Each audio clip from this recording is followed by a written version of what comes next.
the end. Out or in, no between. You gotta go 100%.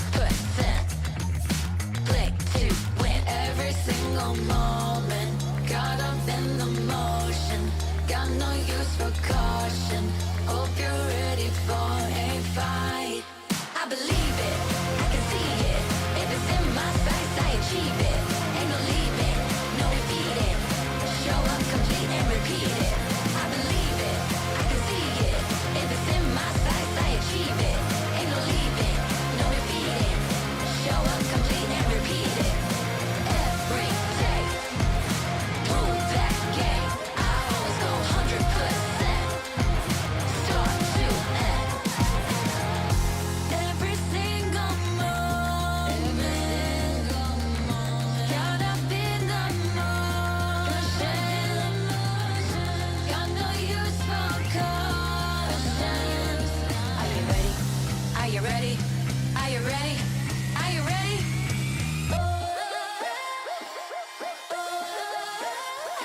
I believe it, I can see it. If it's in my sights, I achieve it. Ain't no leaving, no defeating. Show up complete and repeat it. I believe it, I can see it. If it's in my sights, I achieve it. Ain't no leaving, no defeating. Show up complete and repeat it. Every day, prove that game. I always go 100%. Start to end. Every day, prove that game. I always go 100%. Start to end. Show up complete and repeat it.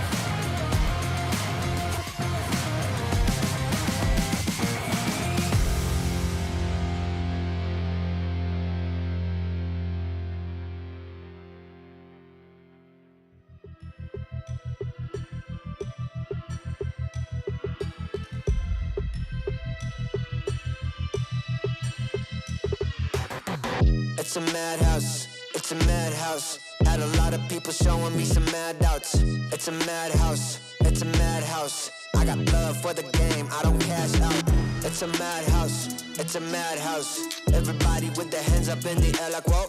It's a madhouse, it's a madhouse. Shaking all the city, this is how I like my show. I got love for the sweat that I put in. Door with a foot in, proofs in the pudding. Things I did, all them said that I couldn't. Superhero bouncing like a villain. All y'all rooting, you the fan now.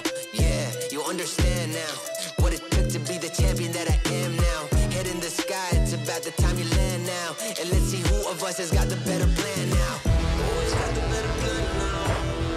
Who has got the better plan? Who has got the better plan now? I'm just trying to understand. Who has got the better plan now? Who has got the better plan? Who has got the better plan now? Who has got the better plan? It's a madhouse, it's a madhouse. Had a lot of people showing me some mad doubts. It's a madhouse, it's a madhouse. I got love for the game, I don't cash out. It's a madhouse, it's a madhouse. Everybody with their hands up in the air like whoa. It's a madhouse, it's a madhouse. Shaking all the city, this is how I like my show. How I like my show. Hey. This is how I like my show. Hey, it's a madhouse. Hey. It's a madhouse, it's a madhouse. Had a lot of people showing me some mad doubts. It's a madhouse, it's a madhouse. I got love for the game, I don't cash out. It's a madhouse, it's a madhouse. Everybody with their hands up in the air like whoa. It's a madhouse, it's a madhouse. Shaking all the city, this is how I like my show.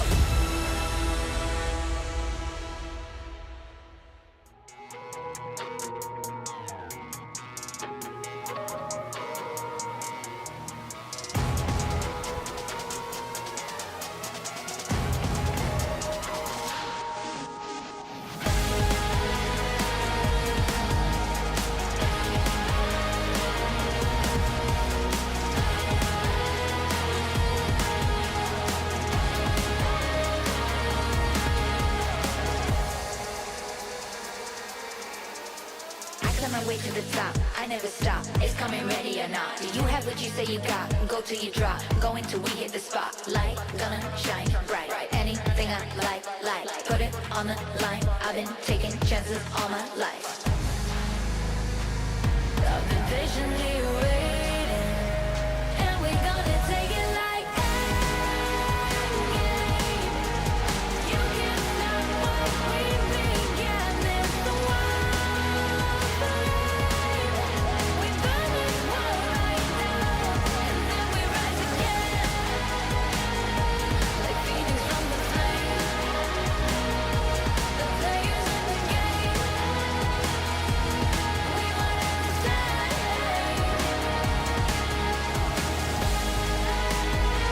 We at the finish line. It's one day at a time, to make you feel alive, to make you feel alive. I climb my way to the top, I never stop. It's coming ready or not. Do you have what you say you got? Go till you drop. Go until we in the spot. I climb my way to the top, I never stop. It's coming ready or not. Do you have what you say you got? Go till you drop. Go until we in the spot. The game, yeah, we running the same.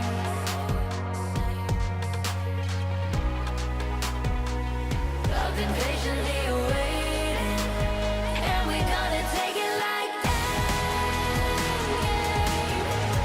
You can't stop what we begin. It's the wild flame. We burn this world right down, and then we rise again, like phoenix from the flame. The players in the game, we want it the same.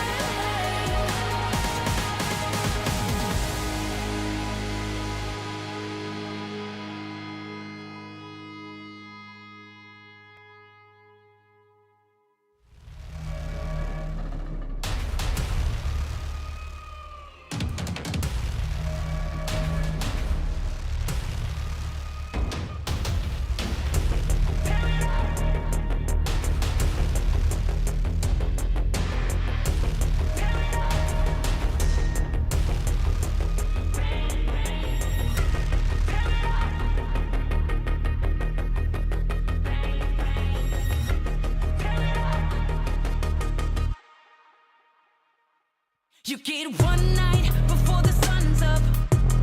Bang, bang. Tear it up. One shot before your time's up. Bang, bang. Tear it up. You get one chance before you're out of luck. Bang, bang. Tear it up. Tear it up. Bang, bang. Tear it up.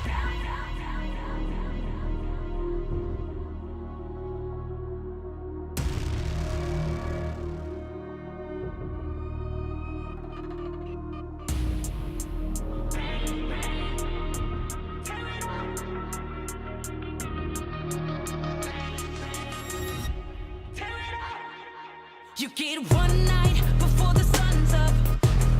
Bang, bang. Tear it up. One shot before your time's up. Bang, bang. Tear it up. You get one chance before you're out of luck. Bang, bang. Tear it up. Tear it up. Bang, bang. Tear it up. One army, we unbreakable. Won't ever beat us. We too strong. Take a stand, raise all of your fists high.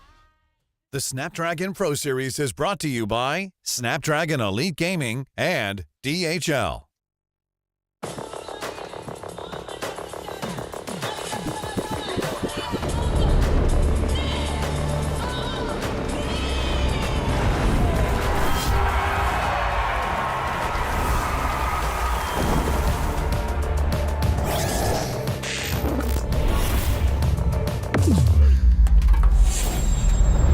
Let the weak melt away. Killing spree.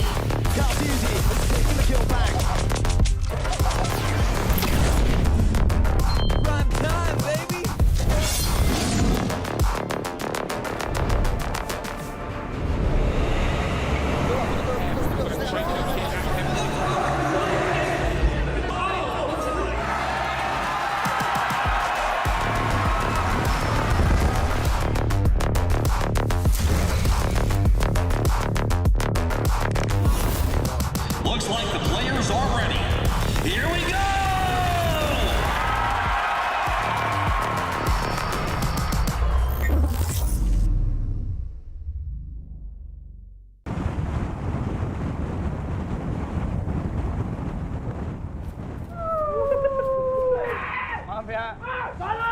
Senayan berhasil kill the Lord. Papa?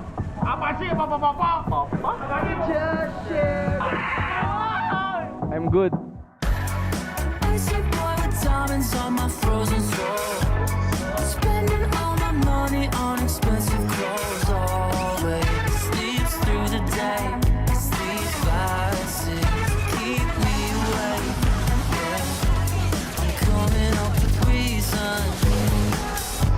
Running with my demons. Yeah. They tell me that I need them. Every other weekend.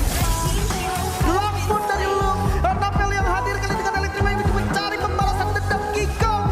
Satuin lagi dan sama tumbang. Tertangkap juga bahkan di sisi lain hampir itu menghadap Napel untuk menyelamatkan namun Napel. Just shake a bed.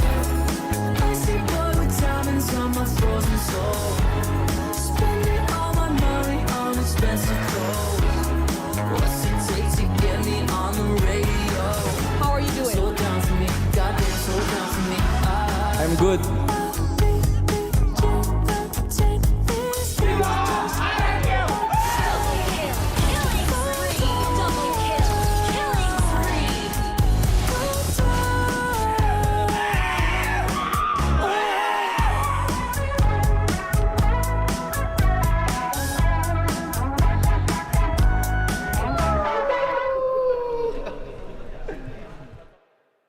Grup stage telah selesai. 6 tim terbaik dari seluruh dunia akan memperebutkan gelar juara di Snapdragon Pro Series Mobile Masters 2025.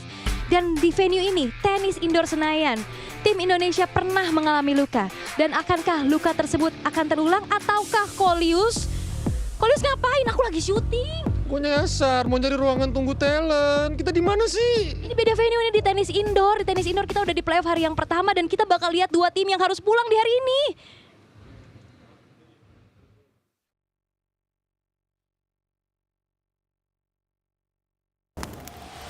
Mobile Masters bukan hanya sebuah kompetisi biasa. Ini adalah puncak pencapaian esports. Mobile Masters isn't just another competition. It is the peak of gaming achievement.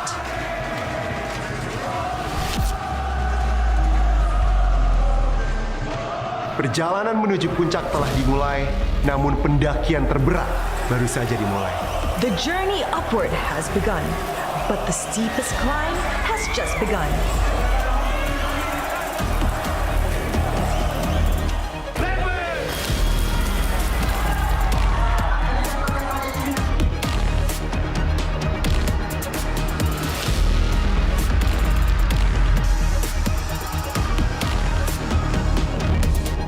Banyak yang telah mencoba mendaki, namun hanya yang layak akan bertahan. Many have attempted to climb, but only the worthy survive.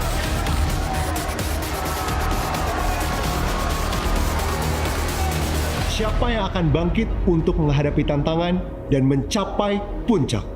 Who will rise to the challenge and reach the summit?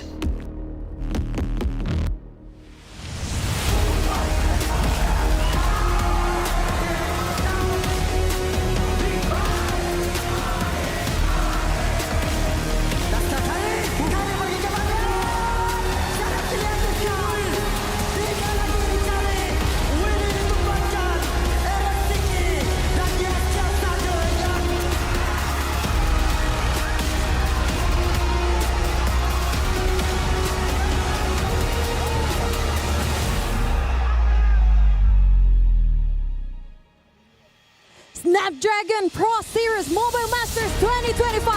Inilah finalismu.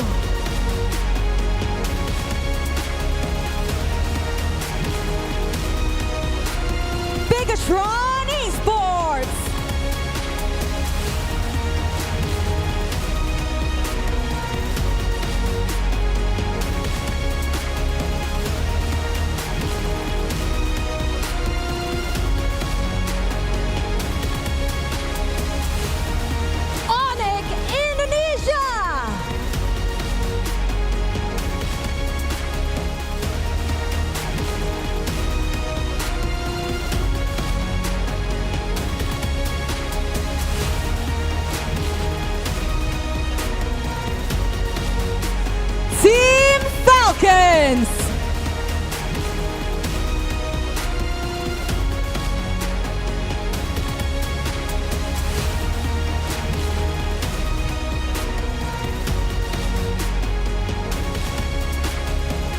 Liquid Indonesia.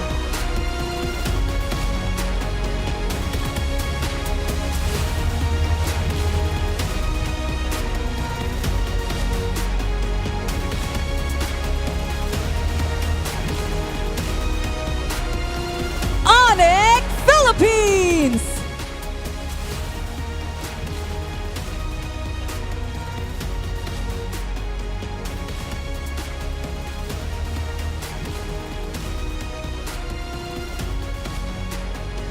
RRQ Hoshi.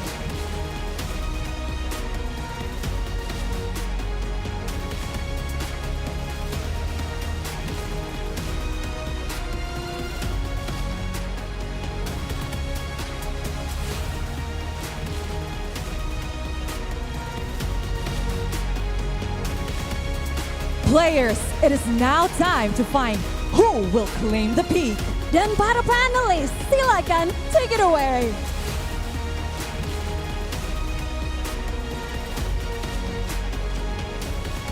The playoffs has begun. We see our top 6 teams here at the Snapdragon Pro Series who have made it to the next stage. Only one will be crowned the Mobile Master. Everybody looking at the peak to make sure that they stay on top of their game.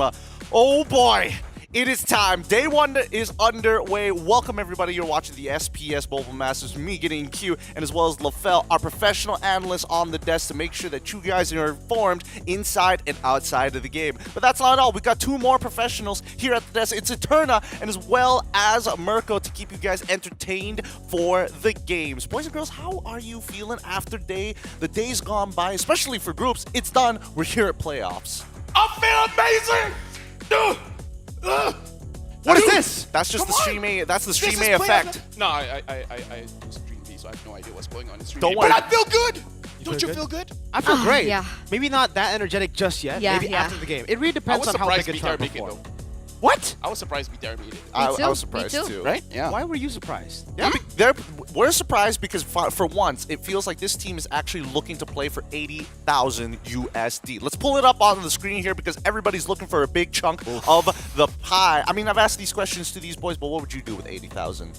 With 80,000 US dollars, what I would do is I would make a pie company. You would make a pie I'll company. make a pie company. And Okay. this pie is not what you would think. I see. I You would know, hope- have you ever heard? Don't steal my idea, by the way. Have you heard of fortune cookies? Yeah.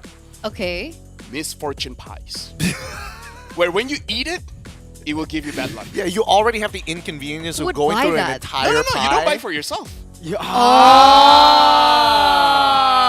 I take Don't it steal back. my idea. Don't steal my idea. Played. I take it back. That is a much better idea. I was just gonna see how many of those dollars I could fit in my mouth, but that's a much better idea. Boys, all of these games are going to be what it takes to move on to the next stage. Because That's good, right? since the group stage has been over, our top 6 has already been decided. And with that top 6, 2 teams have already moved on to the next round to skip a best of 5, while the others will have to face against others.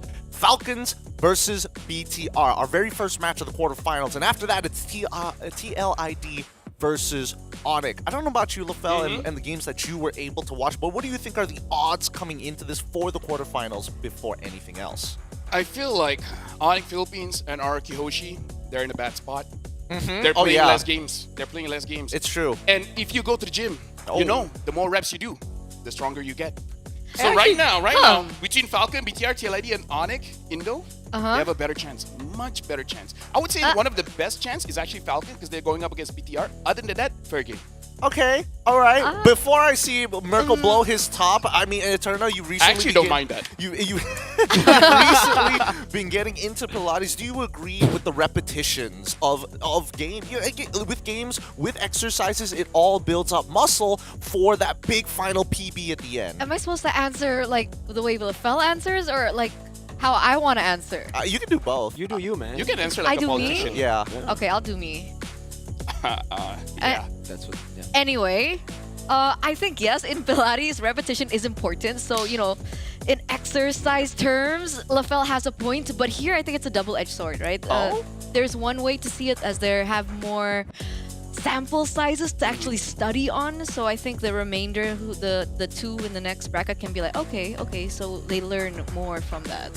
I would argue you don't need to study. Oh, no studying. Okay. If you're good enough, just play like what you want to play. Just win. That's the difference between having a chemical engineering degree and someone who doesn't. There we go. I think that generally for BTR, it's going to be a little bit harder. Let's pull up the schedule while we're talking about this, because this is your favorite team. This is the team that you say is the best in the world. And they're facing off a well-veteran team who has won multiple championships and tournaments. They've dominated early 2023 coming into 2024. Falcons versus BTR. Do you still think they have a chance? And also give us your opinion about TLID as well as Onyx Esports. Yeah, I honestly do think they have a chance, right? I think, again, in their match in the group stages, it wasn't really the best performance. In their second, I mean, getting 2-0'd by Influence Rage was definitely a shocker. Getting 2-0 by Onyx Philippines is like, yeah, whatever. Everybody gets 2-0 by Onyx Philippines. But in their first match, I think they showed a lot of very good, drafts, execution as well, up against Team Liquid ID, and especially towards the end. I think it was day 2 onwards, they really started to pick up the steam with, again, solid drafts. It almost seems like they went after that day 1 horrible performance, fixed a lot of things, refined their craft, and I think mentally put them back to where their mind should be at. You know what's wrong with BTR for me? What's wrong? It's like they have the concept of Araki Hoshi of having a lot of strategies that they confuse their opponents. I feel like they just don't have the polish. Like they have Luke as well as Moreno, huge hero pool, can play damage, can play utility, which makes the draft much more flexible. Agreed. But sometimes it's a little bit too much, because I see Moreno on the Lunox and it doesn't work out. Hey. Luke on the Hilda also doesn't work out. Brother man, that's my opinion. Because you know what they say, sometimes less is more. That's what I tell my wife. Well, not going to go deeper into that part, but I do think there is a bit of a relation to even like TLID for a certain degree, right? It turned out, I mean, you've seen this team, you've been a big fan of this team for a very long time. And I mean, we're going to pull up the numbers here. We're going to pull up the numbers from top 5 picks. And, I mean, there's a lot of similarities. A lot of these picks were utilized by TLID, but we still don't see that polish just yet. I agree. I think for the Hilda, that makes sense because we've seen TLID pick up the Hilda like so many times. And I think even before the Hilda was meta, I think way back when. So they created the Hilda. They created the Hilda. There you go. That's a better way to put it. But for the rest, Actually, I think don't they're think still... I think it's a China person that created it. They pioneered the Hilda meta. Utilized it. So they used it. They used it in the game. We have to be very specific with Lafel today. Punch him on broadcast. He's very special. Suyo is amazing, by the way. Very special Suyo caster. is amazing, but it's not TLID centric. I think Suyo is such a great hero. Up until this point, very versatile, very all-arounder, I would say, as a jungler. Wait, okay. Let me play devil's advocate here. We've talked about the top 5 picks, and yes, obviously, Blue Yo being a bit of an issue, but we've seen potential adaptations for teams with polish. Of course, ban out that Hilda, ban out that Suyo, but what about banning the traditionals? What about the Fannies? Now, we have the win rates when banned here. That's what WRWB stand for. When you ban out the Fanny, you have a 39% chance win rate. What do you think about this, Lafel? I feel like for the Fanny, it's very easy. Have you ever tried to punch a fly? Punch a fly? Yeah, I can do it, but not everyone can, right? Yeah, so I can't see myself doing instead of doing that, just ban it out. Like, it's not that she's strong, but it's more about annoying. Because honestly, if you look at the bans here, it's really not targeting things that are oppressive. It's about what actually makes it so that we can't play our draft. And honestly, that's why my theory is why Suyo always gets through the ban, because Suyo is not niche enough that it stops any kind of gameplay. It's so wide open that it doesn't create and it doesn't disrupt. These picks, they disrupt. Fanny disrupt, Tilda disrupt, Volvius disrupt, Louis and Jushin, they disrupt. Yeah. Any kind of disruption gets banned. Interesting. Do you guys agree with this? I mean, you guys have been watching MPLID for quite some time, but before we get into that opinion, first, let's talk about these specials in their element. These are 4 players who still currently hold the highest win rates on these very individually special heroes unique to them. Edok on Franco. We have Kelra on Irithel. We have Mr. Super Friends, of course, on Aloyi. And one of the better Kalia players, Brusco, with a 75% win rate when everybody else is starting to break that 50%. Yeah, I think looking at this again, pick to win heroes, it's really good. And we're going to definitely be seeing a lot more respect heroes in the playoffs compared to the group stages. And while we're on that point, I want to talk about the win rate with ban, right, for the Fanny, because it's sitting at a 39%. We're talking about the Fanny as if it's the most broken pick in MLBB, which I think it is at the highest level of play. Unfortunately, in the group stages, I don't think we got to see that for a lot of other teams, right? So most of the teams who had to ban out the Fanny, they had to ban out the Fanny on blue side too sometimes. Yeah. It was again, teams from outside of APAC. So coming into the playoffs, I think win rate with ban will definitely be, for Fanny at least, will increase by a lot, because this is where every single player in the playoffs can start utilizing the Fanny at the peak potential. And it's actually funny because I actually watched in an interview, pro players at their proest would say that Fanny has at their peak? At their proest. Excuse me. Don't put words into my mouth. I apologize. Okay, My bad, I like to make my own words. My bad, okay, my bad, I think my he's bad. a little new here in Stream A, but pro players at their proest would like to say that Fanny has no counter. I would say right now.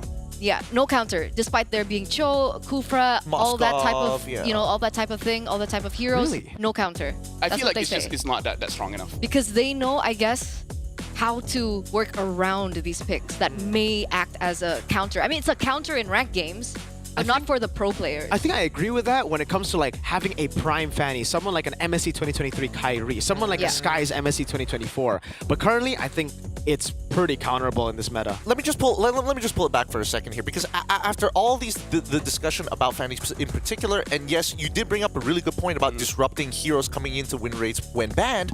Now we need to look at these interesting picks, because I think the question is this experimentation? If not, where the meta is heading towards? This could be an indicator. The Kadita being one of them coming in from Rins, and Hazel, he showed off a pretty nasty X-Borg in the jungle. A pretty old pick, but old and reliable.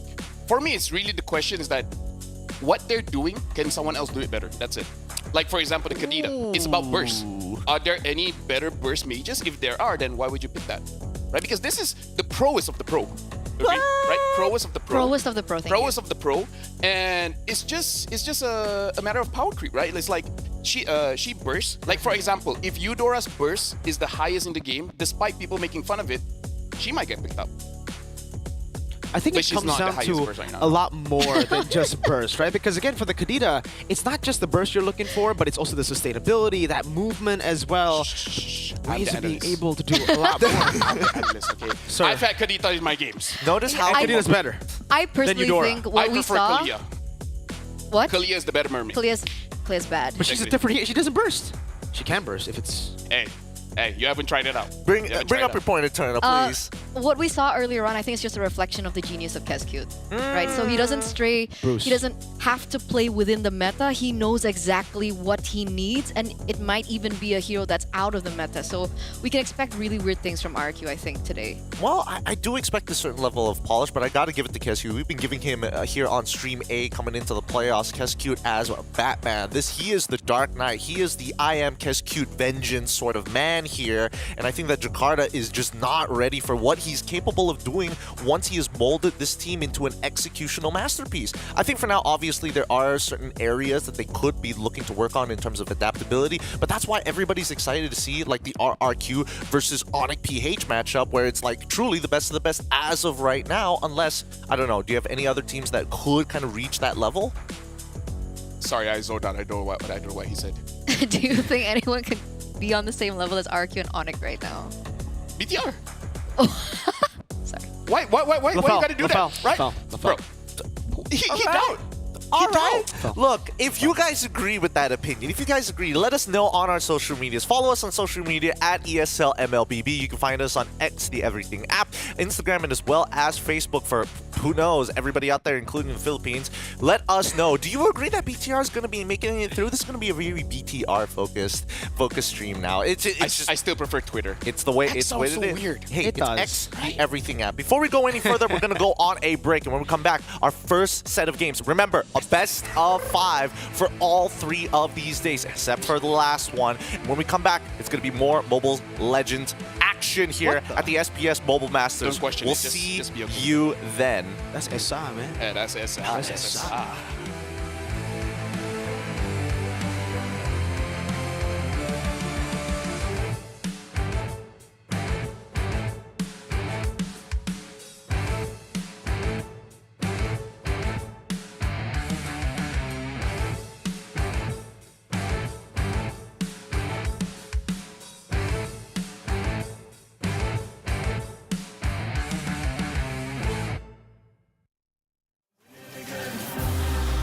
like nursery. Still my style, you will reimburse me. Plus 30, big hands and they're sturdy. I'm Drew the first, I'm back like anniversary. I came back worthy, like I swam in lava till it no longer burns me. I walked the desert for my ego's perjury. Working for that zone where you can't outwork me. I'm a big man, but I ain't 32. I came to the front line with like 32. I'm a Rex, that's a shout out to 32. I'm a danger and I play 32. I'm just so 2032. Ahead of my time, so I'm hard like broom. Flows the bomb like I shook the room. I stay lit like Christmas and hot like June. Winning again, I won't stop till I'm winning again. Winning again, I won't stop till I win. It's cold outside and I thought I couldn't do it again. Winning again, I won't stop till I'm winning again.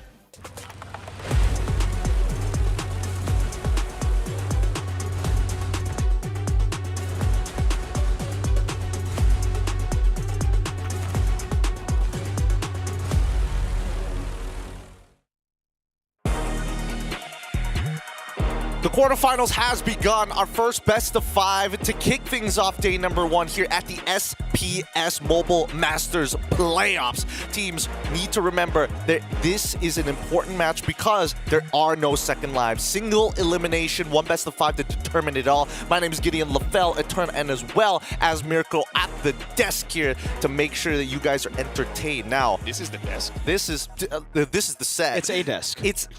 It's smaller than what we usually expect, but our first matchup here today, Team Falcons versus BTR. And I wonder what she said about Team Falcons, because most people are saying this is a veteran team. This is Fab TZ, Kyle TZ, Few, Ogwin, Super, Marco, a team that has been together and will never break apart, ever, except when they switch organizations. 3 years and going strong. This is the Green Falcons, man. Green Falcon! They fly, they soar. Can Falcons swim? They probably can. They can fish. With the right mindset, you can conquer the sky, land, sea, and maybe you can fly. With enough imagination, outer space. So the Falcons can fly outer space. Well, they have. They literally won a world championship. That is outer space in MLBB terms. No? Eve is bigger than the Land of Dawn, and yet she fits in the mid lane. Yeah. I mean, there's a lot of things that need to be put up to question, like why is MPL Indonesia Raja Galaxy of all MPLs out there? Because it's Samsung Galaxy. And BTR have only met a few times. Members of Falcon have faced Amon and Light since MPL Philippines Season 9. Season 9, that's such a long time because right now it's season... You want to know a fun fact? What's the fun fact? Last time they met, it was SPS in Jakarta. That was the 3-0 down below in the lower brackets from Bigatron Alpha at the time with Captain Vin still. It was a completely different lineup. They had Ken, they had Chorizo, everybody in that... Man, everyone is no longer here for BTR. That BTR roster is gone. Moreno. It's just Moreno, Mukbang Man, but that's it. They're still alive. They're just not here anymore. Yeah. Is it like... They're not in. You know what I mean? Yeah, you guys know. You know what I mean. You guys get it. But at the end of the day, people are confident that Falcons PH, they've got this in the bag, right? They've got this in the bag. So we need to talk about some of the weaknesses. I would give doubts. I would give doubts. What? I would give more doubts. Because that's where we're leading into. Because BTR need to exploit some of these doubts. Where are we looking towards to? So for me personally, like in my long career in MLBB, whenever a team is at the top because of their mechanics, we will see them drop and they will drop hard. And I would argue that Falcons is in that category because they were strong during the time of when Roger was strong, when Ling was strong, you know, all like those were the time their picks were amazing. Right now, I would say they're a very strong team. Are they the best of the best? I have my doubts. Okay. I don't think so. And especially because I don't speak Tagalog, right? But I pretend. And I see what the people are saying. And people are throwing doubt against Few, Kyle TZ. Personally, I feel like they're great still, right? Yeah. But because I'm a nice guy, that's why I look at them that way. But that's what the comments have been saying. I don't understand it, but that's what I assume. The comments are pretty brutal, I'm not going to lie, and they have been very critical, but the same can be said about BTR. Let's put up the lineup for the best team in the world, as Miracle likes to put it here. For the Red Robots, it's going to be the boys in red. Look, they have changed their lineup a couple of times, but they are looking for that super team, that super energy, that super roster that's going to take them all the way to a M-Series title. Bigatron Esports. It's going to be Luke, Annabelle, Moreno, Light, and as well as Iman.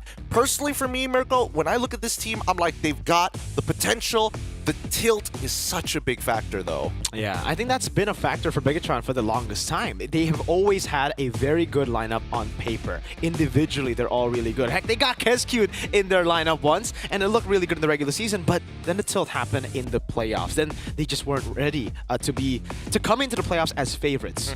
Now, it's a completely different team. We got a whole new coaching staff. We got a whole new roster as well. Only Moreno really sticking from the previous lineup, and that's the question right now for, again, all of Bigatron's fans, which is not that me, many, but you know, just me.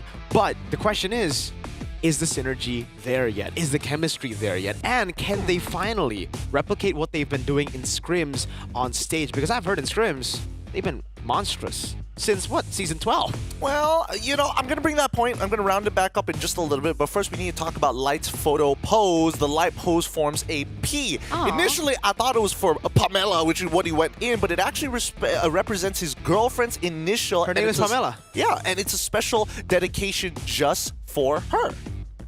It's kind of cute. Yeah. I have to admit. Yeah, I think Pamela. it's kind of cute. I think it's great so what? representation. Like for me, I have to make an F. Sure. You can. I guess. How do you make an F? There. That's an F. Just That do looks like just a- do the face clan. Just do the face clan. Oh, that's true. That's The what it's what? all. The face clan. Face clan, What's a dude. face clan? Don't worry Oh about my it. I mean like You're an esports man. I mean, face Calm down, calm down, calm down. Wait, Don't wait, attack wait, me. wait, wait. Face up. Okay, hold on. Like, Don't attack me. Her name starts with an F, but I call her baby. So is it an F So you or can go. You can go B. You could go B. Yeah, I think. I can And go then- FB. How do you go B? I don't want to continue it. This What could if lead. I just make her father's name? What if we look You're at some of the dating her highlights father? coming in from BTR? Because as much as I would like to believe that her father's name is pretty cool, I think that BTR has made a couple of cool plays themselves, but that tilt factor here, which is why it turned out I need to bring you into the conversation. Which would you prefer? A team that does well in scrims but potentially tilts easily, or a team who, again, is just looking to break through that glass ceiling, something you might be able to relate to? Is that even a question? Yeah. Obviously, I'd want a team that can perform on the stage, right? Comes with its pros and cons. And- that's the thing. You don't get what you want, right? There you go. Well, here's the thing. The thing about Bigatron is, I agree with what Miracle mentioned. I think synergy is still a big question mark. Because a lot of people are discussing Bigatron right now, and the one thing that everyone is saying is the fact that what is going on with their gameplay? I don't Right? know It why seems it's like a- they have the right idea, but when they execute it in the game, it seems like they're not on the same page. I don't know if it's a call issue. Who's IGL for Bigatron right now? Is it Light? Moreno? I think it might be Light or Moreno. I think it's either one. But from what I've heard, it's just everybody making calls as well sometimes, right? well. And that's the thing, because I agree, synergy is definitely a problem, but it's also the confidence. I think the confidence is at an all-time low for a lot of these players. Light coming off of not really the best of seasons in MPLPH when he was still part of RSGPH. Annabelle coming off probably his worst season in MPL as well when he was back in EVOs. Coming into this lineup as individuals, they're great, yes, but they're coming off of a pretty bad MPL season individually previously, and coming into this lineup with such big expectations, knowing that it's an all-star lineup, has hit them.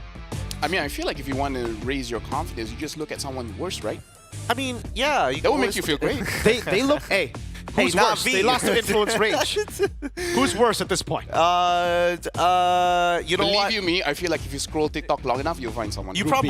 probably Group will. B. But LaFell, since you're here, and might as well before the draft even starts, I'm curious to know which would you prefer, right? That consistency, that level of like, hey, we might not be able to have those big peaks, but the other team does well in scrims, just can't apply it because you're the only one with actual coaching experience amongst three of us here. I mean, four of us. Yeah, actually, for me personally, what I would prefer is that they have this mentality. Scrims is whatever, because there are players, because the scrims are good, they take other aspects of the trading a little bit not so disciplined, right? So for me, it's like have the mindset that the scrims, you're honestly just trying out your draft and your rotation. That's and fun. then once you play like say ranked games or playing on stage, just trust yourself and trust your mom. Oh, okay. Well, let's see which team you're talking about here, because we're pulling up the predictions, and I would assume that you would align What am I yourself with predicting the again? team that kind of falls in that area. Let's pull up the predictions here. It's going to be Team Falcons versus BTR, and I'm curious to see where you guys are leaning to. 3-0 for Miracle, of course. 50-0, man. Oh. 50-0 for BTR. For I got you. Eterna and I got you. 50. Oh, real confident here. I'm saying it's 3-1 in favor of Team Falcons. I feel like How many games are they playing? 5. Oh. It's best of 5. Potentially 5, but 50 is a good number to start. That'll work. It'll work. We'll make it work. We'll figure it out. We'll let BTR know.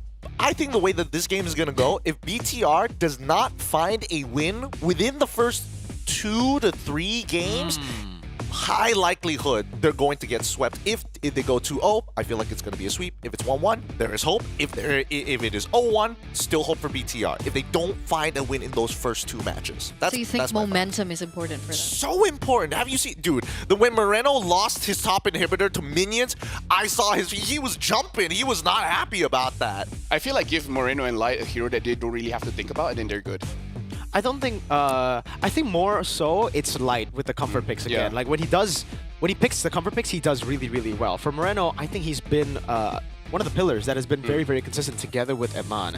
But back to the point, yes, momentum is going to be very, very crucial. But if we take a look at MPL ID, they're actually the type of team to be able to actually match their opponents. Even when they tilt, they'll be able to reset in the next game. Then they tilt again, sure. And then by the time the ultimate tilt comes, it's match point. That's when they usually tilt most. So I think if it's not 3-0, I think it'll be 3-2, honestly. This is just Mirkatron right here. Yeah, look, guys, all of our predictions, it's up in the air. What about you guys at home? What are you thinking? Let us know in the chat because we've got somebody on the line on the opposite side. It's Iman coming up from Bigatron Alpha. Iman, what's going on? It's probably like Rose and Coolios on the other side, up on the stage. Last match and then we rebuild their game also. Wow. Jadi tadi Monica juga nanya gimana nih preparationnya Eman dan memang bilang juga udah benar-benar bagus banget dan mereka udah siap banget untuk bertemu dengan tim Falcons. But we called you here because Flaptis just received an award. It's the best trash talker. So we would like also to give you an award, but I need you to reveal it to the camera. You reveal it on your own. Let's see it. It's valid contender.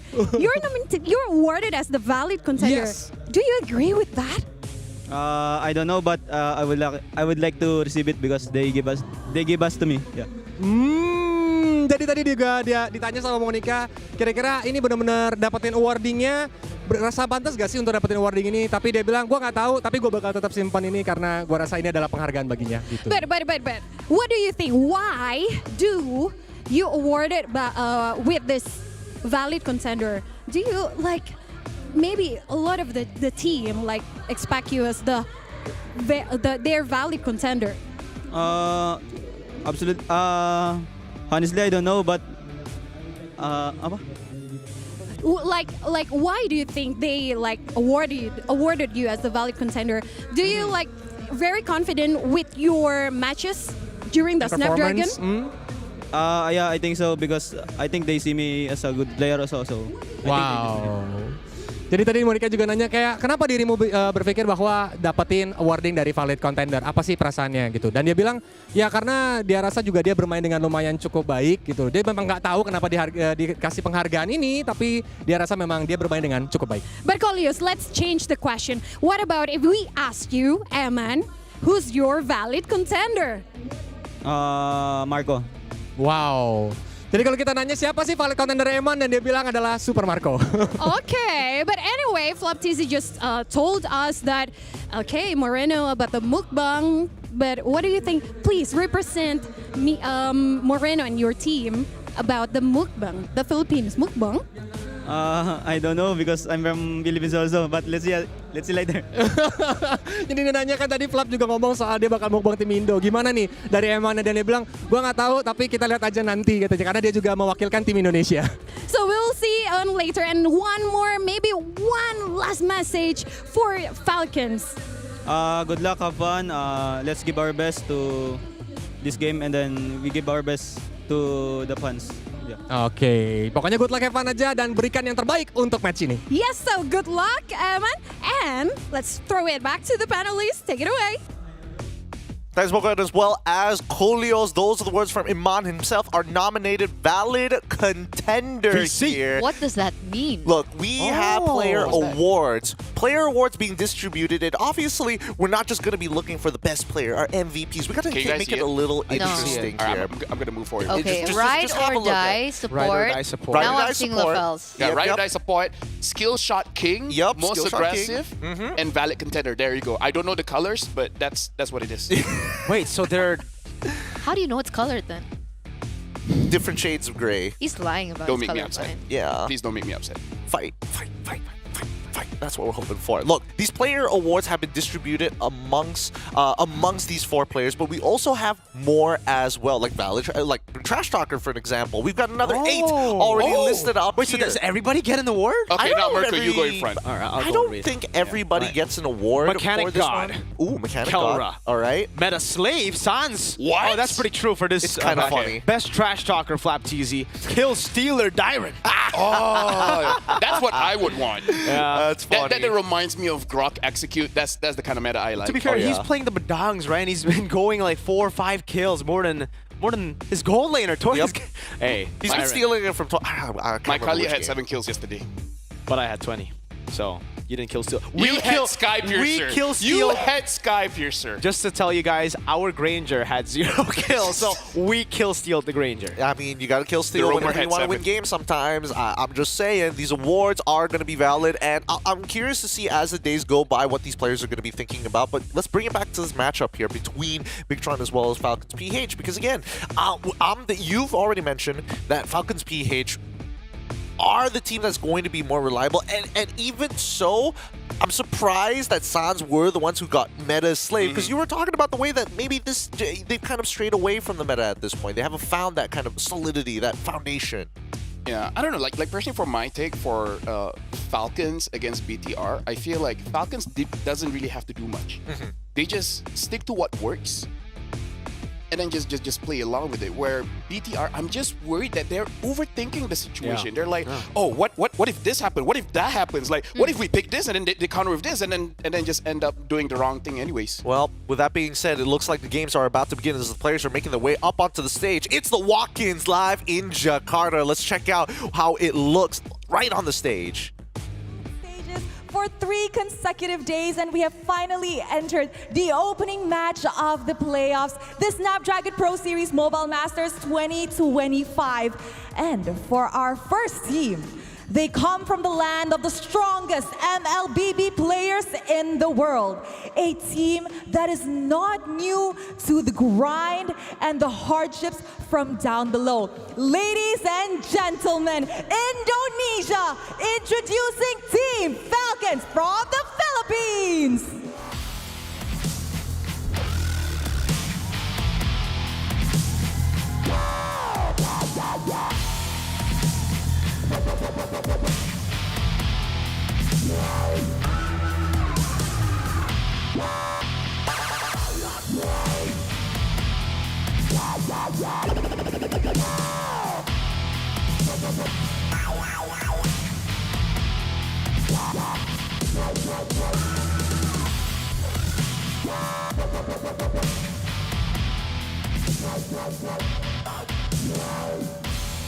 Dan inilah sang penantang dari tanah air Indonesia, bermain di tanah air sendiri Indonesia.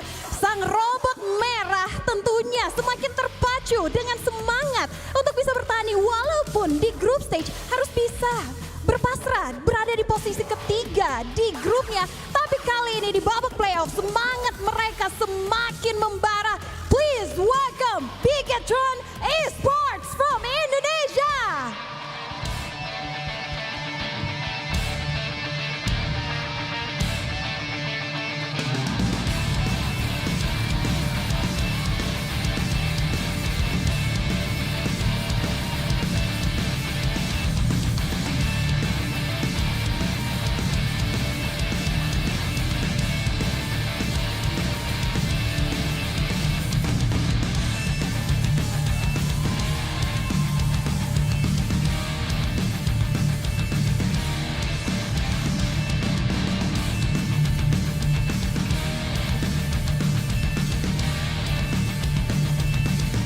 Wow, Rose, dua tim sudah berada di stage ini dan mereka sudah siap untuk bisa bertemu satu sama lain di Land of Dawn. So, tanpa berlama-lama lagi, inilah match pembukaan pada hari ini. Silakan panelists, take it away. Thank you so much, Rose, as well as Monica. I was about to call her by first name, brother. I was about to call her by first name, thank you. I will keep the aliases on the professional scene here. But now, as we go into the stage itself, look at this stage. The crowd is starting to trickle in slowly, and they are already in their battle stations ready to go at each other's throats. I can't wait for the draft to begin, but more importantly, the energy from this crowd, I'm hoping that's going to help Bigatron actually, find their momentum. Home crowd advantage, man. Home Always crowd plays advantage. in for Bigatron. Yeah. I'm crowd advantage. Okay. I'm not saying anything because I feel like my Indo brethren Because should have even the in spotlight. MPLID, Yeah, do we really feel let me energy just say, from let me just Bigot say, Troopers? SRG, Bigot Troopers they need to prefer, step up. They prefer playing in Riyadh than Malaysia. What? SRG. SRG prefers playing in Riyadh than Why? Malaysia? Why? To be fair, they keep winning there. They have won in MSC Malaysia. and ISF. They won back-to-back MPLs in Malaysia. Yeah, but have you seen the previous M series? Oh. Yeah. I did, yeah. It was. Oh yeah, you were there, right? You were I there. was there, yeah. Yeah. You know who wasn't there? Bigatron. Well, they're here now. Hey, Here you know go. what? You know who's not here? Falcons is SRG. amazing. Falcons is amazing, right? Am I right? Yeah, Am I let's- right? let's look at Falcons Falcons gonna here. smash BTR. It ain't gonna be. It's gonna be a bloodbath. But in all seriousness, I think we've been speaking about momentum quite a bit, and I think I kind of have to defer with the opinion of Mr. LaFell here. I think momentum is important for Falcons PH. I think in the games that they have lost, they usually don't have that early game to that 6 to 7 minute power spike for them. And it's very difficult once they lose that control to actually find a comeback in their game. See, I don't know if it's because of their execution or it's because maybe of the draft thing that you mentioned earlier on, LaFell, but that seems to be the underlying theme that we're seeing from Falcons this time around. That's an interesting point. To play devil's advocate, I mean, this team has been together for a long time, and in previous metas, when they do actually lose the early game, usually we're expecting that bounce back now, so why the big change this time? Actually, now as we're talking, I do remember one thing that made KalTZ much scarier than other junglers is that he somehow just farms much faster than anyone. Exactly. But with the meta nowadays, I feel like only King Kong can do that. Everyone else, the farming speed is more or less the same because I feel like one of his fastest is with Nolan, and Nolan isn't really that strong now, so he doesn't, do what he usually does. On top of obviously the hero thing, not having the Nolan, not having these picks that can actually farm up really quick, I also just feel like Team Falcons have kind of lost their individual flair that they had when it was Season 12 M5 as well. They've gone back to being a systemized team who would want to take the safer route. They wanted to take more risks back in the day when they won a world championship. Now it's like, all right, we can test for the first neutral objectives, we win it, and then we have an easy snowball. But if we don't, then all right, we got to come back some way. But again, it's just not taking the risk that they wanted to back in the day. That's why my mom always says, if you want to win, you got to be local. You got to be loco, man. Yeah, that's what my mom always says. She also told you to be financially responsible, and yet here we are. Look, Team Falcons on the blue side up against Bigatron Esports on the red side. First picks going to be leading over to Team Falcons this time in comparison to Bigatron Esports, and I think that I do feel like it's a testament to what the meta is kind of leading to right now. I feel like jungle speed, if we're going like hero by hero, doesn't really vary too often, and I'm curious to see whether or not Jawhead is going to be implemented for Team Falcons to kind of get back into that high GPM for Mr. KalTZ. Personally, there was a draft that Ogwen did use the Jawhead, and big success. Right now, honestly, looking at the drafts here, Team Falcons banning out the Kalia as well as the Hive. This indicates that whatever draft that they're going for, they would prefer not to bring in a Purify. That's why they ban out the Kalia. And then when it comes to the Hive is strong, sure, and you don't want to give that over to Eman. But that also means you want to use some kind of catch hero that you don't want them to be using a Purify. At least that's how I'm reading it for Team Falcons. And for Bigatron Esports, it's honestly like the usual suspects, right? Fanny, Matilda, you don't want to give over because Matilda with a fighter in the jungle, disgusting. I think that's a fair argument here. Ban as well, so they want to play front to back here. But if we're talking like that, Luoyi doesn't necessarily always get banned in the first phase. Sometimes we see it let through. Oh, Well, wait, that's for Bigatron is Stream first A. phase. Oh, Bigatron's first pick. Oh, it looks like swap. Bigatron Esports is on blue side and Team Falcons are on the red side. I'm just used to left That's and right. why. That makes sense. Yeah, that makes a lot more sense now. That means that Blue Yo is going to be locking in for the side of Bigatron Esports. And I think the big question mark here, if you're willing to get rid of the Kalia, are you willing to maybe even steal a Cho away from your boy Light? I think that's a solid answer, right? Again, we've seen Bigatron Esports play better when they have something like a Cho on Light's hands. So you take away the comfort from Cho, you take away the comfort from Light entirely, and he plays the Tigreal. We saw what the Tigreal did up against Onyx Philippines again. It is a hero that he does well on, but when it comes to the clutch situations, comfort matters most. Yeah. Eterna, you were shaking your head earlier. It seems like there's something that you disagree with here. No, I completely agree. I think for Bigatron, especially this season, after looking at their performances and their drafting phase of an MPL ID this season, it's really important to secure a hero for Light in the first phase. And mostly, Cho. Yeah, it's 99%. He has a 100% win rate on the Cho in MPL Indonesia when it's picked up in the first phase. When it's picked up for him. I feel like at this point, you have to consider either picking up the Badang or the Phoveus, because I feel like one of Bigatron's pick might be Moskov, so you want to get either. You know what I think? What? No Jawhead. Like, the Jawhead's been amazing for Bigatron Esports, but... sorry, not for Bigatron Esports, for the majority of teams, but the Jawhead on Light. Correct me if I'm wrong, but this is a horrible win rate that he's sitting on right now. Like, he has lost, I think, majority of the games he's gone Jawhead, and it's also just because it's not like a Cho. Cho, you can go in, you can also safely get out. Once you're Jawhead, you go in, that's it. You better get a pick or you're dead. Yeah, that's the thing. If I remember correctly with the games that I casted for Bigatron Esports, it's just that when they fight, they really scatter around. Yeah. Right? So it's like a 1v1 everywhere. Exactly. So he is able to pick off someone, but the damage isn't there, so he just dies for nothing. Yeah. I feel like this is more of a give confidence to Annabelle type strategy, right? Yes. You want to put him in a situation where it's just like, okay, look, you want to build confidence, we're going to give you as many advantages as possible. At least you can do like the ultra fast clear with Light, unless they want to go for something a little bit more disruptive, but we'll see, because Lucas gets locked in for the side of Team Falcons. Keep in mind, this can be a flex pick for Team Falcons. I feel like Bigatron should look at something like the Sicilian, because honestly, their draft here doesn't really have a lot of heroes that can dive to the back. You can say that Suyo can dive to the back, but I would prefer not to. Definitely would prefer it to be like a traditional. Sicilian. Maybe consider the Farsa. I think Farsa's okay. I'm just worried about what exactly... Actually, you know, once you have that Badang, I feel like the EXP is relatively safe. Yeah. Whether a Hilda or the Lucas, you can kind of what do they call it? Sandbag the matchup.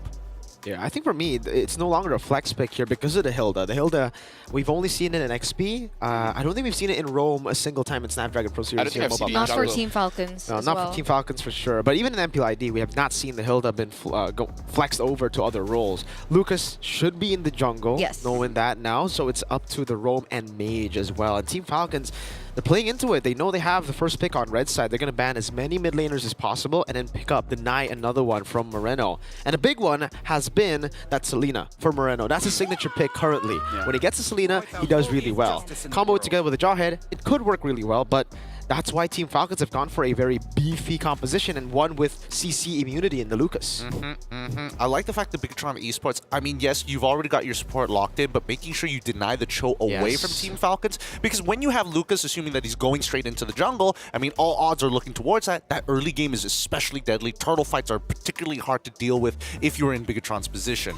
But what about this, guys? Isn't this great? Okay, first of all, I call it Moskov ban, but this, like, the opening of playoffs, we get to see Sasuke versus Naruto. Isn't that exciting? In the jungle. Dude, I've been waiting for the skins. In the river? The skins river? are out? No, I've been waiting for the skins for so long. Like the river itself, Mirko, like... I agree. Right? I agree. Oh, you know, like the map will change later on too, so it'll only get even more meta. Moonton, don't nerf these two heroes until we get to see it live in the competitive scene, please. There we go. Tigreal going to be the final ban of the blue side. Team Falcons now get first pick on the second phase of the game. What are we thinking about here, boys? Do you want to lock in straight for your gold laner just to deny Bigatron, or... They already have one. Sorry, mid laner. My brain farted there for half a second. Yeah, I don't know. I feel like Sicilian is relatively safe. If they want to hide their mid, sure, you can go for roamer, but yeah, I don't know any priority roamers right now. I agree. I think the Roam can always just, be last picked here for Team Falcons. Picking up the Sicilian means that there's really not any other... I mean, Vexana, sure, technically could come through. Farsa, you mentioned it earlier, but it's so easy to dive the Farsa when you're on a Lucas. You go in and the Farsa... We've seen this matchup before. Yeah. Farsa against the Lucas. Whenever you pop that Feather Airstrike, you're the one getting airstriked. Yeah, the problem is right now, Falcons, they have so much range. So if you want to go for something like the Selena, it really is a big risk that can work out. But once it doesn't, your wave clear is going to be very bad. Right? Your wave clear is going to be very bad, especially because if you want your Jawhead to help out your jungler and you let Selena just solo the lane, yeah, she can survive, but you're not getting any kill pressure. I do agree that it would make the opening of the game pretty difficult for Bigatron if they want to go for that fast clear rather than, double up on that mid lane. But they're going to go with the Farsa. They're going to risk it for the Biscuit, the Irithel as well. There is going to be some individual execution coming in from both Moreno and as well as Amon to kind of do that balancing act against Lucas. And this is another thing that we have seen from Bigatron Esports. I think Irithel in MPL Indonesia at least is standing at a 0% win rate for Eman. And I don't know about this tournament because the matches I've seen with Irithel have also been a loss. You put Eman on the Irithel and it just takes away a whole lot of power of Eman in the gold lane. And again, one of a signature pick for Ogwen there. The Kufra comes in. This is going to be interesting. It does mean that engaging for either side is going to be a little bit awkward. Strong counter-engage potential all through. Which draft are you liking more, LaFell? Honestly, I feel like Bigatron has higher highs compared to Team Falcons. But again, we've been talking about the execution. If they can play around the Jawhead and the Suyo, absolutely amazing draft. Okay, with that being said, we're going to leave it to our casters, Eterna and as well as Mirko, to kick things off on day one of playoffs of the Mobile Masters. It's Falcons versus Bigatron. Thank you so much, boys. We are, in a moment, going to be heading into the Land of Dawn for our first quarterfinals match of the day. Just to remind you guys, it's Team Falcons from the Philippines versus Bigatron Esports. Now, remember, best of 5, so we are going, slowly into this, so easing slowly into this. Game number 1, Mirko, how are you feeling about the drafts? Looking at the drafts, I think it's really early-centric in a way for the side of Bigatron Esports. They have the Jawhead, they have the Suyo, and the Badang too. They want to play for the early game, get the neutral objectives, and if they don't get a big lead at the start of the game, that Sicilian Granger combination might be able to outscale them by mid. That's what we're expecting, right? So execution has to be on point. You're looking right now up at the stage, ladies and gentlemen, live in Jakarta, Indonesia, as we head over for the Mobile Masters quarterfinals, day number 1. Let's head over to game number 1. Oh, early aggression already, Ogwen. Getting the knockup, Luke coming down as well. That's going to be the Blaze Surge, locking Ogwen down for a bit. Good Sanguine Claw to disengage for Team Falcons. Bigatron Esports are back to farming. Annabelle with the killing spree. Ogwen, has already used that flick. Okay, we're gonna wait for that level 4 power spike, I think, really soon to get a little bit more of, sight as to how Team Falcons are gonna be playing around these neutral objectives. But the same can be said about Bigatron. Technically, they do have the Jawhead. We're looking at the emblems now. Does anything stand out? This is a safer path, I would say, for Eman, going in for the weapon mastery on the Irithel. I think for the most part, we are used to seeing Eman go for aggressive master assassins in lane, especially when he knows that he has a lane advantage. Here on the Irithel against the Granger, you would expect him to go for master assassin, so the fact that he's gone for weapon mastery means that, he's taking it a bit safer. He wants to play with the team instead of going in alone. And technically, I think he also knows that at the end of the day, he's going to be that guiding factor. Wait a second, already rotation onto Flap TZ in the top side. Should be able to get out, so just a little bit of damage protruding onto him. I don't think that's going to force a recall, so I think Bigatron, we're looking for a way to have a bigger say as to how these neutral objectives will go. Okay, for the airstrike coming down as well up top. It's going to be a full dive, but it's going to be first blood over for Miranda. Annabelle walking up, gets the Soul Sever count. TZ taken down too.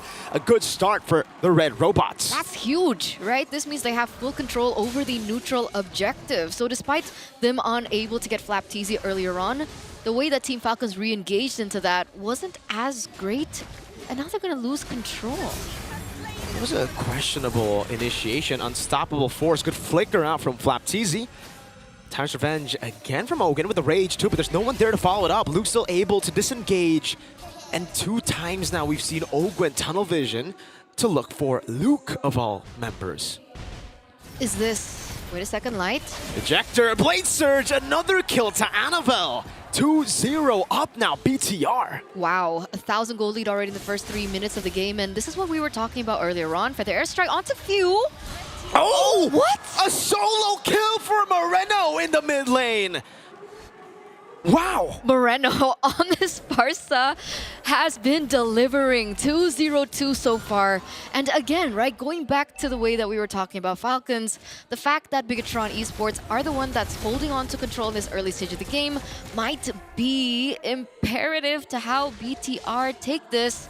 Let's hope they don't go for the tilt. We do see a charge coming through from Ogwin. Doesn't necessarily commit onto it. They're waiting patiently though. But Bigatron still holds that 1,500 gold lead. What a phenomenal start to the game from Bigatron Esports. All of us were talking about, again, you know, Team Falcons having the edge in this matchup, but BTR, oh, again, Luke, able to get the ejector there with the help of Light. Gets the punch down and now a kill. It feels like a completely different team to what we saw in the group stages, Eterna. They woke up and chose violence, right? They're proving everyone wrong here. 2,000 gold lead now for Bigatron Esports. They had a very, I would say, risky draft with them, you know, going for the Farsa, but I guess when they're making skirmishes like this, where they're not committing to a full 5v5 team fight, the dive that Team Falcons had onto Bigatron Esports doesn't necessarily pose a risk to what they're doing. And we can see that happening all over the map. It's always been Moreno and Light looking for kills with Luke as well. It's also reflected onto their KDA, and I think Annabelle should be leading 1 level, by the way. Oga's charging, but the turtle has just been bursting. Now Oga still decides to go in, gets pinned down now, but BTR, you would expect BTR to go in there. When you see a questionable engage, you think BTR probably going to take it, but they don't. Wait, did Moreno commit to that boot? That boot choice? He went for more movement speed. Yeah, he did. Oh.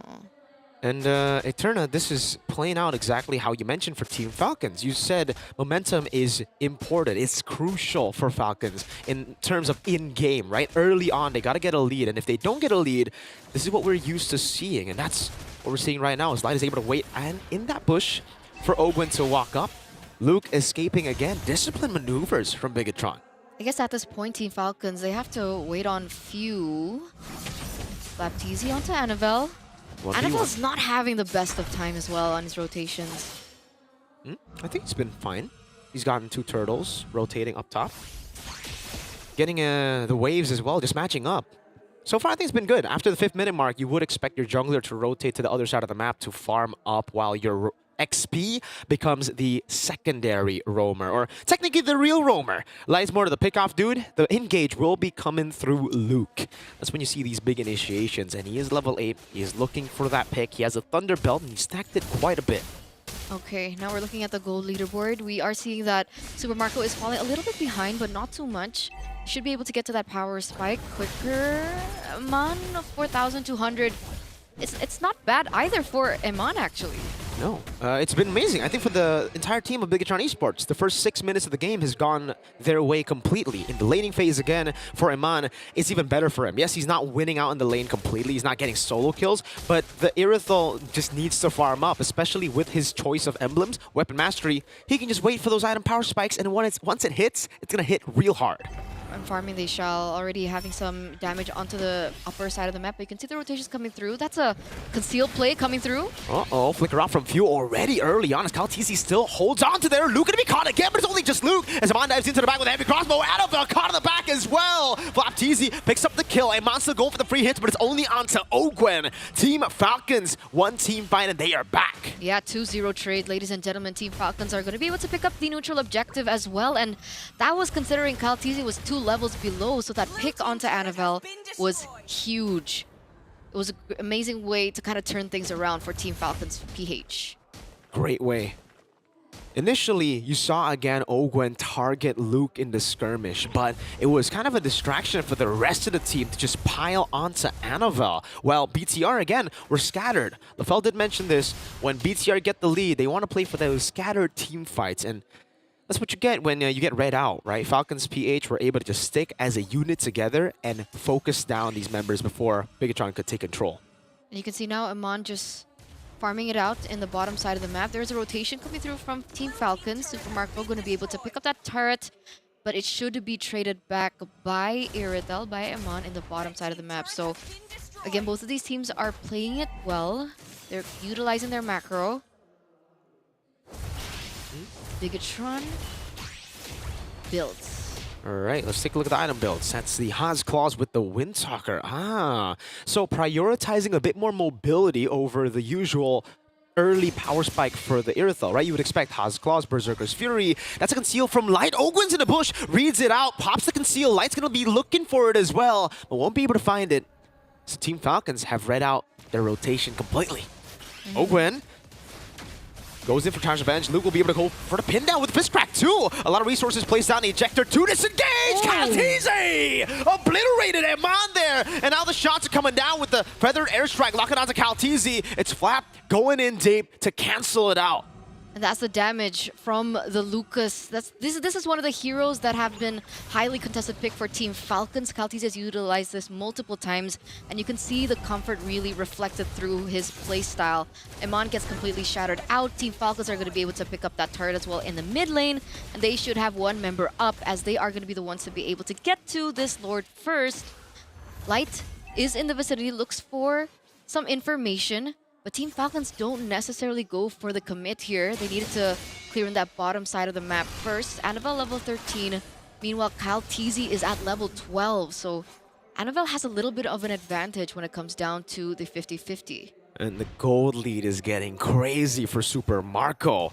That 1,200 gold lead that you see for Team Falcons, mostly it's on Super Marco, who's currently 2,000 gold ahead against him on. If the airstrike gets used up onto Flap Teasy of all people. Fist Crack 2, Light goes in for the ejector. A big blunder for BTR. Ogwen walks in, Light is down. And it's Super Marco who gets another sack on the Sky Piercer. Those were a lot of resources utilized only to take him down. And Team Falcons, they know it.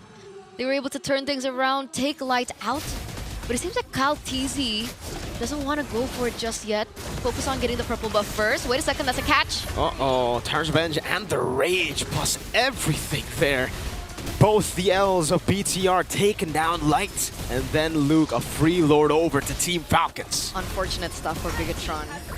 2,000 gold lead in the first, 5 minutes of the game, and now we're down to 10 minutes. And Team Falcons are the ones holding on to the advantage. 2,000 gold lead for them. They have a Lord on the way as well. Very, very messy team fight.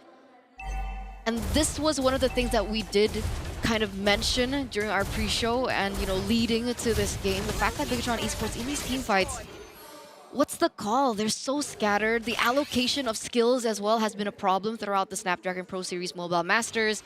And the same problem is what we're seeing here in this first game. Going into the Flap Teasy, again, we saw a very clean Bigatron in the early game. Yeah. That was actually the uncharacteristic BTR. Right now we're seeing more of the BTR we saw in the group stages. Very indecisive, making these desperate plays out of nowhere as well. And we saw that up against Flap Teasy when the gold lead wasn't that far off. It was only 1,200 in total for Team Falcons. They decided to jump in and all in onto the guy the Falcons would want you to all in on. Now, the airstrike already opened up. Gonna be able to clear in the wave. There is still... Okay, the shield goes down. Wait a second. Two-man stun from Luke. No one there to follow it up, though. Disconnected. BTR Amon! Very low. Gets shot down by Super Marco. Threading the needle, finding the shot. Just barely out of range, but catches it with the Sky Piercer. And that's a double kill given over to Super Marco as well. He's sitting at 5-0-2. Look at the gold lead instantly go higher for Team Falcons. The charge is there.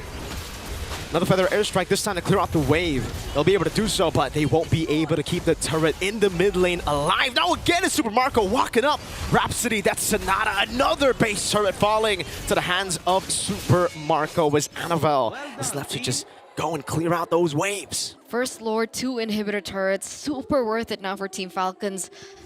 What is Luke? Why? He was looking for a play there, a comeback play, but the rest of the team was not. It's the disconnect of Bigatron Esports. Always. We always see that happening. Either it's on Light or it's on Luke, but it's always these two players that seem to be not on the same page. Again, I don't know if it's a call thing, I don't know if it's a communication thing, but they don't commit to one another, and this is the result that we're getting, right? Very scattered team fights. They're giving over kills back into the enemy line. Team Falcons now 5,800 gold lead. Super Marco full item as well, by the way. Hunter Strike, Sky Piercer, the Malefic Roar, and he already has the Wind of Nature to boot. That's a 4,000 gold lead for the gold lane. Well, 3,600, but what the hell? That's ridiculous. Super Marco. Wow. Wind of Nature already. Sky Piercer. 4 sacks probably already? That's a Sea Halberd and the Malefic Roar, so even the front lines won't be able to take this damage from Super Marco. At this point, Few, Kaltizi, they're just supporting damage. It's all about Super Marco as we get into the 13th minute of the game. And right now, Oman has to clear that top side turret as well. The minions are still pushing in favor of Team Falcon's PH because of the lack of inhibitor turret. Wait a second. Again, you can see Ogun walking up, able to find light there with the time badge and the range of the back line. It's going to be a flicker out for Miranda. Luke gunned down by Super Marco. And Team Falcons get everything. Iman in the bush. Recall safely, almost got caught by a raging Kaltizi. That was so close. What? If he got taken down, this would end up much, much worse. Still though, Bigatron Esports are functioning on hyperdrive here as they have to try and look for a defense without Luke as well as Light. It's 9 seconds for him to respawn back into the game. Wind of Nature still available for Super Marco. Great response from BTR there. You saw the angle. No Wind of Nature for Super Marco, but they still have a big Lord coming down. Oakwood taking out Annabelle, finding the assassination to the side, dodging away from the Sanguine Claws as well, as that's going to be the mid lane with the Lord dealt with. Bottom lane, it's a turret siege down by Falcons very slowly, but surely. 3 base turrets down, Iman go in again. Flap TZ goes in for a bit more damage. Further airstrike, burning him down. The glowing wand tick is on him, but he gets to the bush in time. And he gets out. 1-0 trade in that particular siege coming in from Team Falcons. And Bigatron Esports are still looking for their ground, still looking for their momentum to take things back. But again, with 6,000 gold deficit on the side of Bigatron Esports, the way that Super Marco is currently farming as well. Annabelle's looking for a kill over. For information, Luke is still there, so he should be able to get out fine. What do they rely on now for Bigatron? Do they wait for the power spike coming from Iman? I mean, technically he already has 4 items.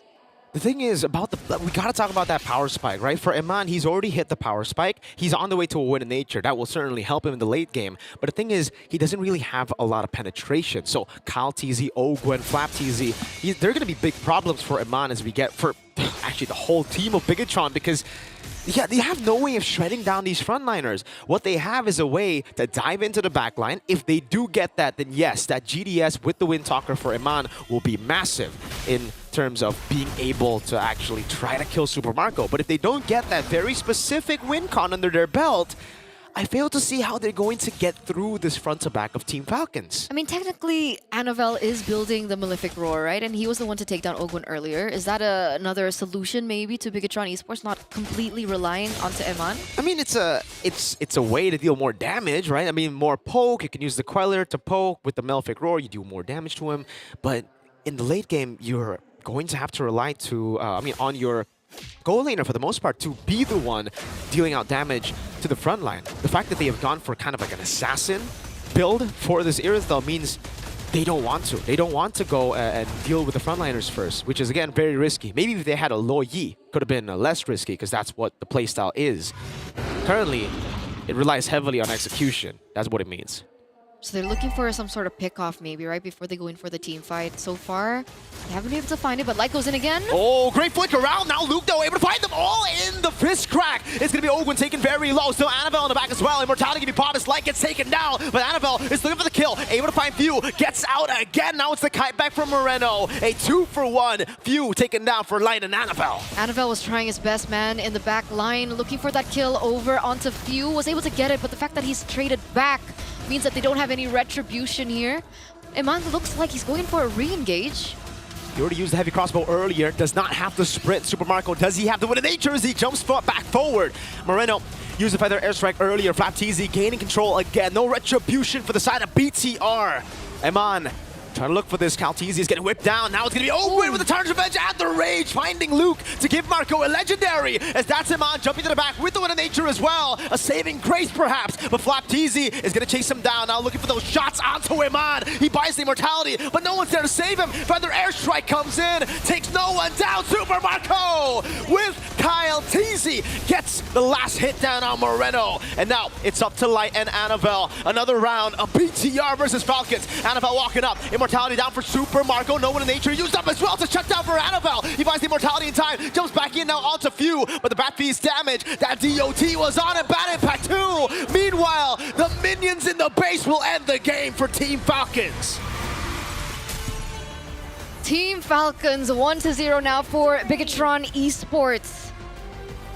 Very, very messy by BTR there. Eman was looking for that hero play. It was enough for him to buy some time for Annabelle to come back in, but in the end, they were all going one by one into the team fights at the end. They forgot to do housekeeping. Unfortunate way to end this first game. Let's call back Gideon and Lafell. What are your thoughts? A messy game it was, but some interesting ideas were put into play. BTR taking the early game very, very well. A 4-0 lead for a while until things started to spiral out of control. Lafell, I felt like BTR had cool ideas. They had some great reach, but I think that Team Falcons got them right at the elbow. So I feel like what I really want to say is that I want to focus on the items here, because I want you guys to look at Moreno's items and consider this. The moment they made that mistake around the Lord Pit where they went all in onto Flapteezy on the Hilda, right? This is how you build a front line, right? You build the components so that you have enough for physical, magic, etc., right? During that time, Moreno only had the glowing wand and the magic wand. So just one full item and a component. Does not have the divine glaive. In this type, when you want to face against a front line, you need either a wishing lantern or a divine glaive. So the fact that he did not have a divine glaive and he used every single thing that he had on the front line, which mind you, heals up whenever he goes inside a bush, that was definitely a big mistake coming in from BTR, because I feel like in the early stage of the game, because of Jawhead, they have the damage. And because of that, they miscalculated their own output where they feel like they're invincible. They can take any fight and they can win all of them. That was a snap of reality where they have to understand items really do matter. Do you think the target priority could have been a little bit better here? Because I think that Moreno, even when we're talking about that, like the Lightning Trundle for an example, that could be switched out easily for like Blood Wings for an example. He could have gone, if you want to be really greedy, like a Holy Crystal. Do you think that would have made the difference? I would say for this one, honestly, is more good on Falcons, because the way that they're positioning, they're close enough to follow up and engage, but they're also far enough not to really get targeted, because the way that we see Ogwen checks the bush, whenever he does engage, Super Marco is close enough to actually re-engage and making sure that the damage actually comes through, but you don't really see Super Marco getting targeted all that much. So I would say it's more about Falcons knowing how to position around those bushes to ensure that they don't really get caught. Yeah, the name of the game was Space. We didn't even see it on that very final, that lore dance towards the end, even though Bigatron didn't have any inhibitor targets and needed to housekeep that one important bush of making sure that Moreno could not get into that feathered airstrike range. That optimal range was such a key way to control the space. And this is also what I want to mention. This is why I felt like for Falcons, getting that Sicilian is key, because looking at Bigatron, like I said, they don't have anyone to really go to the backline. People would think because Suyo is an assassin that he can do it, but we saw at one point he went in and the damage, it was there. But Few can just kite. He just kite, walks back, and then eventually, even though Few dies, he's gonna die as well. And I think we touched on this as well a little bit in the pre-show, right? For Falcons, Few has been underperforming. Calteezy's been underperforming, but one man who has never underperformed is the man you see right here on your screen. So the fact that Falcons PH here, they understood what failed in the group stage, not getting Super Marco's pick in the first phase, not getting him on a strong pick. They've adjusted, and you can see how much of a monster this guy still is. Oh, yeah. Yep, Super Marco, absolutely disgusting. Again, he wasn't the main target coming in from the side of Bigatron, but I also got to give props for the trigger finger himself. Ogwin, he was able to actually open those big moments to find the elbow of Bigatron and kind of snap the joint in half. Yeah, honestly, like in this game, it really is about the way that I see it. Falcons, they understood how to move around the map, And then Bigatron, they try to win with overwhelming force. So once that force is no longer there, it takes some time for them to readjust, be like, okay, hold on, we don't have enough damage. What's the call now? Yeah. And then whoever the shot call is like, punch harder. Do you think that they got a little greedy? To be fair, there were a couple of moments in the game where Bigatron were like, okay, yeah, we're going to make sure that we get the snowball lead. A majority of the goal was on Moreno, was also on Annabelle. We're going to use those two. We feathered Airstrike. Let's still contest for the neutral. So for me, what I saw in the movements is that there's two different shot calls. Oh. One person said, kill the front line. Another person said, no, we got to go to the back line. Because look at how they engage the team fight, right? You see Luke flickering, getting that fist break. A lot of people go in. At that moment, with your draft, honestly, for me, I feel like you should kill the front line. But I feel like because of what happened with the Hilda around the Lord, they're like, are you guys crazy? We can't kill the front line. We have to go to the back line. And because of that, we see two different team fights going Contradictions. on. They should have just committed. If you just want to kill the front line, kill the front line. If you want to go to the back line, go to the back line. I agree fully with you. You know, I spotted out the item builds, and again, I already saw the disconnect. It looked like for Moreno, he had the Divine Glaive. He wanted to go through with the front line, but Eman went for a full backline dive build. It was a GDS Windtalker, right? I think one of those has to go for a Malefic Roar when you're up against this kind of composition, because how are you going to even dive? How are you going to be flanking Few and Super Marco at that late stage where, again, we gotta remember, Irithel was not in the lead in this game. He was 2,000 gold behind. Number two, even if you did go through, there was a win of nature by that time. Exactly. That's why he's bulletproof, Marco, man. Girl on a little animal that people are like, oh, it's so cute. Oh, look at my arrows. Kevlar vest. It's not going to penetrate at all. And I think that Super Marco consistently shows why he's going to be bulletproof for a while, especially in his professional career. Speaking of which, adaptations actually coming into game number 2. Any thoughts on that? Where they could lean in? For me, this is out of game stuff. Because what happened in that game tells me they don't have a leader. Yikes. Right? I agree. They just need one leader, just like, okay, whatever this guy says, right or wrong, just follow it. Because you have two different shot calls. You're facing against Falcons. This is not just a run-of-the-mill team, right? So just have one leader. If he's wrong, he's wrong. But I agree with that. It's a robot with just all CPUs. That's it. Everybody's a CPU there. There's no GPUs, there's no RAM, there's no people who can kind of be that flexibility to kind of initiate. Even so, it's really tough to see for now, but hey, that's just the very first game here. We all called it. If it is a 2-0, there's a high likelihood that the tilt is going to set in. I still think that there's plenty of potential coming in from Bigatron. And if you guys agree with that, maybe scan it out. Scan and let us know. Scan the QR code. Get into the surveys and tell us what we can do better on the show. What are your opinions about some of these teams? And maybe or not you have more opinions on, oh, well, maybe some of the countries SPS could bleed into later on. With that being said, we're going to go on a short break, and we're going to come back. We're going to see whether or not it's going to be a 2-0 or an equalization coming in from Bigatron Alpha. This is Snapdragon Pro Series Mobile Masters. We'll catch you in just a little bit.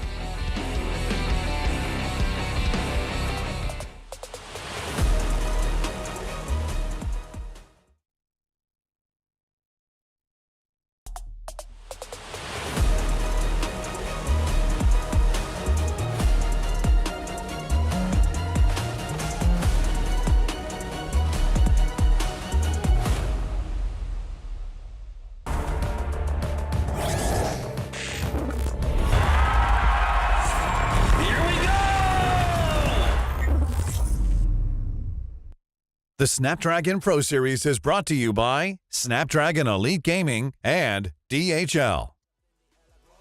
It's a madhouse. It's a madhouse. Shaking all the city. This is how I like my show. How I like my show. Hey. This is how I like my show. Hey. It's a madhouse. It's a madhouse. It's a madhouse. Had a lot of people showing me some mad doubts. It's a madhouse. It's a madhouse. I got love for the game. I don't cash out. It's a madhouse. It's a madhouse. Everybody with their hands up in the air like whoa. It's a madhouse. It's a madhouse. Shaking all the city. This is how I like my show.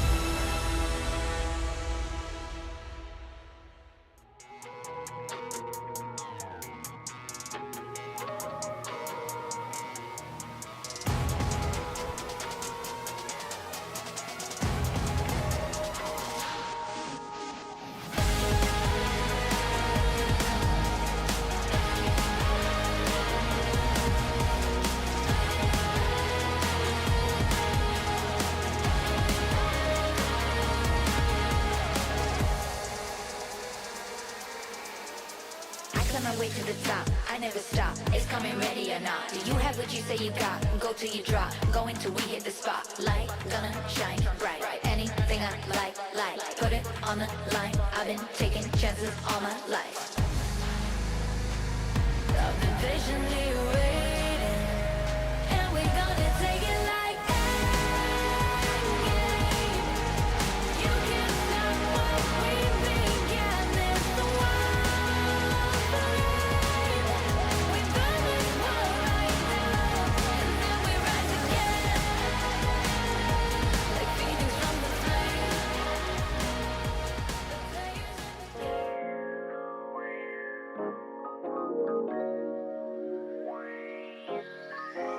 Live in Jakarta, the playoffs continues. The quarterfinals keeps on going with the first match already falling into the hands to the nest. The Falcons rejoice, but Bigatron Alpha, things need to be worked upon. The robots, they're not together. The electrodes leading to God knows where sometimes, boys. I mean, here's my opinion. How do you take down a sniper? You got to figure out where he is, right? You destroy all the vantage points. If there's no buildings, there's nowhere for him to snipe from. I don't think you could take down land down buildings. So in this case, destroy the front line. Like if Marco does not have a wall in front of him, either eventually he will get taken down or he will not be able to dish out damage. I think there's something way easier here, Lafel, for Bigatron, right? I'm gonna see, I mean, like, again, from what we've seen earlier, it's like Bigatron, they don't understand themselves. In a way where I feel like the coach, again, is trying to, they really do. Maybe they need a sports psychologist, right? Yeah. But I called out Jawhead, not a good pick for BTR. Farsa, not a good pick here for BTR because they're just so messy. And these two heroes are very, again, discipline dependent. It sounds weird because you want chaotic fights with the Jawhead, but also with the Jawhead, you need to be coordinated. You need to know who to target properly. They picked both those heroes, and you saw, again, they weren't able to utilize those two heroes to the maximum potential after they started grouping up. Honestly, if that's the case, you know what I personally want? Just play double revitalize. Yeah, right. That was, you know, in most of their wins in MPID, they go for double revitalize or light gets show. Simplify the process here. Make sure you stick together and you have tools that forces you to stick together. Now we come into the second game here. Team Falcons are on blue side. The Bigatron Esports are on red side. With the Kalia as the first pick with follow-ups of Zushin as well as Suyo. We see the Team Falcons' whole priority as Moskov has already been locked in. And speaking of which, as much as we're talking about the execution prowess coming in from Bigatron and how split up they are, I think now more than ever that Kalia falls into the hands of Team Falcons. You have to be together because if you want to stop that Tsunami Slam, just kill the Kalia midair. Yeah. Well, at least I interviewed Keyboy the other day, and he did say the reason why Kalia hasn't been like super top tier is basically three criteria. Number one, still a lot of pro players don't really utilize the passive that well, so that's number one. Number two, you need a brain using this hero, which I like the shade he throws to other people. It's like, "Kena pintar sih." It's like, okay, I get it, you know. And another one, and this is the most important thing, Kalia is not like a Suyo. A Suyo can fit in any draft. Kalia, not really.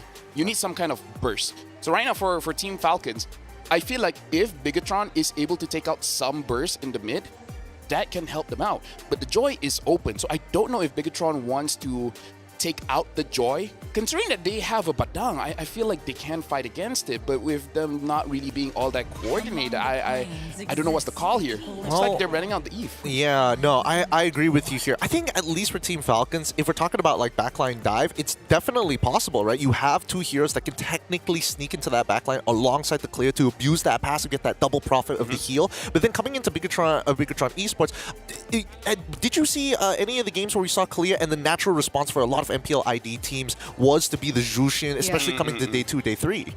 I think people are saying that the Jushin is one of the most efficient ways to kind of utilize, I wouldn't say punish, but the fact that she can be great on Purify is one of the reasons. So we either see the Jushin or the Sicilian. Both of which really good picks. Now we see the Eve alongside with the CC here. Team Falcons doing a really good job at making sure that, hey, Luke, you're not going to win this lane as easily as you think it's going to be. Lucas? Phoveus smashes Lucas. Yeah. But I think we've seen a lot of different matchups now. I think the main, like the real counter is the CC and the Valentina, right? The Phoveus, yes, has the advantage over the Lucas, but it's not overwhelming like a CC Valentina. So yes, it's still possible if Bigatron want to try to utilize that. Hey, look, it's Eterna, Cavalry. More so, I mean, Team Falcons want to pick up the Lucas in the jungle again, right? That's a good point. Look at this. Look at this. Bigatron, they're banning out control mages in mid. Maybe they do want to go for like a straight dive. Like I'm hoping for something like a high loss where they can just force an entry, because they're already banning out the Aurora and Eve. This is a good setup for Light just to like just straight up brawl. Yeah, I mean, if you want to take the simple answer, they could also just go for the Cho, right? It's still up for grabs. So both those heroes, Hylos. I mean, to be fair, even the Gatot Kacha would actually work out here against the Moskov. You're really good at just taking that damage, and against Phoveus, just taunt him whenever he jumps in. I think both of which are really, really good, but at the same time, I do think that Bigatron Esports might be leaning into a strategy, because we saw what the early game looked like in game number 1. They do come in with a templated plan, and then it gets a little bit messy towards the neutral objectives. Maybe they're looking to try and punish few in the mid lane where other teams have succeeded and found their series wins against them. And there we go, it's the Bruno lock-in for Bigatron Esports. Yeah, still hiding that roam pick. Hylo's getting banned out, but again, not that big of an issue, because we did talk about how there's many different roamers that can be utilized here. For Team Falcons, when it comes to the mid lane, I feel like the Farsa is still good. Okay, Lee ban. Selena is it's just that I don't know if they have the wave clear to safely pick up that hero right now. Sorry, I think this Badang could still be flexed, right? Technically, the Cho could still be picked up for Bigatron. Could be, definitely. And for Team Falcons, again, the Lucas is still up for grabs, technically, right?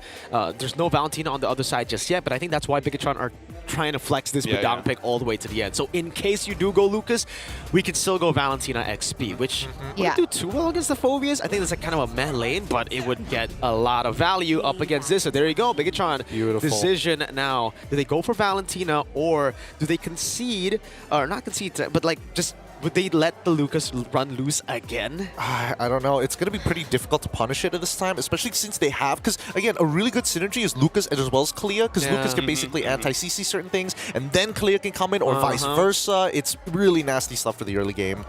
Honestly, Kalia just giving that heal might even be enough.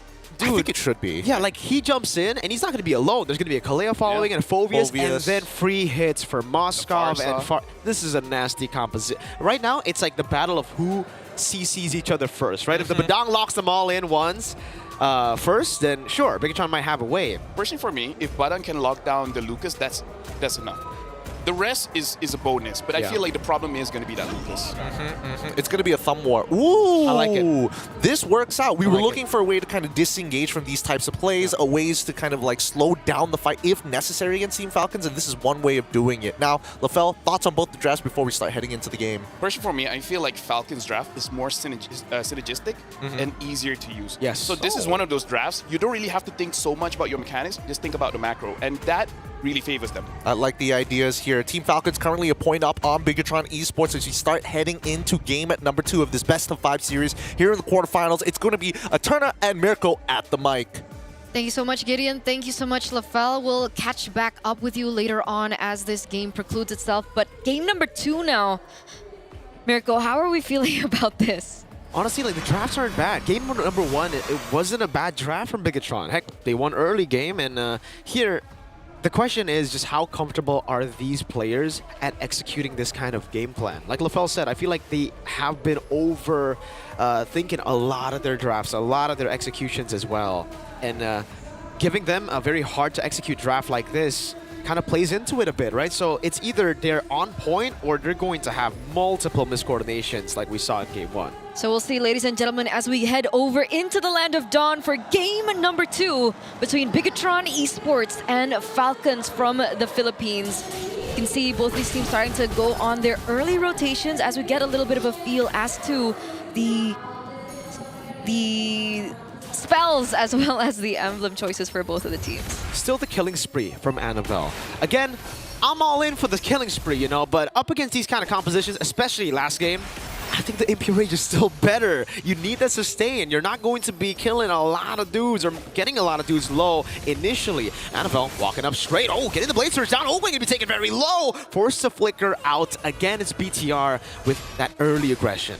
Still able to get out though. So Team Falcons have a little bit more of a say in this early stage of the game, especially that they do have heroes like the Farsa who can wings by wings, rotate fast, clear fast as well. I think a lot better than Moreno should be doing on the Jushin.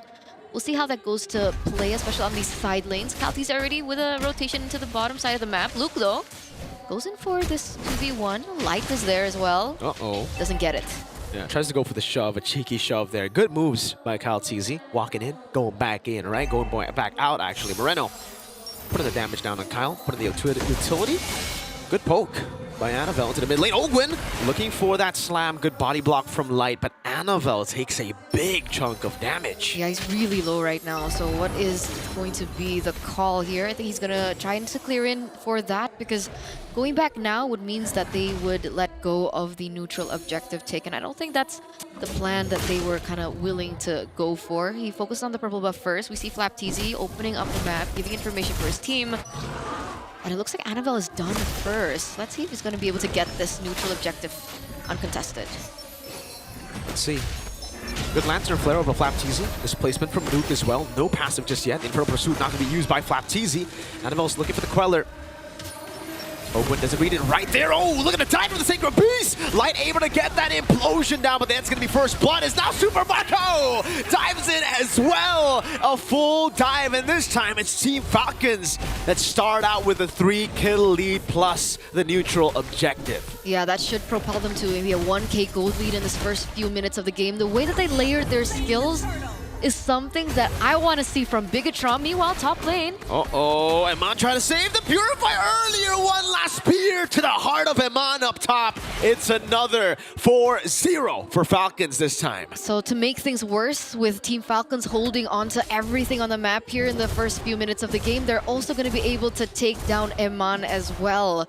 The one anchor that Bigatron Esports have been able to hold on to. And Team Falcons, they know it, right? They're going to make him really struggle. They're going to make him suffer for it.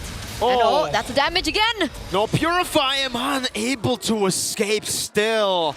But that means say goodbye to the entire wave up top. He decides to stay. This might be a costly one. No, Light's still there. Down below, Fist Crack. Luke forced to flicker out. No trades on the board for BTR. Falcons reading BTR out completely. Zero neutral objectives, 0 kills. It's a tough early game now for Bigatron Esports. I mean, considering they have the Bruno as well in the gold lane that requires a little bit of a snowball, don't really think this is going according to their plan at all. No, definitely not. This is the early game that they put Falcons in just in game number 1, but now they find themselves in Falcons PH game 1 position. And honestly, it looks really bad because they have a Suyo, they have the Bruno in the lane with the Badang too. They should have ways. Juicin! Yeah. They should have ways to actually control the early game up against this composition. You wouldn't expect the Moskov to get that much value in the first 4 minutes of the game. I think putting it simply, that right there. The Moskov has this much, 2 kills early on already. This is Super Marco! You give him 2 kills at the start. You know he's going to be Monster Marco soon, right? 2,000 gold lead, almost, for Super Marco again. Yikes. Corrosion Scythe, 2 kills. And this is on a late game hero that requires a little bit more time to get to that power spike. So it is something that Bigatron Esports really need to consider now. Do they want to go for the 50-50 contest again? Uh-oh, Tsunami Slam, Implosion, the Fist Crack combo together! That's the combo they were looking for! And this time they found it, but Super Marco is going to go in as well with the SOD. Lifted up in place again as the Purify gets out, but they want to go for the chase. Moreno still on him, Lantern Flare! Moreno gets a double, and BTR are back. Wow, just like that. Just like that, off that entire team fight that was, created by Luke as well as Light. This is what happens when this team is on the same page. We get to see that brilliance coming through. They have a little bit more space to work with. Eman gets a little bit more gold in this mid lane, also able to take that turret down. Honestly, they turned it now. Now I'm thinking the 2,000 gold lead at the start is a curse, like...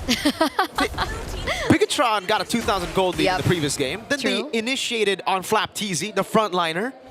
We saw that here again. Ogwin went for the Tsunami Slam on Light. That put him in prime position to go for a Flicker Implosion. Without a Flicker, he knows there's no Purify, and he gets another. Decisive. Decisive, another kill over Flapteezy. No, now it's Flap walking up again. He doesn't have Flicker to escape this time. He goes back in and gets quelled by Annabelle. You know what? I think you're right. 2-0 trade right now. A little bit more for Bigatron Esports to work with. 1,300 gold lead. What's going on with Team Falcons? They're going to be able to pick up yet another turret in this top side of the map. Super Marco luckily gets that second item, so he is on the way to the Holy Trinity of attack speed. But here we are, Bigatron holding on to control once again. At this point, give your opponents the lead at the start of the game. We don't need it. No one needs it. Falcons didn't need it in game one. Seems Bigatron are fine given the 2,000 gold in the early game. It's an odd day for MLBB, but it's oddly entertaining. You can see now, Flapteezy again was in a weird position earlier on. I think he was trying to, delay the take from Bigatron Esports to get the purple buff, but I think he was positioned a little bit too forward, was taken out before they could go in for this team fight. Again, Flapteezy. This time jumping on Flapteezy again in the bottom lane. Super Marco able to take out the turret now. That's going to be the dive. Feather airstrike coming in with SOD2. Annabelle in the midst of it all jumping in. Now gets shot down. Annabelle will be clawed down by Ogwin. Now Moreno is able to oh, hold up. That's Crimson a pause. Beacon. That's a pause. That's a pause of the day. First pause of the day. It's a pause. Hey, ladies and gentlemen, please do be patient with us. We're seeing, oh man, the crowd now has joined in. You can see everybody already here. Hey, are they having a Mobile Masters Day? Whose side are they on though? That's a big question. I see more red than green, so in that shirt. That you might be colorblind then. Oh, Lafelle, welcome back. No, you're colorblind. Wait, can you guys even hear me? Gideon, are you here? Yes, we're here too. We're always here for every technical pause, boys. And I think it was very obvious that BTR definitely was experiencing a lag spike. That Annabelle walking into the wall. Yeah, that was unfortunate. Yeah. Unfortunately, Annabelle got taken down. But while we're here, I might as well do the analysis about the 2K gold thing. Yeah. Okay. Because twice now we see the Farsa is like betraying herself of what she's supposed to do. Okay. Because we saw in game number 1, Farsa went all in onto the Hilda, and this time it went all the way into the light. Yeah, Tigreal. Yeah, don't walk into the light. That's what people say, right? Yeah. Now here's the thing. Why I say depends. No, this is why I say like they're betraying themselves, because if you look at the items, Phil built a Genius 1, which is amazing against squishies, but not really all that great against tankier guys. And even if you look, if he wants to deal damage to the front line, it should be an Impure Rage. Right, so that's just what I'm saying. Is just like you can deal damage against the front line, but the way that you're building this Farsa is like your coach is telling you, deal damage to the damage dealers, not the front line. So I feel like, a bit of a not disciplined moment by both mid laners happened in game 1 as well as game 2. And now I'm jumping back. Okay, we're jumping back in. Thank you, Gideon. Thank you, Lafelle, for accompanying us for just a bit. But here we are back into the game, ladies and gentlemen. 7 minutes have elapsed. Bigatron Esports still hold on to control as they are now contesting for the next neutral objective, which is this turtle. You can see Moreno opening things up, looking for vision. But I think Team Falcons, they're kind of far away. Are they in a position to contest? I think they're in a position to just stay in it, right? Like, the Suyo's not there, so technically for Bigatron, they're just buying time for Annabelle to walk back up, and now they have Annabelle over the turtle. Now Falcons PH will just concede the turtle. It was too risky for them to contest, but without the Suyo, they were just hovering around in case BTR gambled it. And I think Team Falcons was looking for a trade down bottom. So we did see Super Marco looking to get some damage onto the turret. Unable to get it. He did go for the clear though. And he is on his way once again, like we mentioned earlier, onto his third item of this game. I think things could really change when he gets that Holy Trinity. Sky Piercer for Moreno. You know what? I'm glad we see the Sky Piercer back on the Juice In. I think the group stages, we just rarely see the Sky Piercer on ESA. We've just been seeing a lot more utility Juice Ins. for the most part. So now back to the killer, and I think it's good timing too. He's had 3 kills so far. He'll add up more as he gets more Sky Piercer stacks. Super Marco, always active on the map. I think they also know that they need a little bit more damage, right? Eman, as sole damage dealer, has been a problem in these team fights as he gets taken down. 1v1. Anapel, not going to be solo killed. Trying to go for a fight in the end, gets soloed, but he did buy a little bit more time for the rest of the team to try to go for this pickoff, even though I don't think Marco will stay that long. Anapel. Interesting. Looking for that 1v1 kill over to Super Marco. He has a lot of disengage as a Moskov, so that's something that Annabelle will remember the next time they see each other. But Feather Airstrike opened up here. Some damage given over to Moreno. But all the while, things have slowed down quite a bit with no objectives on the board just yet. Yeah. It was very, very weird there from Annabelle. Walks up to his demise. Near a wall too, right? So it wasn't particularly the best place to even look for a fight against Moscow, but Bigatron still hold the lead. But unfortunately for them, Super Marco is online. 8,000 gold already. 3-item power spike. Thank you, Annabelle, for getting that early golden staff now for Super Marco. Ouch. We did mention that this is a huge power spike for Team Falcons, so coming into this next neutral objective take, we need to keep an eye out for that. Bigatron, though, still the first one in the vicinity. Moreno looking to clear that wave in the mid lane, but remember, Team Falcons having the Moskov means that they do have a little bit more pressure onto the far lane, so it's another headache that Bigatron Esports have to deal with. All he needs to do is SOD back. Exactly. He gets a turret for free. They are getting out macroed right now, BTR. That 1,000 gold lead is an illusion. Team Falcons BH are holding tempo on every part of the map. Even here on the Lord, it's not BTR who are holding it. That's a conceal for Team Falcons, getting more control. And now they are in position to look for a mistake. A desperate move from Bigatron could be the end for them. I think Team Falcons have an idea that Eman is not necessarily in the team fight just yet. He was caught in the top side looking for the clear. Super Marco is still there as well, though. That's a rotation coming through from Bigatron. But they're still opening up the map. They don't know. Super Marco should be able to recall.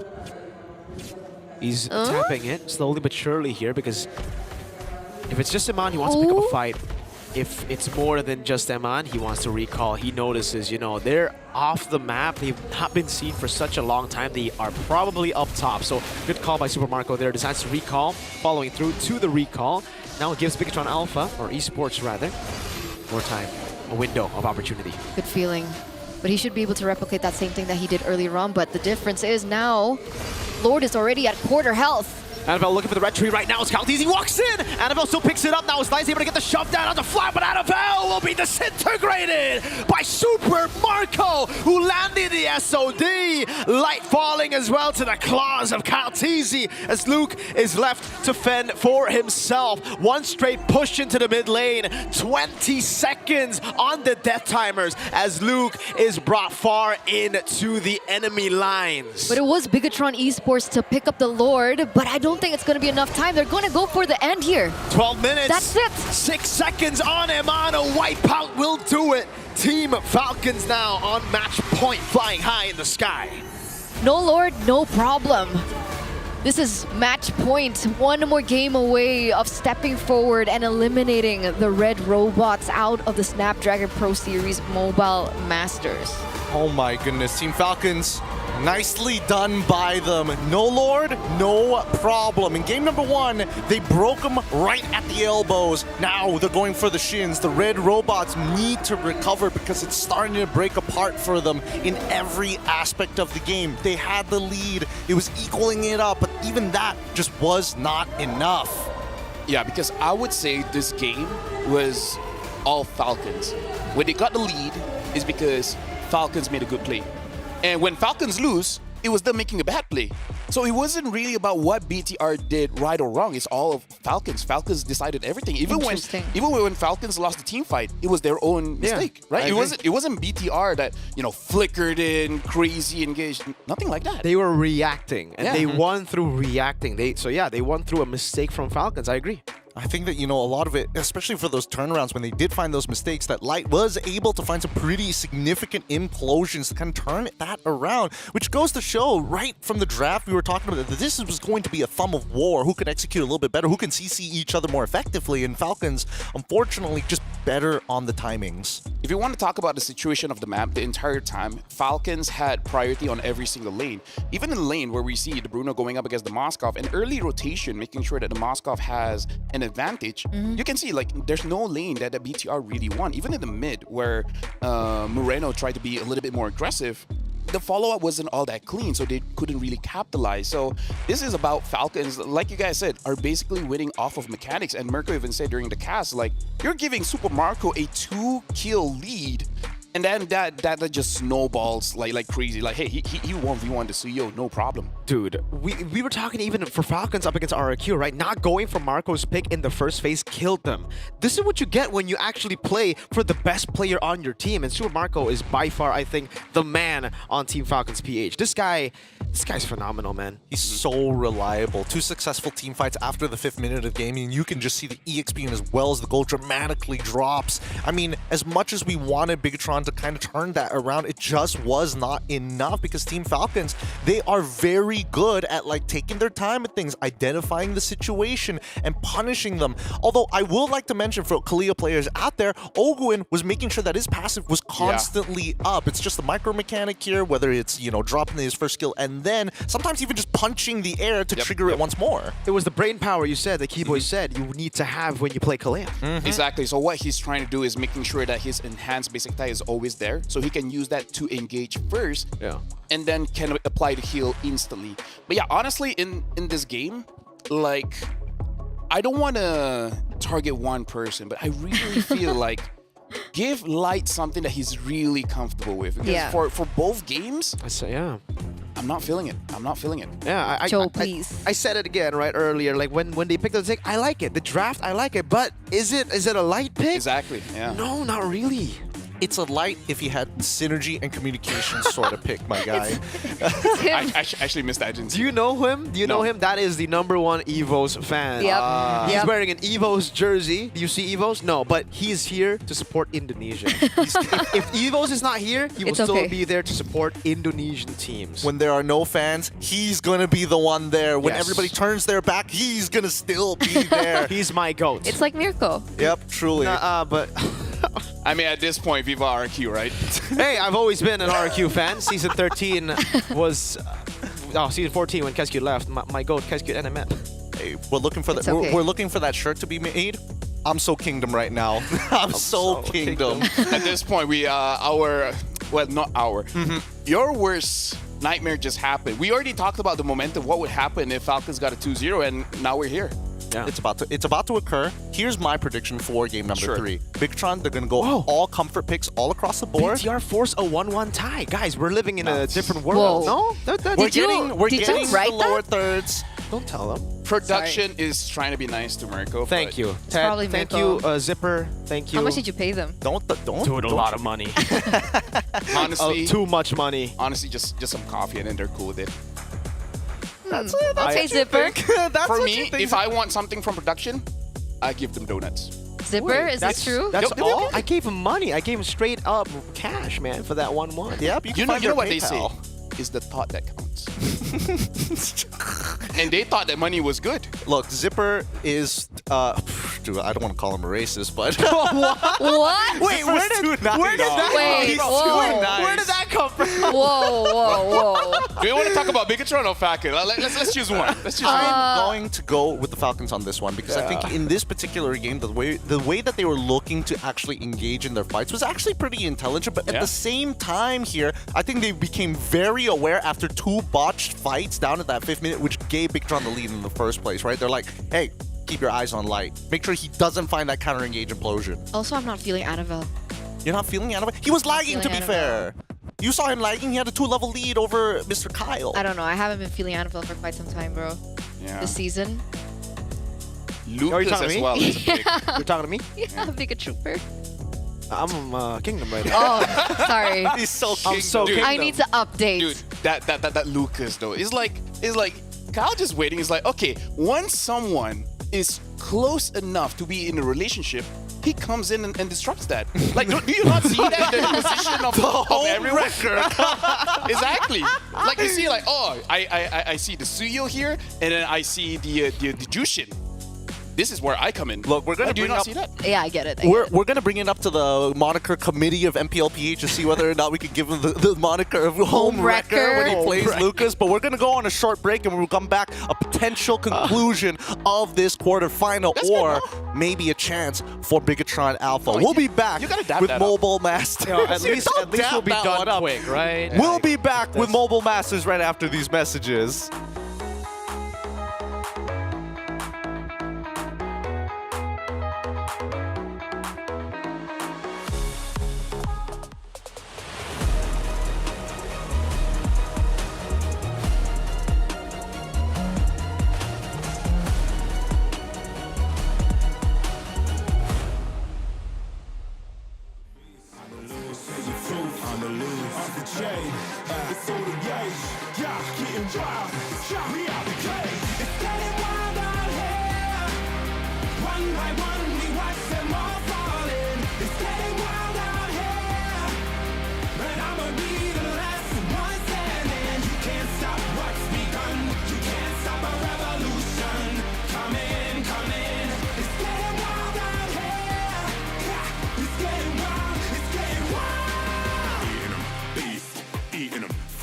The most, tired the least. See them admitting defeat, and they so useless. I'm so ruthless. New phone, who this? Give no reply to excuses. Got no bite, man, a toothless. Living a lie and the truth is. Got this power, bringing it. Play my anthem, singing it. Every mountain, ringing it high. I soar, I rise, reborn. Strapped, I'm back like never before. Taking my final form.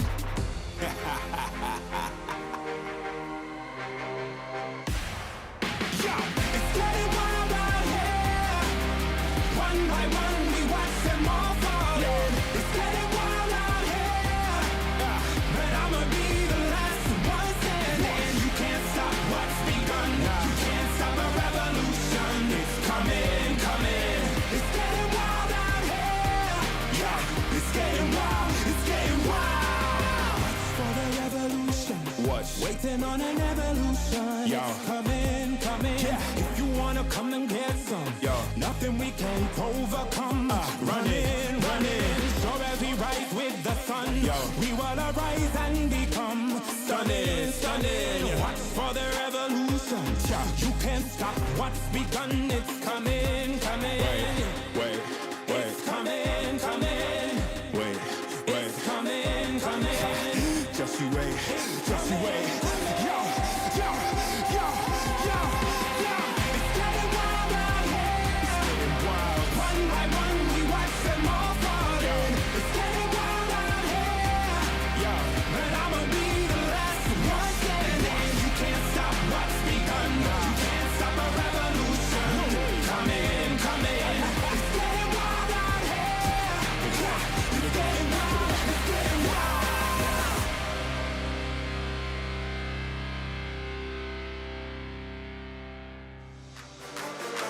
We on the way. We came to play. We on the way. Showtime. Let the games begin. You can't stop us. I came to win. You can't stop us. It's only us in the end. You can't stop us. We the best in the world, and that's a promise. Let the games begin. You can't stop us.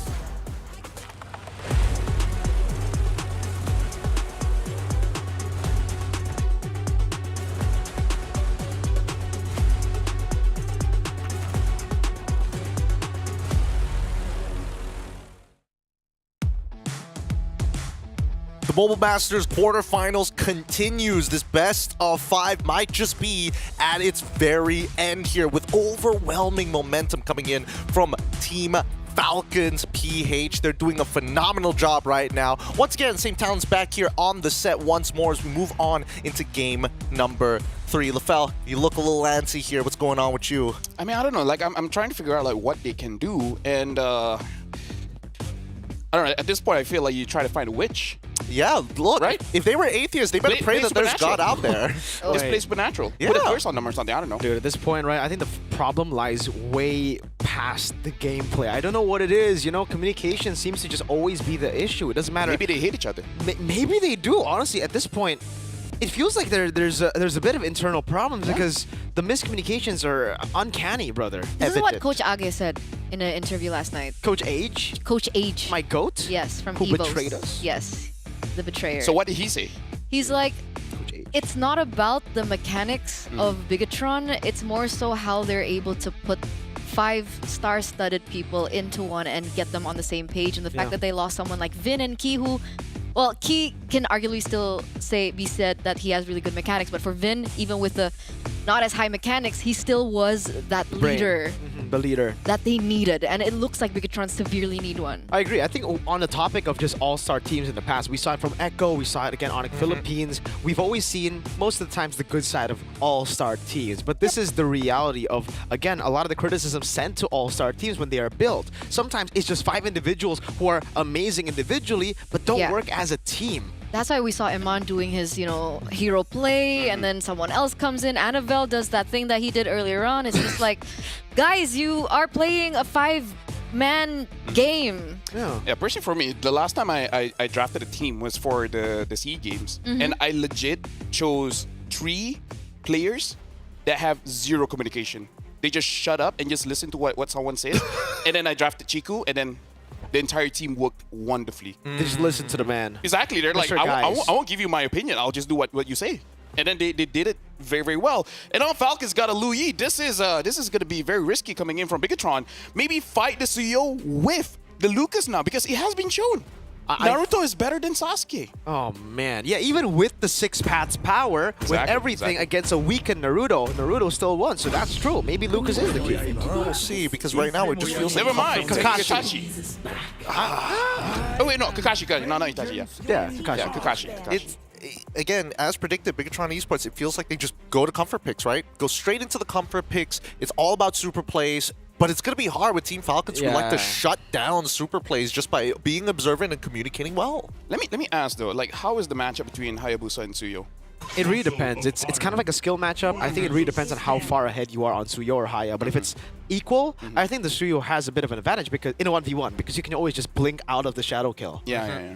Yep. And not to mention, at least for Hayabusa, you can just be like, nope, don't want to fight. Yeah. I'm out of here. So it's like a non-confrontational 1v1. It's like, gotcha. Well, yeah.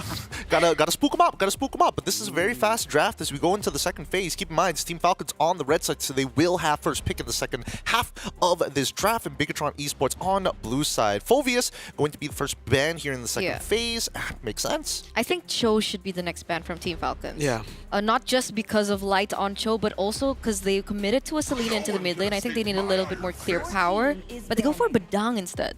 Let me just say, this is kind of like a little bit off topic, but I feel like with Lu Yi being as good as she is now, maybe buff up the Terizla, because before this, there was that interaction where she wanted to divergent away.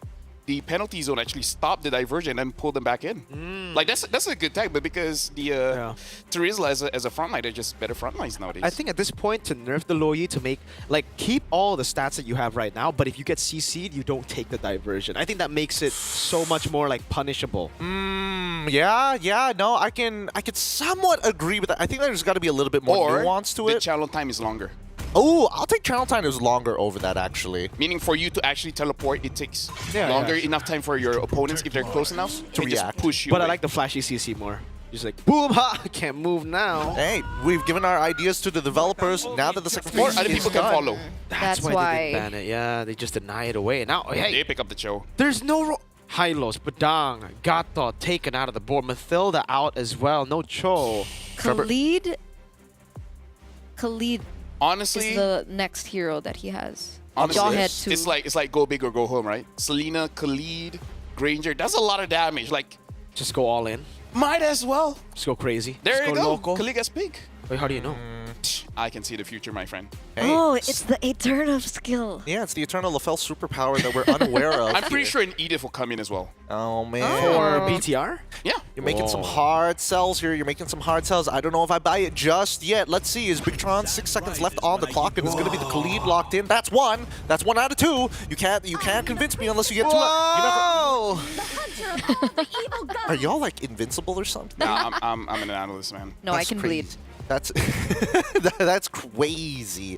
Team Falcons now with the final pick in this game, and the way that I see it, I feel like Bigtron, they're gonna have to play off the Selena arrows. This is Khalid Rome, right? Mm-hmm. Sure. Yeah. Okay. It should be Khalid Rome.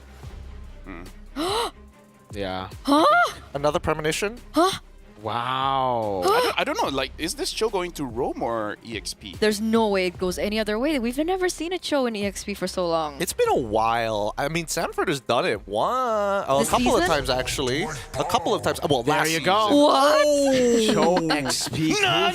Oh my god, dude. Dude, I'm about to cream. Quick, LaFell, explain the drafts. You know what, guys? I gotta say, BTR not connected, but we have that synergy, man. We do. It's like we have a screen to connect us. Maybe we don't hate each other. Maybe. No, it's only that's just the you and me thing, LaFell, you know. People hate me. I don't know why. Yeah, I don't like you that much. What? Whoa, man. Hey, that's you don't offensive. Like the analyst? That's too much. You know what? You're not going to get the draft analysis coming in from LaFell. Eterna and as well as Mirko, take us into the draft. We'll talk about this afterwards. Okay, You're on your own this time, Eterna. What's wrong? Yeah, I'm Team LaFell, yo. Yeah? I'll dab him up, yeah. Yeah, I know. You're dapping now. Dab it up. How do you know? It's fine. Because I have eyes? Do you? I think so. Biology. Maybe. Anyway, match point, ladies and gentlemen, for both of these teams as Falcons are looking to clean sweep the red robots off their feet. Oh, man. We're moments away of heading into game number 3. Land of Dawn, here we come with a very interesting, unorthodox, I would say, draft coming in from Falcons. Yeah, right now the Falcons are flying so high. They're leaving the red robots to jump with their arms in the sky, but they just can't reach. It's not a fun look for BTR. Good Abyssal Arrow, though. Probably gonna get first blood here over to Ogwen. Moreno picking up a kill with their comfort pick. Now Light able to escape. Flapteezy walks up, baits out that flicker. So 2 flickers and another Abyssal Arrow with an Earth Shatter from Luke.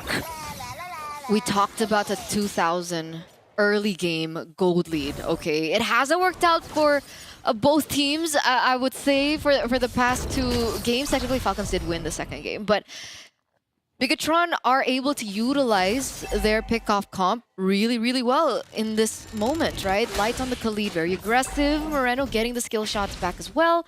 There was a little bit of a highlight from LaFell pointing at a certain emblem. Wait a second, it's gonna wait. Uh-oh, chain CC over to Annabelle, and that's a kill for Ogwen. Luke trying to run away. Annabelle taken down. Back to your point, Eterna. Yeah, what was LaFell talking about? Moreno is Season Hunter. Whoa. And you don't know if that's real or not. Okay. We will stand by to confirm that. Thank you, LaFell, for pointing that out. Meanwhile, back into the game, there is a little bit of a trade back coming from Team Falcons, being able to pick off Annabelle earlier on. Again, Annabelle, even on the Hayabusa, making some, well, just not having a good time, I think, in general. Yeah, it is a Season Hunter. Again, I don't know if that's a mistake or maybe he's trying to just clear out a lot of the jungle camps from the side of Team Falcons. I guess we'll get to see Luke now jumping in. Again, going to be kicked out as well. Able to get locked down with the Blade Surge too. Luke taken down. Light still in the back there. That's going to be the Shadow Kill. Walking coming in as well. Retribution. Annabelle winning it out. Now jumping on the Kalteezy with a trap on him. It's a kill over to Moreno, who's looking for more. Team Falcons losing out in this chaotic duel, but Moreno's going to be caught, and that's a shutdown for few. So they could get a good trade back, right? There is some trade back coming through, despite Bigatron being able to pick up that first turtle of the game. Going back to that, Moreno looking to get camps? Yeah. Is he trying to deny it away from Annabelle? Oh, so you know actually. No, I mean from Kyle. Kyle Teasy, yeah. Yeah. It's like, why would you steal your own friend's buff? Uh-huh. LaFell is distracting. Hold up. Annabelle's trying to go for the steal here, but yeah. I think for the Selena, a lot of times you do see these Selenas go for clears on the enemy jungle. It's a way with the Abyssal Trap. You do clear quite fast, but is it something that you have to commit to with a Season Hunter? I guess we'll see. If he wins, then haha, joke's on you. It's not weird. Diversion play though. Okay, Shadow Kill reading it through over to Few as well. Pops into oh, great arrow from Moreno. Again, the trap will deal with him, and it's another one for Luke as he gets the Earth Shatter. Light picks up the kill. Another arrow landing on the Flapteezy as he goes in for the Weighted Dragon and the Flicker out, but Moreno's going for the chase over to Ogwin. BTR, it almost seems like they heard what we said. They gotta play as individuals. Yeah, no teamwork. Just go in. Just go in. 2-0 trade already for this first skirmish. Bigatron with that 2,000 gold lead already, and it looks like they are having a little bit more say into the enemy jungle as well. Taking a lot of camps away from Kaltizi should help them in the neutral objective battle, considering Annabelle is 3 levels ahead of Kyle Teasy right now. So that matchup that we were talking about, this gets read out. Moreno does have the Season Hunter, but he doesn't have a Retribution. Light walks up, looking for a Raging Sandstorm coming in as well. Kaltizi able to escape now, as that's a dive from Moreno. Away the Dragon from Flap to disengage. Just a purple buff taken as Aman rotates towards the mid lane, setting up for a turtle for BTR. But this means that Kyle doesn't have Retribution, right? So Bigatron Esports should be able to get this uncontested. Annivel's Retribution is up, and you don't see that rotation coming in from Team Falcon. So they are going to be looking for something elsewhere. The SOD lands, but they're not going to commit onto it as Moreno picks up the Starlium Scythe on the Selena. Even more damage.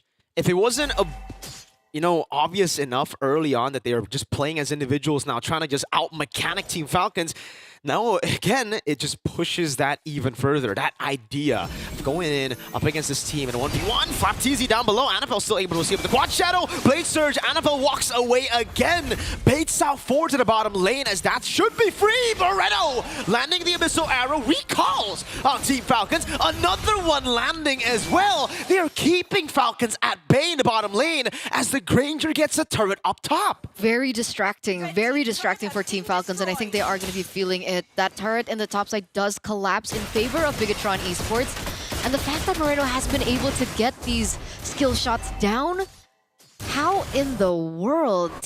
By the way, Flapteezy on the Cho, did they go for this double, CC-centric heroes to just purely shut down Annabelle, or is this a good lane for a Cho? Dude, at this point, they're looking for everybody. No one has Purify, so technically... But they haven't found anything. It's just because Bigatron have been the ones aggressing every single time, right? So you don't have a way to react, a way to go for those proactive moves. And for Bigatron, they're fighting the CC coming in from Team Falcons, not with Purifies, but with more CC. Luke on the Earth Shatter. So let's say Cho goes in, gets a Jikudo on anyone, it's going to be an instant Earth Shatter Flicker, an instant Abyssal Arrow. There's a Raging Sandstorm there as well. The idea is you look for a pick, we go and all in your team, and another Abyssal Arrow lands on Marco. I guess things can change once we get into a later portion of the game, like we saw in game number 2. Is that something that we're looking at? Holy Trinity for Super Marco? Yeah. I guess we're waiting for the item power spike, the attack speed Trinity, but it's not as definitely not going to be as fast as he was able to take it last time. And unfortunately for Falcons, if they are trying to play for Super Marco, BTR will have such a significant lead by the time he gets that. Yeah, that's a diversion into the back. Annabelle reads it out. Few takes it all alone. Flickers out. Now Luke's looking for the play. Has the Earth Shatter. The trap on Ogwin now is that's going to be Light jumping in on Flapteezy. Luke able to get the onward. Ogwin going to be taken very low. Raging Sandstorm over to 2. Few very low and immobilized down by the Primal Wrath as Moskov gets a turret down below. But that's about it. Annabelle wants to look for that sweet vengeance, but won't be able to get it. Another turret falling in the mid lane. 3-0 trade plus this turret taken down. Bigatron, what happened during the break? If they do win this, or if we do get a chance to talk to them, we have to ask what changed, what swapped for them from game number 2 and game number 3, because this is a whole different Red Robot that we're seeing right now in this third game of the series. A 7,000 gold lead. Imagine that as we take a look at the instant replay. Look how connected they are. Beautiful Raging Sandstorm by Light as well to follow things up. Is this the hero that he needed all along? Eterna, it really is about the hero here, right? I think this is something that we have been assuming as well for BTR. You go for these meta picks, Suyo first, yada yada. It's not BTR. You are a team that has been reliant on Eman. You're a team that's been reliant on Moreno on the Selena, on Luke on a playmaker, on Annabelle on an assassin hyper carry. Play into that, and that's what we're seeing right now. Bigatron, they're not playing a standard composition. This ain't the meta, y'all. Maybe aside from, the Granger, all these picks aren't really top picks in the meta. They're not banned heroes. BTR have shown in MPLID as well that they do better. I don't know how, it doesn't make sense, but let BTR be BTR, man. I mean, we're living for it right now, right? We're taking a look at the item build so far, and it looks like there is a 2,000, I think. Oh, yeah, it's a 2,000 gold lead for Eman on the Granger as compared to the Moskov, who only has 2 items so far. So Team Falcons need a little bit more time, I think, in order for them to kind of convert that into their team fights. This team is so weird, man. Team Falcons are looking to go for this fight light again, zoning them away. Looks like this Lord should be taken for free. Another Abyssal Arrow landing. Good Shunpu over Ogwen, charging up. Luke catching it mid-air with Earth Shatter. Now the Shadow Kill to the back, Raging Sandstorm. And another Abyssal Arrow landing. But Flapteezy gets the Shunpu down again. Free Lord to BTR. No trades on the board. Super Marco unable to get a tier 2 down below. Yeah, no casualties, but they do lose the Lord. So unfortunately, Super Marco will have to recall here. Look for the proper defense against Bigatron Esports Siege. Constantly aware of Moreno and the fact that he's been able to hit these Abyssal Arrows.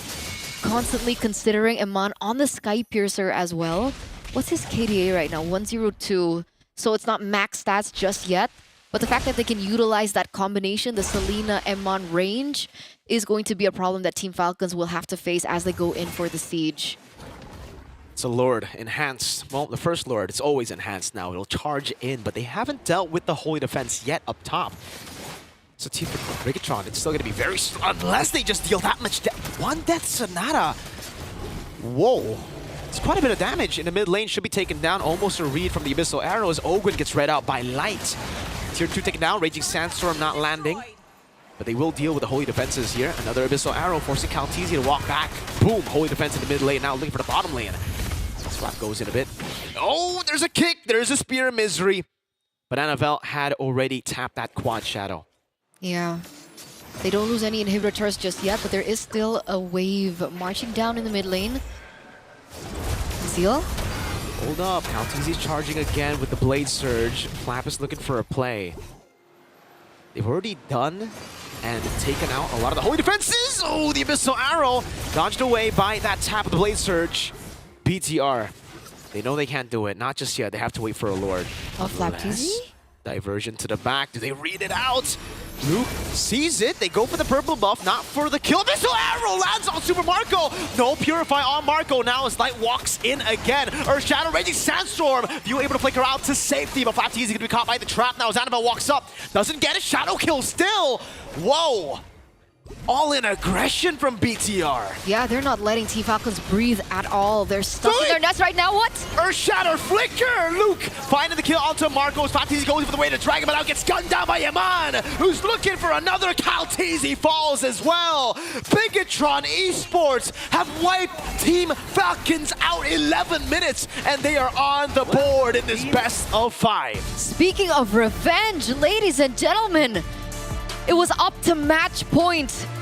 Team Falcons had one game away of going forward in the Snapdragon Pro Series Mobile Masters, but Bigatron Esports on their comfort say otherwise. It's 2-1 now between both of these teams. Great equalization, but still one more is all they need to truly bring it back for the Indonesian fans here in Jakarta. LaFell, walk me through this. We didn't get your opinions earlier because Perna was throwing some shade. Hey, it wasn't me. It was a lot of shade. Yeah. It wasn't. I love LaFell. Hey, that's what. we don't that's forget. That's not what you said earlier. That's not what you said. We don't forget, brother. Yeah. But break this down for us. What exactly happened? Because even in the back rooms, I was talking to Midnight, and he's a little critical on particularly the Kufra coming in from Ogwen. But for me, I was looking at that show. I was like, was that necessary to throw him into the EXP? Yeah, I feel like that one was a little bit much, but I don't know. It feels like BTR has ADHD because when the pressure is on, no, I agree. Right, when the pressure is on, now they're like, oh, activated, hyper focus, right? Because in this game, Moreno, man, like when you have those picks, like a Selena, right?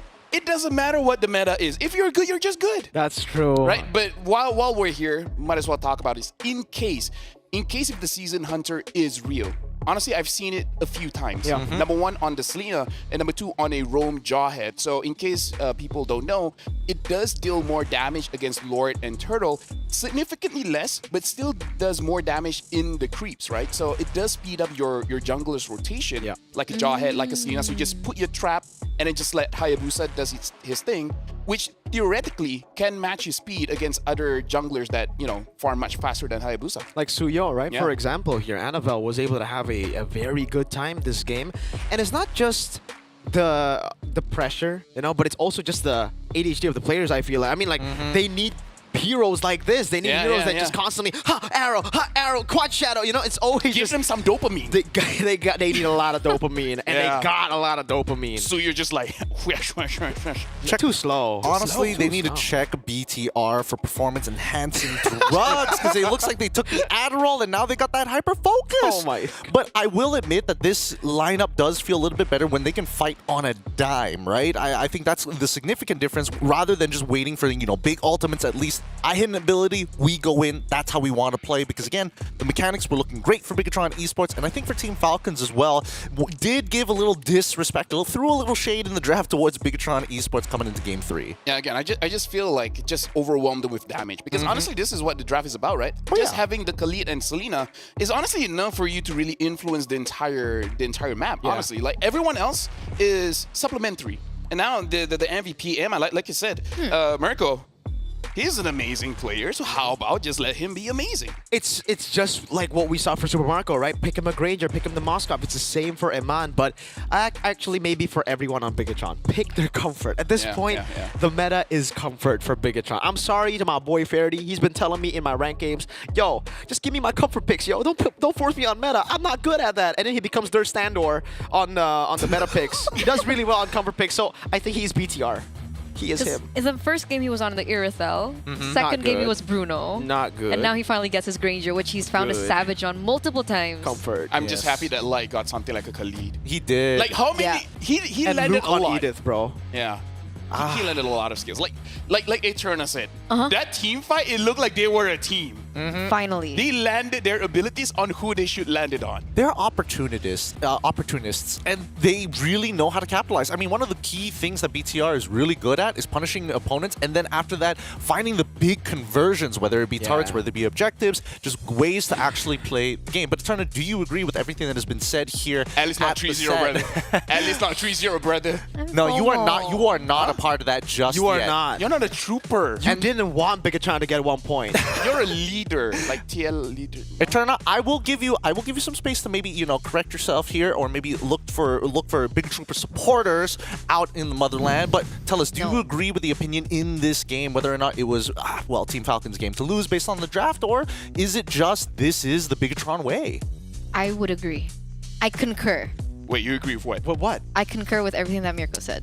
What? But you can't just do this. You can't sit next to. No, I'm mad. I'm mad at you. You need to talk what? I'm mad at him because he was distracting me in the game earlier. She's face her back to him. She's Face her back to standing, him. and it's not that different. Look, hey.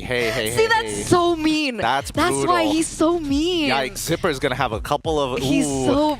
Dap it up, man. Dap it up. I don't know whether that coffee is good, or the coffee or donuts is gonna be enough this time round if you want to bribe Zipper anymore, Lefel. I mean, this time. Zipper, I request something bad about Lefel in the bottom part. Whoa. How much money did you give him? I request. She doesn't need to do much after everything that's been on it. Hey, anyways. Nice light, by the way. This does mean that we will be going to a game number 4. And I mean, adaptation is one of the things that I like bringing up time and time again, but I do think that Trevor is going to be looking at that draft and be like, okay, guys, that's enough. It's enough playtime. We need a break. We need to end this series. We need to go straight into that break. Speaking of which, we're going to be going on a short break ourselves here at the SPS Mobile Masters. And when we come back, it could be the conclusion of the series or Bigatron bringing back hope for Jakarta. We'll see you in just a little bit.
on top, sleeping. Yeah, I got boys from Beasting. Tony Ayo, they can't see me. Going sick, go so unseemly. I can't be stopped. I can't be stopped. I'm leveling up. I can't be stopped. I can't be stopped. I'm leveling up. I'm the king of my realm, king to do it myself. I don't get overwhelmed, they can't get to my level. I don't know how to settle. I stay mashing that pedal, I ain't standing, I'm special. This is a whole other caliber, word of Excalibur. I put it into a challenger, gold in my calendar. I think I just hit my peak, ain't nobody sick like me. I don't ever tread lightly, I only emit lightning. Let's shift in the final gear. I can't be stopped. I can't be stopped. I'm leveling up. I can't be stopped. I can't be stopped. I'm leveling up. I can't be stopped. I can't be stopped. I'm leveling up. I can't be stopped. I can't be stopped. I'm leveling up. Can't stop, won't stop, can't stop. Leveling up and I can't stop, won't stop, can't stop. Leveling up and I won't stop, can't stop, won't stop. Leveling up and I can't. I'm leveling up and I won't. I can't be stopped. I can't be stopped. I'm leveling up. I can't be stopped. I can't be stopped. I'm leveling up. I can't be stopped.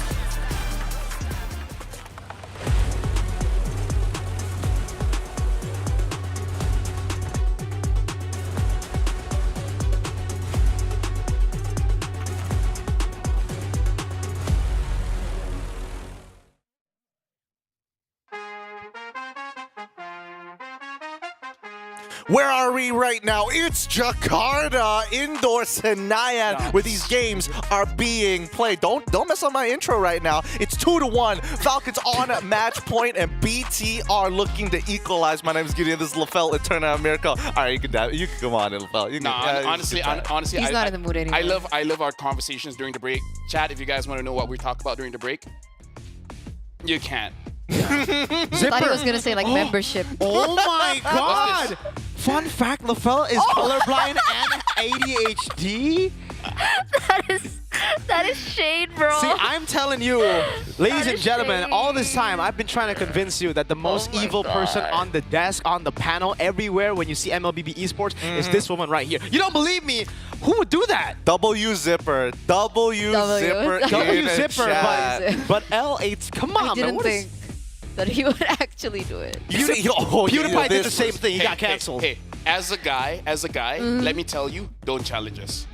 The more you think we wouldn't do it, the more we would. Yeah. Okay. Oh boy. Look at BTR. Look at BTR. Yeah, you're like, true. oh, BTR That's gonna get true. 3-0'd.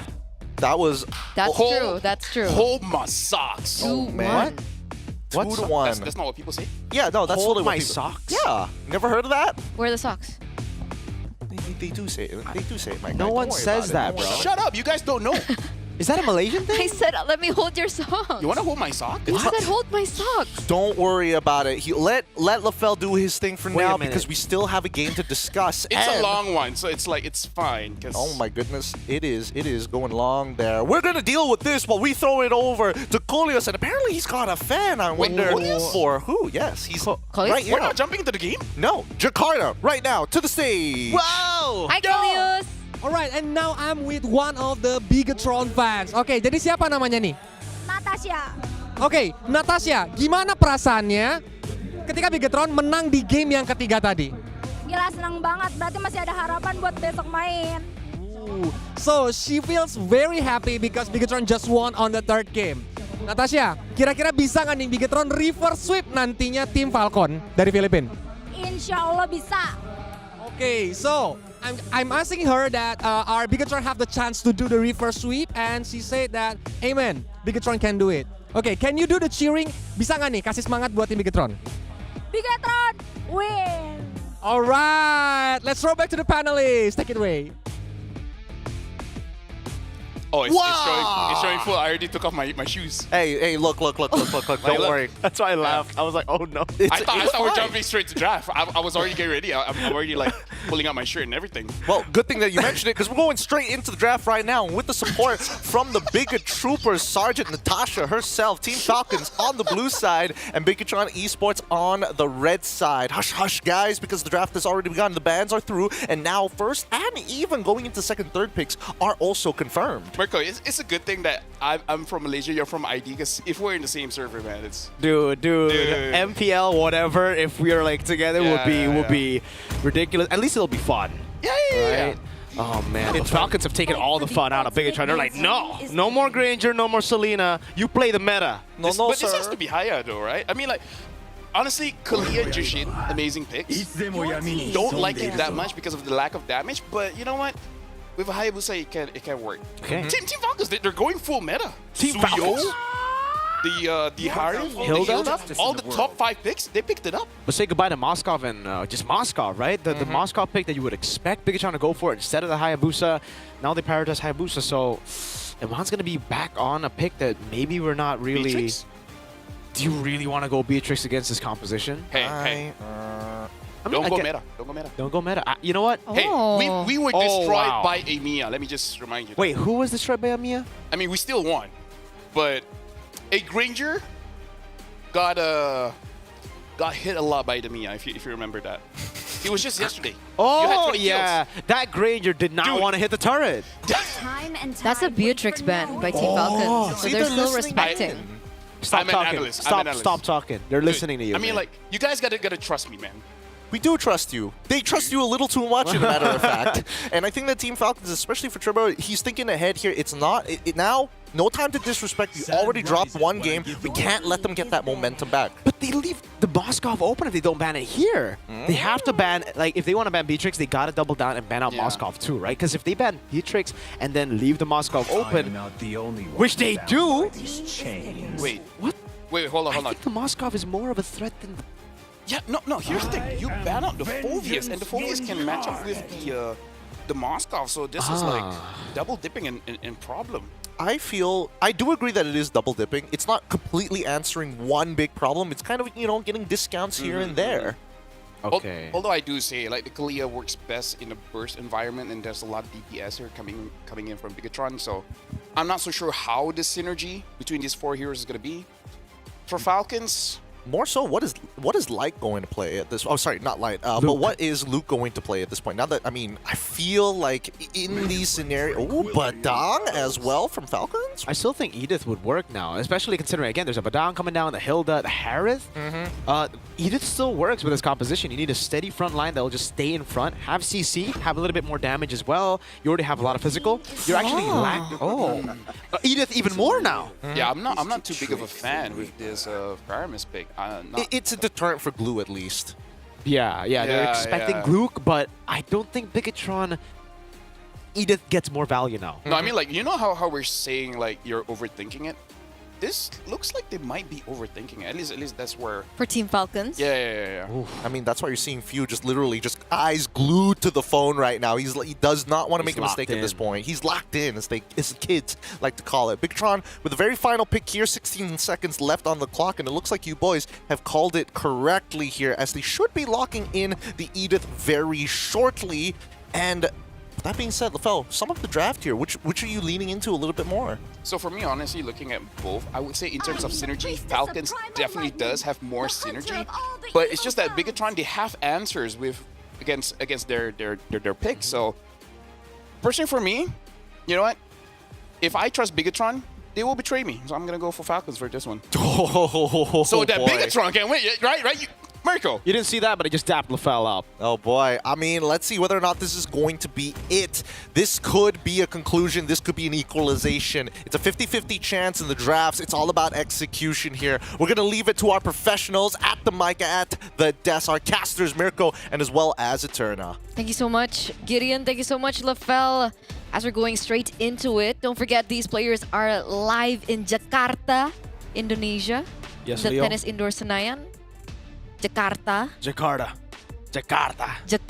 Indonesia. match point once again as Bigatron have been able to prolong this series to a 4th game. But the remaining question is, with Falcons picking up heroes like the Faramis, like the Badang, will they be able to finally close out what should have been theirs in the first place? Well, ladies and gentlemen, we shall see. Will it be a 2-2 equalizer, or will it be Team Falcon shutting down the dreams of the Bigot Troopers and Bigatron Esports with a 3-1 victory as we dive into the Lanadon for Game 4? Because now it's a big question. Bigatron Esports were able to find so much success in game number 3 because of comfort. Is this comfort that we're seeing now for BTR light on the Kalia, Moreno on the Jushin? I guess we'll have to see. Already some aggression coming through from Team Falcons. They are going to be able to get their hands on the Lethal Wanderer as Kyle TZ back onto the Suyo. To answer your question, I think it's some comfort for Bigatron. Not entirely fully a comfort comp like we did see in game number 3, but they got some, right? Annabelle still on the Hayabusa, Luke on the Edith, and also Mr. Iman on the Moskov. Emblems, nothing too crazy here, but Kaltizi again has gone for the Impure Rage on the Suyo. So knowing Bigatron are very, very sustainable, would love to just have that additional sustain with the Suyo. Especially with few as well, right? An additional layer of health for them essentially. And it comes down to the old shenanigans of Hayabusa and Faramis. Is Faramis the counter towards Hayabusa?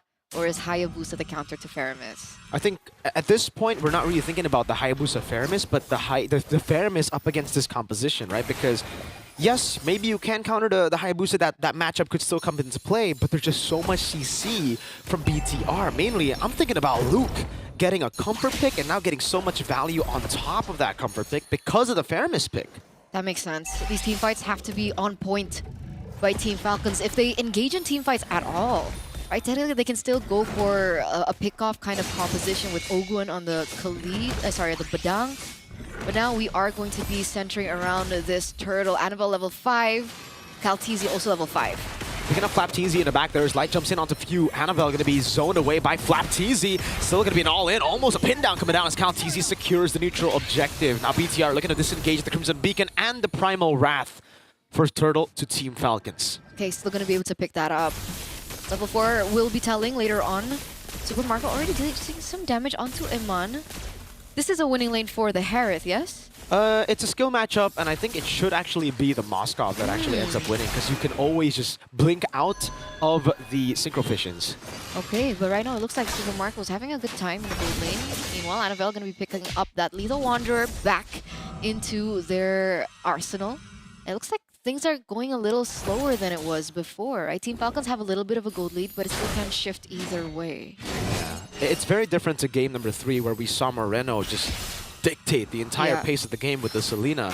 Now he needs to respect his opponents, because he can't just land mid-map. Ooh, like it to be caught, able to flicker out Luke. All alone, Primal Wrath won't save him here. He will deal a little bit more damage, as now it's that Nether Realm that comes in. Annabelle taken low. A Blade Surge coming down. Annabelle running away. Open! One punch over with the flicker. Shadow kill from Annabelle! Oh, it's a big mistake from Annabelle. It did not follow through. And now Team Falcons have that 1.3k gold lead. Yeah, Shadow kill onto the minion. Wait, that's a boom.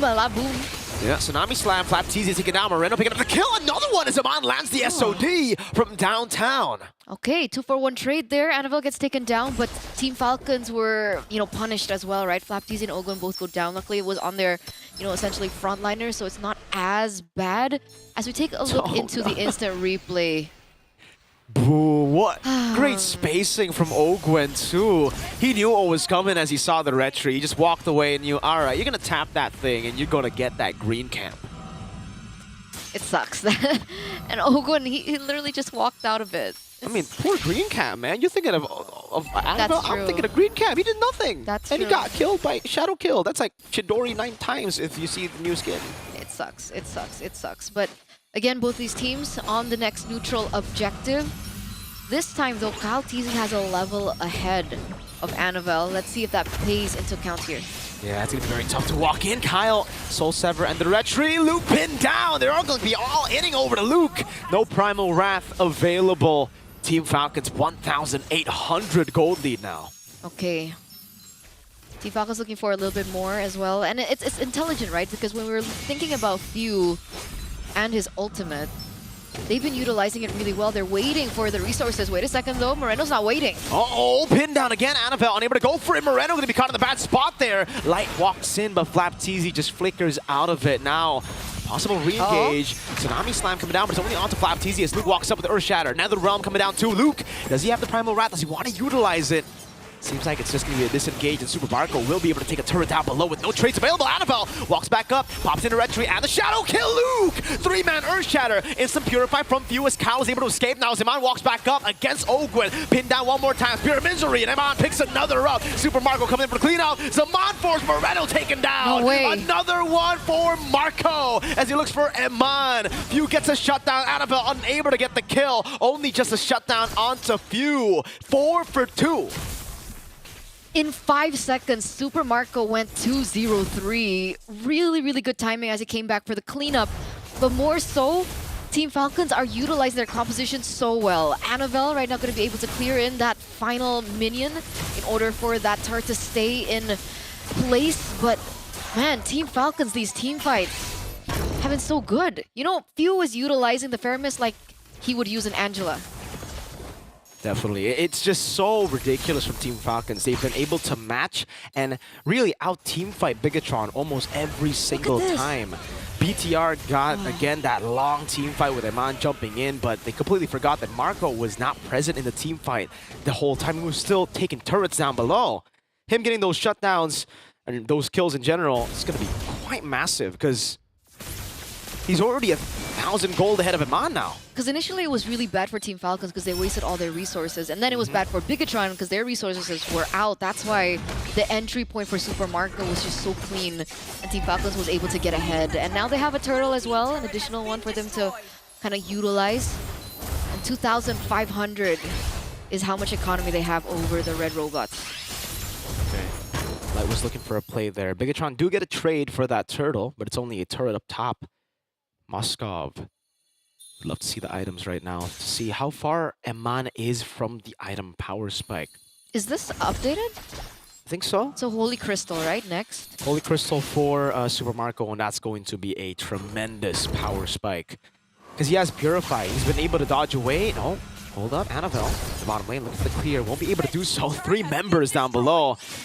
Another turret for Team Falcons. And that's why the drafts come in from Team Falcons in the first 3 phases. And the first 3 picks. The first phase, after they saw the Kalia pick, was also really good, right? Super Mark on the Harith going to be able to use Purify efficiently, so it's not a forced Purify, and we're seeing the effects come through. We talked about the power spike coming in from Super Marco, but I think the same thing can be said for Iman, right? He already has a Corrosion Scythe and the Golden Staff, only 1 item away from the DHS. Yeah, but usually you're supposed to hit your power spike a bit later on the Harith, in pro play at least, because you're not the type of farmer that Moskov is, right? Like Moskov has the ability to stay in the side lanes constantly and be active around the fight. So the fact that Super Marco has been able to get more turrets than Iman, plus he's been more active in the fights too, has just been crazy, honestly. He's matched up. Oh, Moreno. Looking for the pickup. Few going to be brought back by the team there. Has the Purify. Will be able to escape. Super Marco now going to be caught in the shadow kill. Annabelle just a little bit of poke. Not enough to all in. Meanwhile, turret up top taken down. It's an all in with the fist crack from Ogwen. That's Annabelle taken down. Light walks out. Tsunami Slam coming down. But another realm is right there. Iman piercing through with the help of Luke's Primal Wrath. But Kaltizi comes in for the side. An all in from Team Falcons. Ends up with a 2-0 for them. Okay, Iman's still doing damage onto Kaltiz in the backline, but he's still able to get out, and there it is, the Holy Crystal built in by Super Marcos, who was already doing that much damage before the Holy Crystal built in, and now he has it in his kit. Free Lord given over for Team Falcons in the 9th minute of the game. And Bigatron, how do they play this, right? Because the resource allocation from Team Falcons has been so intelligent. They're utilizing the Nether Realm at the final moment. That kind of creates a tough situation for Iman to have to really burst through that, plus the initial HP that the team's Falcon actually has. That goal lead is getting to a point where it's going to be just almost impossible to deal with, because again, these are some snowball heroes that Team Falcons have got for themselves. Suyo, But I mean, everyone in their composition really is going to be online in the mid game. Is that Holy Crystal for Few? Is that the next item? Yeah, I think so. He's already building towards it right now. Could be 2 components for like Divine. Oh, hold up. Kaltizi up top in the 1v1. It's Annabelle bonked and taken out by the Queller of Kaltizi. Annabelle down. A Lord down below. Dealt with by Eman. He already has that Holy Trinity of attack speed items, but I don't know if Bigatron can survive without their jungler. Another turret in the mid lane taken down. Again, right? 3 games in a row, Annabelle gets taken down in weird situations. He does it again here in the 3rd game, or 4th game, rather. That shield burst bottom lane, shield in the mid lane also gets taken down, and the final one also gets extinguished. So Bigatron still have their inhibitor turrets there, but it's still something that Team Falcons can utilize to their advantage now with the next Lord push. What do they do at this point, right? It's really just... It's Team Falcons' game at this point. Yeah. Like, Bigatron are just waiting for a mistake to come through. Maybe they get their item power spikes again for Iman and he is able to turn the game a bit, but I think Falcons, with this kind of composition, with a snowball that they've built, this is where the Netherrealm is in prime position, right? Like, even if BTR are somehow able to get some of these members low, the Netherrealm acts as a second HP bar, and then they can continue to fight with that gold lead, with the Divine Glaive. In the 11th minute, this is usually where the Harith gets the Holy Crystal. He gets a Divine Glaive, Marco. Oh, this is... It just went from hard to almost near impossible to come back in this game at this point, right? He's farming out of his mind right now. On a Harith. On a Harith.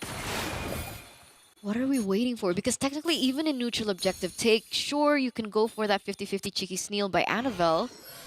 But he's like, what, 3 levels below of Kaltizi right now? It's If there's a way to take Annabelle, to take Kaltizi out, rather.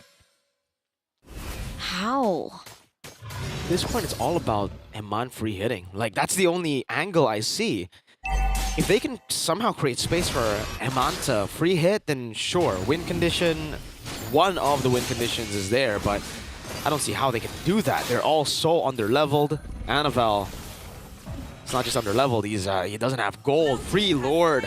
For the side of Team Falcons, nothing Bigatron could do there. Forced error again. There's so much control, so much tempo by the Falcons. But this time around, they didn't go for a hero play like they did. Remember when the Irithel jumped in from the back line? So maybe there is some fighting chance, fighting power. Technically, Eman also has the Rose Gold Meteor built up as well to kind of stave off that magic damage as well coming in through from Super Marco. But clear is not going to be as great as well for Bigatron, right? Because Moreno's on the Jushin. It's on the Moskov. It's the same thing here as well. Clear is going to be on the Moskov. You can see Eman already dealing with wave up top there. Slapteasy gets popped in. Open. Goes up to the crack, but it's only onto Luke. Shadow kill as that's going to be like popping a Tsunami Slam. Netherrealm already dealt with as Luke pops into Primal Wrath. As Super Marco dashing in again. Luke forced to flicker out as the Lord continues the charge. Kaltizi gets that Blade Surge down. Moreno's looking for the play. Won't be able to find it. Lord in the bottom lane, marching into the base. That's Kyle over to Annabelle, who's going to be taken down. Light walks up, flickers out back to safety. Base is open. The Cannon dealt with again, and Mon sliced. Blinking out.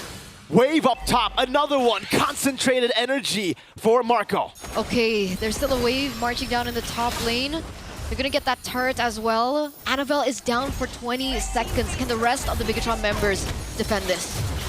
They're looking to clear the way. So far, Blade Surge! Luke able to flicker out the safety. Fist crack there. Super Marco on the base. The minions are all crashing down. Even with the Primal Wrath, it is all over for Bigatron Esports as Team Falcons fly past this stage to the semifinals. And that's GG well played for Team Falcons PH taking a clean victory over Bigatron Alpha.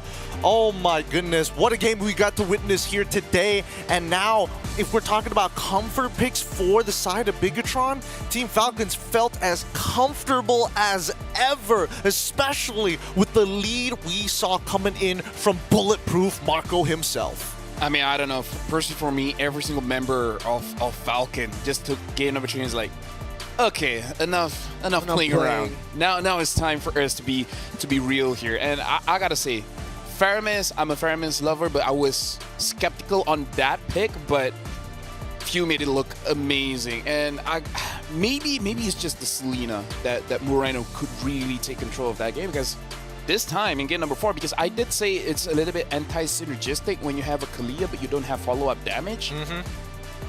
As someone that loves to play Kalia, that looked, I don't know, a little bit out of comfort for me to see a situation like that. It's kind of like you pick up a Kaja and a Jushin. Yeah. It doesn't really make sense. Yeah. Well, I mean, it's one of those scenarios where you're hoping that your team actually has the economy to make something like that work. And unfortunately, the Silent Lanes did not have that economy. I mean, the most you could depend on would be Luke, but even then, it's not enough. With that being said, let's go into an interview. Esports, please welcome, congratulations, Team Falcons! Wow. Okay, that was an amazing 3-1. Now, Ogwen, I just want to ask what happened in the third game. How did you guys even lose a point? On the third game, we are shocked at the Selena pick, and we struggled in the early game. So they punished us in the early game, and we just lost. We didn't make it to the late game. Oke, jadi Rose bertanya apa yang terjadi ketika mereka kalah, tapi ternyata memang di early game kesulitan. Jadi seperti itu ya kalau kata Ogwen. Wow. Okay, now Ogwen, tomorrow, since you guys actually survived the single elimination, tomorrow you guys will be going up against your brethren from the Philippines, Onyx Philippines. Now, this is going to be an intense matchup, another best of 5. Are you ready for that? We are ready because we also want to show off our skills and also retain again a championship form for Falcons. Yes.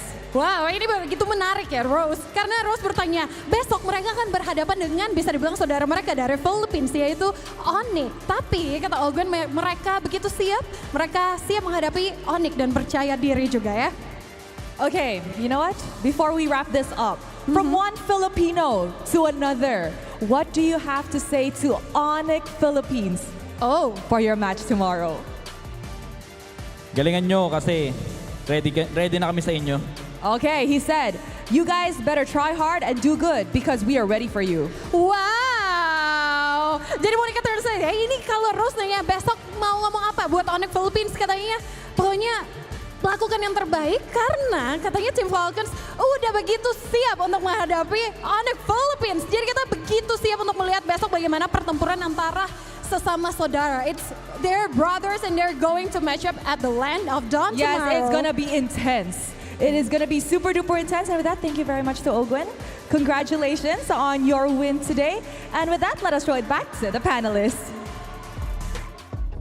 Thank you so much to our hosts, and those are the words coming in from Ogwen. He is excited for the upcoming matchup here, and especially with the amount of confidence that he has gotten facing off against BTR, it looks like they're starting to add the extra bit of polish. Yeah, and honestly, looking at the analysis for this game, I just really feel like they just out-muscled BTR. Like, you guys keep on mentioning how Super Marco is doing more than what he's supposed to do. Yep. At a point where he's supposed to get a Holy Crystal, he got that Divine Glaive. And at that point, it's like, what do you hope for? Do you hope for your front line?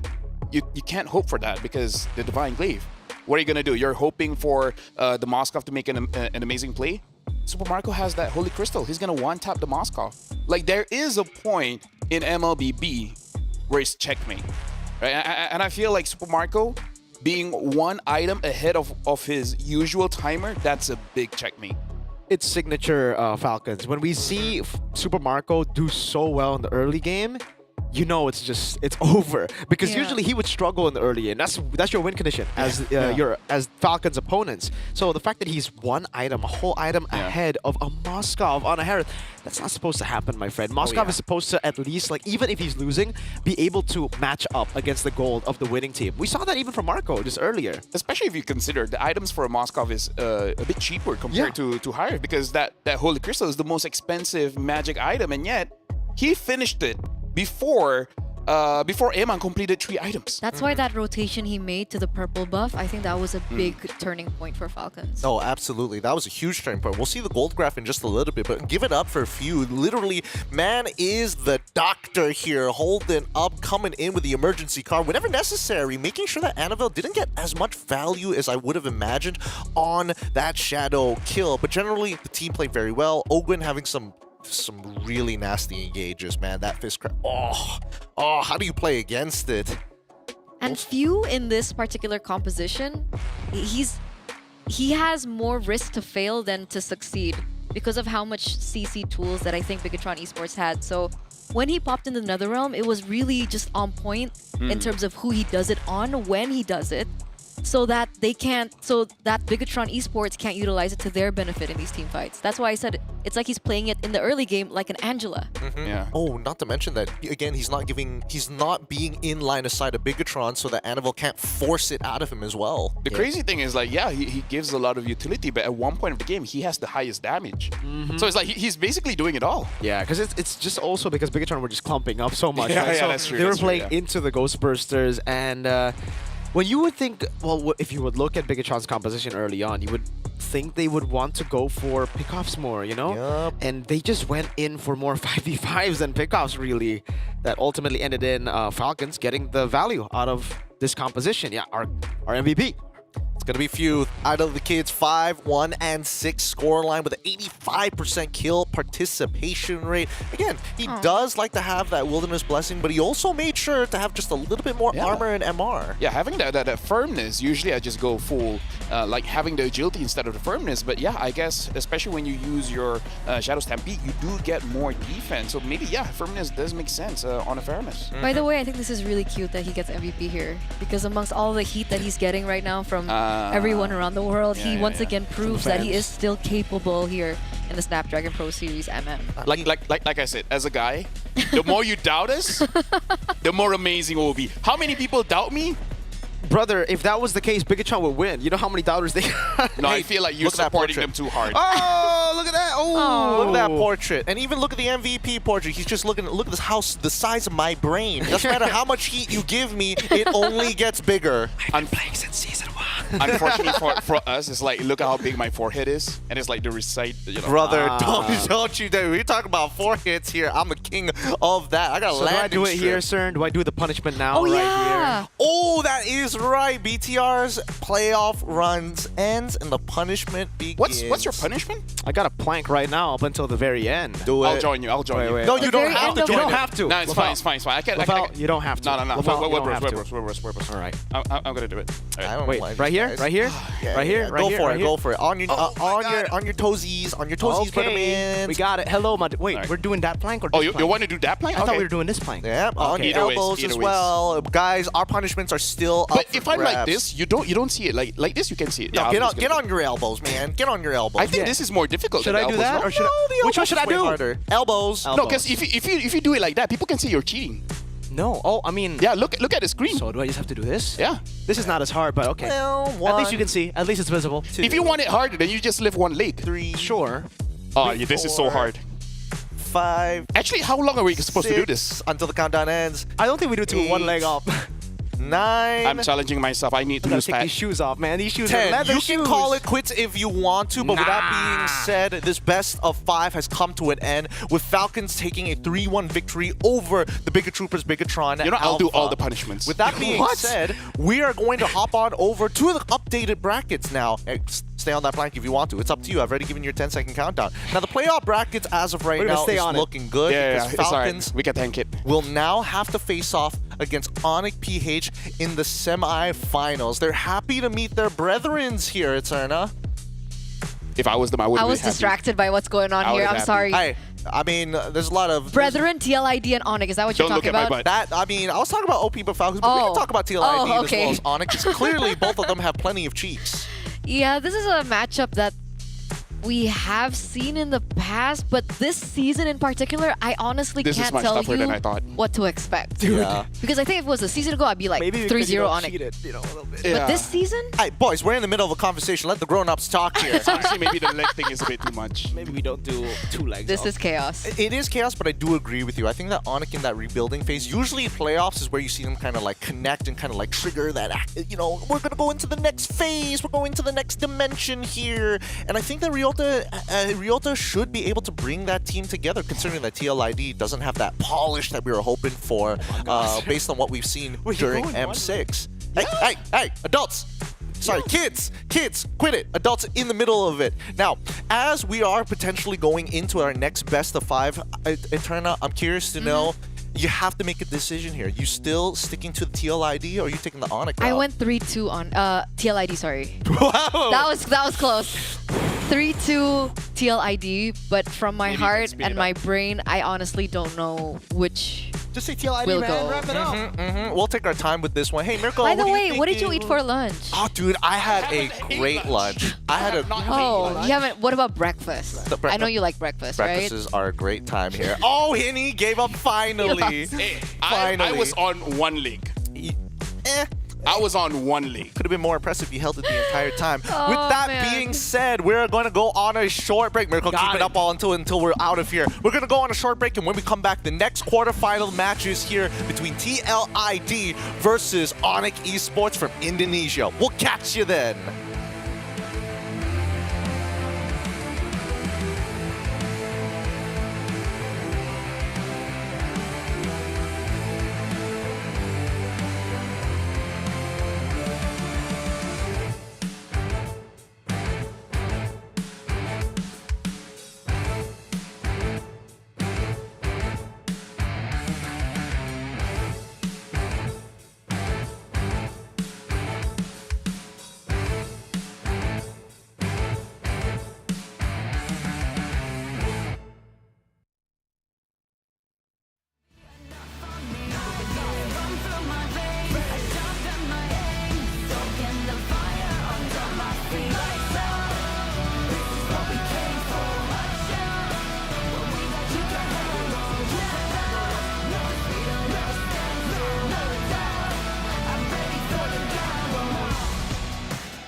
Hello everyone, I'm Colius and now I'm with the Alpha 7 team from Brazil. Right now they are gonna try the Indonesian food. So we have 4 or 5 different food in the tables and they're gonna rate the food. So first of all, what do you know about the Indonesian food? So I know some foods. I know satay. Oh, you tried it before? Yes, I tried it before. The chicken one. I know martabak. This one as well, I already tried. The baked one. So it's not too mysterious for you right now. We're gonna let them try the food first because we have 2 kinds of martabak there. Okay. It's the baked one and the fried one. And this one, for the satay, we call it the satay here, is the chicken meat and the lamb meat. Okay. And the other one is bakmi ayam. So I'm gonna let you guys try the bakmi ayam first. It's like the chicken noodle and using the fried dumpling and the boiled dumplings for the toppings, and they use the diced meat. So let's dig in. Oh, I love dumplings. This smells good. I'll try the dumpling first. Wow, it looks so delicious. What's the name for this one? Bakmi ayam. You love it? Yeah. So you try this one? Okay. Yeah.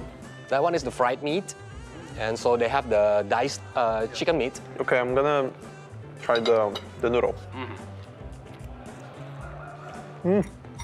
So good. Usually for Indonesian, they eat the bakmi ayam with this soup. We call it bakso. So you must try the bakso first. Okay. The soup with the fish ball. It's a bit like salty. The fish ball is really good as well. Does Brazil have similar food like this? The bakmi ayam? We have like the meatballs, like with the caul meat with the tomato sauce. Yeah. Yes. It's a very different, and I think the consistency also different how Yes, the the meatball. consistency. Wow, I see. Yes. So on a scale 1 to 10, how good is the food? The bakmi ayam. 10? 10 out of 10. Yes. I give 10 Wow. also. I would eat this like all day easily for dinner and lunch. Next, I'm gonna let them try the sate ayam and kambing. So, sate ayam is a chicken skewer burned above the charcoal using some of the seasoning, and usually they use the peanuts butter, but this one they use the sweet soy sauce. This one is the chicken, and this one is for the lamb. I'll try the lamb. I'm excited for this one. I like this one. I already tried like it before. Yes. Really good. I think I want one more.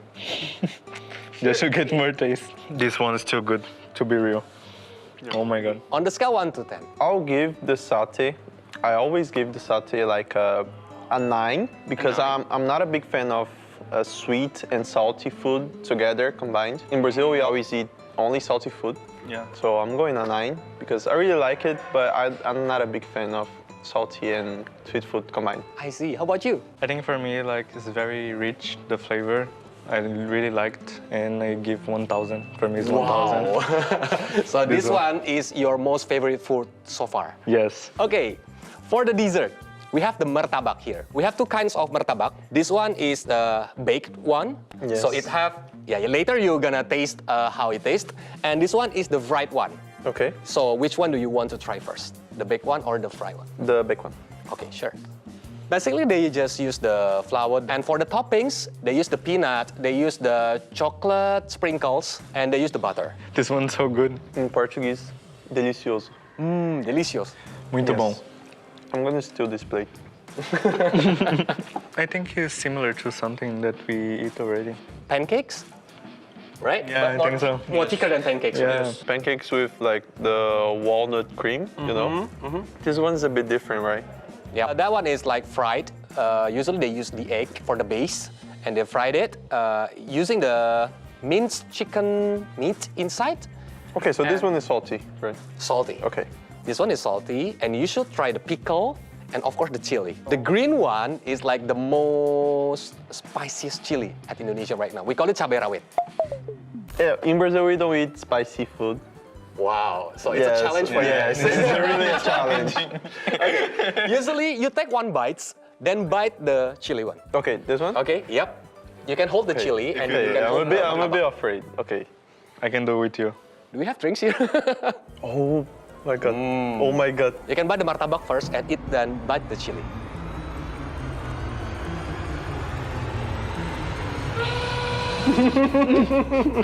Oh my god. Wait. I think I'm gonna cry. That is the most, I think, spiciest chili Oh my god. on Indonesia. I think it's so god. My tongue. My tongue is crying. Yeah. Why with the chili? Why? Oh my god. This is the strongest chili in Indonesia. Oh my god. It looks like a flame in my throat. Because it's so small, but it's so spicy. But so good at the same time. So good. I thought the satay was spicy until I eat this. You try the cabai rawit, right? Yeah, it's with the egg, right? They use the egg as the base and use the minced chicken meat inside and then fried it, deep fried it until it get golden, and they're gonna take it out. For you, do you prefer to eat the martabak goreng, or we call it the martabak telur, without the chili or Without the chili, without the chili. obviously. Yeah, without. For you? I think I want the chili Wow. for the hot experience. So you love the spicy food. Yeah. Okay, for the martabak, the goreng one, 10 with the chili. Minus 1,000. Minus 1, yes. Oh my god, the chili, no, 0. The chili 0. And the martabak, the baked one, 10, always 10. Because every time I came to Jakarta, I always eat martabak because it's really good. I think the baked one for me, I'll give a 9 because it's so soft and light. I think I can eat this whole plate if I want. And for the chili, 2,000. Oh, 2,000. Yeah. Oh my god. That's my favorite. I love how it burns. Okay, good job to you guys to done the challenge. And that's all for you. See you on the next content. See you. Hi guys, Rose here, and today we are over at the Ragunan Zoo, the oldest zoo in Jakarta and the biggest zoo as well. And of course, what's a zoo trip without my personal two monkeys, the super family, King Kong and Kelra? Wow. So, monkeys, are you guys ready? Ready, ready, ready. What do you guys want to do inside? I want to feed pandas. I want to feed kangaroo. Kangaroo? Okay, we'll see if there's pandas and kangaroos inside. So, you guys ready? Ready. Let's go.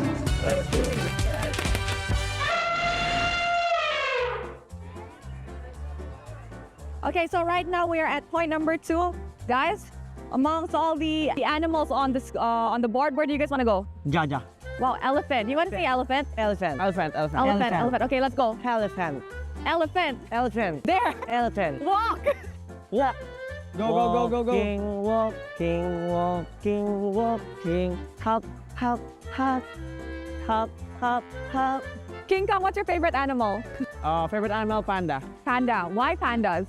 Because they are very goofy and they're very cute and they're very careless about themselves. Oh yeah, I agree.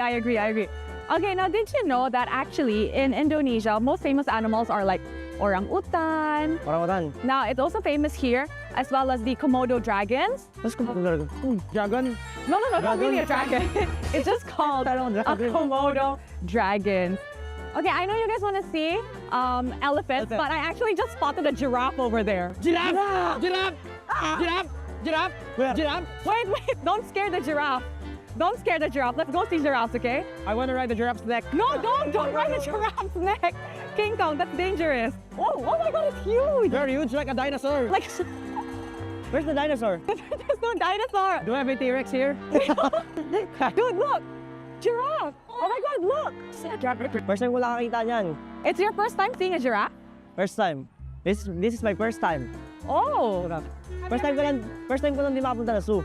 Okay guys, fun fact, this is actually Kelra's first time visiting a zoo. So it is also his first time seeing a giraffe in real life, and as you guys can see, he is very, very intrigued. The baby looks like a goat. The baby. Oh, ano. And as you can see, that's actually like, that's their height. Height. So they can go up to 7 meters. Huh? Yeah. So very long. Very long, yes. Right now they're like, what, 4.5 meters? Yeah. The tallest I think is around 5 meters, but they can go up to 7. And in some cases, if I'm not mistaken, they can go taller than that. Goated, that is goated. Goated height. That height is goated. Is it Sigma? Yeah, Sigma height. Can you maybe Sigma to the camera? Sigma height. All right, guys, so the animal that you guys actually have been waiting for is right there. I can see the elephant. Where? There. It's huge. So big, dude. Like another dinosaur. What dinosaur? As you guys can see, it's gray. It's big. I can see one right now hiding behind the tree. Let's go. Can I ride it? You cannot ride it. Sorry. Dude, the trunk is actually very strong. Lucky. Yes. There you go. See, it's eating. It's eating. Sumpahin ka ng ilong yan. So, you finally see what you wanted to see? Yeah, I want to get inside. You cannot get on top of the elephant. Get inside and touch. No. What about you, Kelra? What do you think about the elephant? Well, gusto ko rin siya puntahan. You want to go to it? Okay, let's go. Let's walk. Let's get inside, guys. Let's get inside. Alright. King, Kel, do you guys know that that's the poop of the elephant on the floor? Looks yummy. Yeah. And that's the elephant. So I think they only have one adult elephant here, or maybe other. Sometimes they're sleeping, sometimes they're hiding. Oh, okay. Yes. Harmless ba elephants? Harmless? If I'm not mistaken, they are harmless, but if enraged, they will get dangerous. Oh. Not make it angry. Paano magagalit yan? You disturb it. Just like any other animals, once disturbed, it will get angry. Oh my God, guys. Ostrich. There you go. It's an ostrich. So as you guys can see, that's an ostrich. And apparently the name in Bahasa Indonesia is burung unta. Burung is a general name for birds. Ibon. Ah. Yeah. So burung is ibon. Then unta is, I guess, ostrich. Yeah. Can I run inside and let them chase me? Yo, you have very weird ones. By time. No, so as you guys can see actually here, the mating season for ostrich is in between April and March. April and March? April na. Yeah, so it means it's their mating season. This is when they mate and make babies. Yeah. Now that it's the Mobile Masters, what are your expectations this season? We expect to have so much fun in every game and to work as a team. Do you guys think that winning again is possible? Winning again is always possible. Wow. every single game it is possible. Okay, now you guys are actually like doing really, really well ever since M6. You guys won and everything. You guys won the Snapdragon Pro Series in JB. Now we're in Jakarta. I have a question. Do you think you guys could be the team to achieve the Golden Road in MLBB? We think that there's a chance. There's a chance? We can't tell that we're going to claim it. Okay, you guys are still being humble for now. Yeah, we're gonna work very hard for it. What about you, Kelra? You've won MSC before na. Ayun nga, sabi ni King, talagang paano namin, pagpupursigihan namin. Humble muna. Humble muna. Wag munang Work hard, play hard. Okay. Work hard, play hard. I love that. Okay, now, speaking about play, let's go find some orangutan. Let's go find some gorilla. No, orangutan. Let's go. Walk. Okay. Okay, guys, so right now we are over at the Orangutan Kalimantan. Now, I can't see it because it's raining. Maybe you guys can help me find it. Let's find it. I want to see it badly. Go on. Is it hiding? I don't know. Please find it. It's hiding. It's hiding. Eating bananas. Eating bananas? I can't see it. Do you guys see it? See it. Do you guys see it? No. Oh, wait, I found it. Where? These two. You guys are orangutans. Can you do the King Kong thingy that you did before? There you go, guys. Orangutan in the flesh. Okay, guys, how's the zoo? Very, very nice. Very, very fun. Sobrang saya and very, very nice. Okay, I wish it wasn't raining. We could have done more, but you know what? I think that's pretty good for now. So thank you very much to my two orangutans. Thank you to my two monkeys. And to everybody watching, thank you. We will see you guys on the Snapdragon Pro Series Mobile Masters. Bye! Hello guys, ako si Kyrie Rice del Sol. Ako ang jungler ng Team Onyx Esports. Ngayong araw tuturuan ko kayo paano mag-jungler patting at mag-gank. Okay guys, pipili natin hero ngayon si Nolan dahil isa siya sa mga pinakamatuloy na mag-farm na jungler ngayong meta. So red 3, ito yung emblem natin. Okay, dito start tayo, level 1, in a blue buff. So start tayo ng blue buff. Pagkatapos ng blue buff guys, start agad tayo sa red buff. Mula diretso tayo sa red. Kailangan mo natin pagpa-level 4 guys para makagang tayo sa gold lane. Okay, level 3 na. Kunin muna natin to. Pagkatapos naman nito, dito Wanderer. Pag ganito guys, low na yung kalaban, pwede agad kayo dumiretso. Tulad yan. Kapag offside sila, kahit di na kayo mag-level 4, basta kung feel nyo na makakagang kayo, pwede nyo agad sila patayin. Tapos kapag wala namang roam yung kalaban, pwede kayong magabang dito guys. Abangan nyo yung gold lane ng kalaban. Kung tingin nyo mapapatay nyo, pwede nyo abangan. Tulad ganito.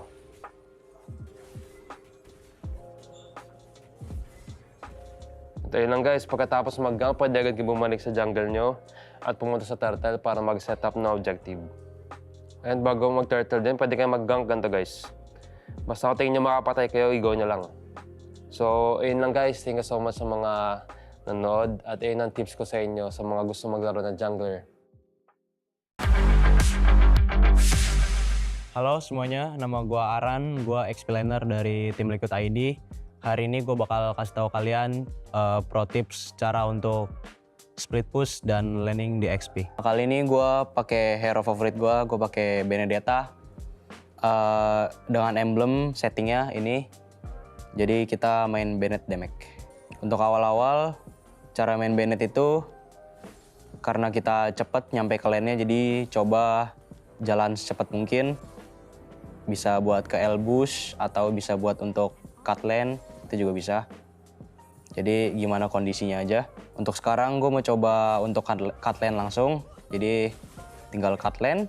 Habis itu bisa lakuin apapun, bisa rusuhin jungler, bisa jalan ke mid. Jadi kayak terserah kalian bebas mau ngapain. Di sini gue coba rusuhin jungler ya, kayak gini ya. Kita bisa dapat kill di sini. Kalau udah cukup, bisa lari. Habis itu bisa cut lane lagi. Kalau bisa free untuk cut, tinggal cut lagi aja. Ya, kayak gitu doang sih. As a explainer, kalau udah ada menit 2 gitu, ada turtle, sebisa mungkin kita untuk join ke turtle buat fight. Kita bantu jungler kita untuk dapetin turtle. Itu sih, itu untuk mid game ya. Jadi kesimpulannya, sebagai explainer itu sebisa mungkin bantuin jungler kita untuk dapetin objektif. Jadi kayak dari early game-nya, dari landing phase-nya, abis itu di menit 2 ada turtle, kita join turtle. ada Lord di menit 8 kita join Lord. Jadi kayak as a explainer itu harus bisa join bot fight sih. Thank you semuanya yang udah nonton. Jangan lupa dukung tim Liquid terus di turnamen ini karena kita bakal lakuin yang terbaik buat kalian semua, buat kita juga, buat Indonesia. Jadi tetap dukung kita terus.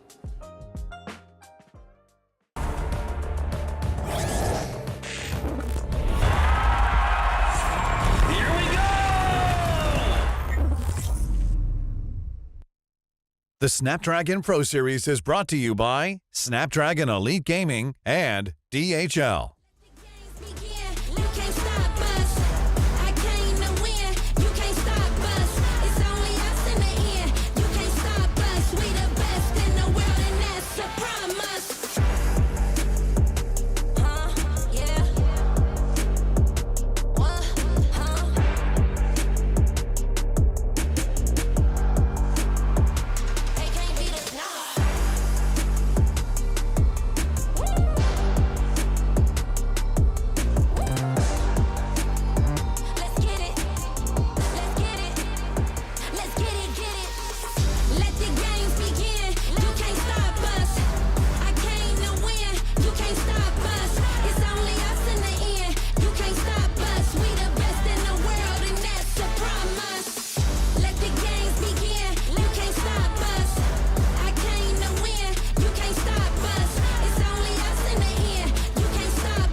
Go 100%. Start to end. To the end. Out or in. No between. You gotta go 100%. Click to win. Every single moment. Caught up in the motion. Got no use for caution. Hope you're ready for a fight. I believe it. I can see it. If it's in my sights, I achieve it. Ain't no leaving. No defeating. Show up complete and repeat it. I believe it. I can see it. If it's in my sights, I achieve it. Ain't no leaving. No defeating. Show up complete and repeat it. Every day.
It's a madhouse, it's a madhouse. Had a lot of people showing me some mad doubts. It's a madhouse, it's a madhouse. I got love for the game, I don't cash out. It's a madhouse, it's a madhouse. Everybody with their hands up in the air like whoa. It's a madhouse, it's a madhouse. Shaking all the city, this is how I like my show. I got love for the sweat that I put in. Door with a foot in, proofs in the pudding. Things I did, all them said that I couldn't. Superhero bouncing like a villain, all y'all rooting, you the fan now. Yeah, you understand now what it took to be the champion that I am now. Head in the sky, it's about the time you land now. And let's see who of us has got the better plan now. Who has got the better plan now? Who has got the better plan? Who has got the better plan now? I'm just trying to understand. Who has got the better plan now? Who has got the better plan? Who has got the better plan now? Who has got the better plan? It's a madhouse, it's a madhouse. Had a lot of people showing me some mad doubts. It's a madhouse, it's a madhouse. I got love for the game, I don't cash out. It's a madhouse, it's a madhouse. Everybody with their hands up in the air like whoa. It's a madhouse, it's a madhouse. Shaking all the city, this is how I like my show. How I like my show. Hey. This is how I like my show.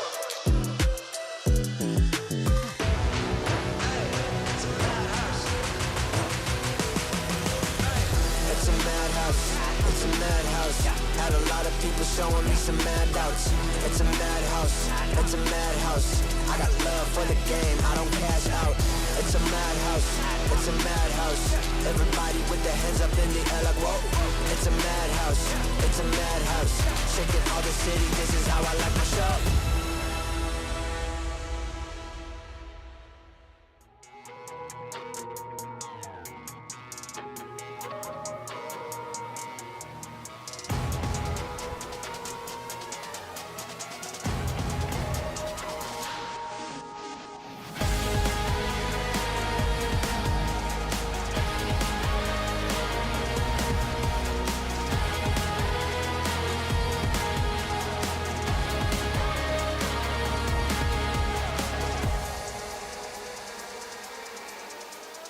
My way to the top, I never stop. It's coming ready or not. Do you have what you say you got? Go till you drop. Going till we hit the spotlight. Gonna shine bright. Anything I like. Put it on the line. I've been taking chances all my life. I've been patiently waiting, and we're gonna take it like that. You can't stop what we began. It's the